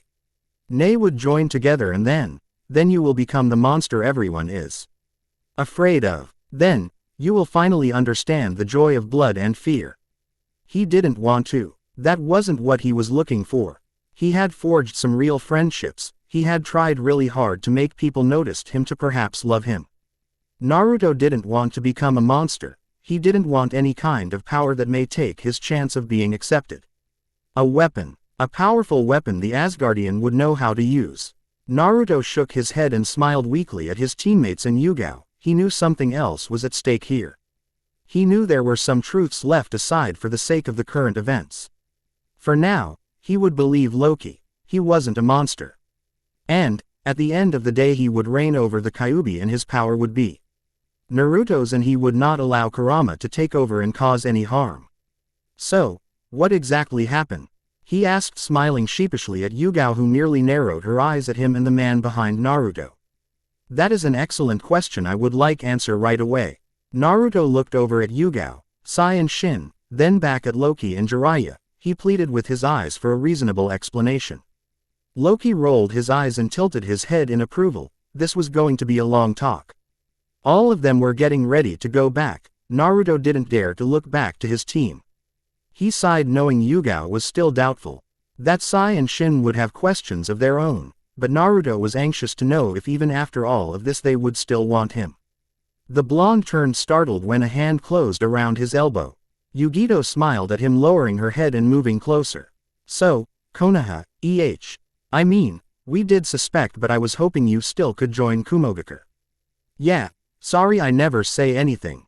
Naruto grinned at the young girl in front of him. But, well, at least I can't stop talking in so much riddles. How is your arm? Yugito looked at her bandaged arm shrugging, healing. Nibi would make sure I'm completely healed by the time we get home. Naruto nodded still trying to process the fact he and Yugito were Jinchuriki, trying to process everything that had happened. He tilted his head looking at Yugito. I think I'm going to be watched pretty closely from now on so. We will see each other sooner than you think, Naruto. Said the girl shyly. Don't worry, I think it's better if you fix whatever mess you seem to be in. What do you mean we will see each other sooner? Yugao opened her eyes surprised. Well, in 8 months is going to be the Chunin exam, in Konoha, actually. Aren't you participating? It was supposed to be a secret. Mumbled Yugao irritated. She eyed the girl suspiciously. They didn't need to know that yet so I can consider their participation. Wait, what? The Chunin exams. We're participating in the Chunin exams. Naruto seemed excited at the prospect. It had been almost a year since they became genin. To make the exam would speed up their formation. I said I was considering it, Naruto. I'm still not sure yet. Not after this last days. Yugao's sound severed. She lifted an eyebrow when the blonde seemed ready to argue but Naruto thought better of it. Say goodbye and be ready, we're leaving. Naruto looked downcast, knowing he would have some serious talking to do once he was back in Konoha. He lifted his eyes and found looking into Yugito's ones. The girl smiled shyly at him before leaning in and kissing him on the cheek. Don't worry, I know you will come up with something to convince her. Naruto gave a goofy smile at the young woman nodding his head. Then we will see each other in 8 months. And then I'll kick your backside to show you just how good I gotten. Naruto chuckled crossing his arms. We'll see. Until next time, Yugito-chan. Until next time, Naruto-kun. Loki watched from afar with a tiny smile decorating his features. He then turned his green eyes to the Konoha group feeling wary. They had spoken, explained some basic things. They hadn't convinced Yugao but at least the woman had agreed to remain silent. For now, Loki knew this wouldn't last, not with the imminent threat coming from Akatsuki. The god of mischief knew he had to think something up and soon, because he had a really bad feeling about what was happening next.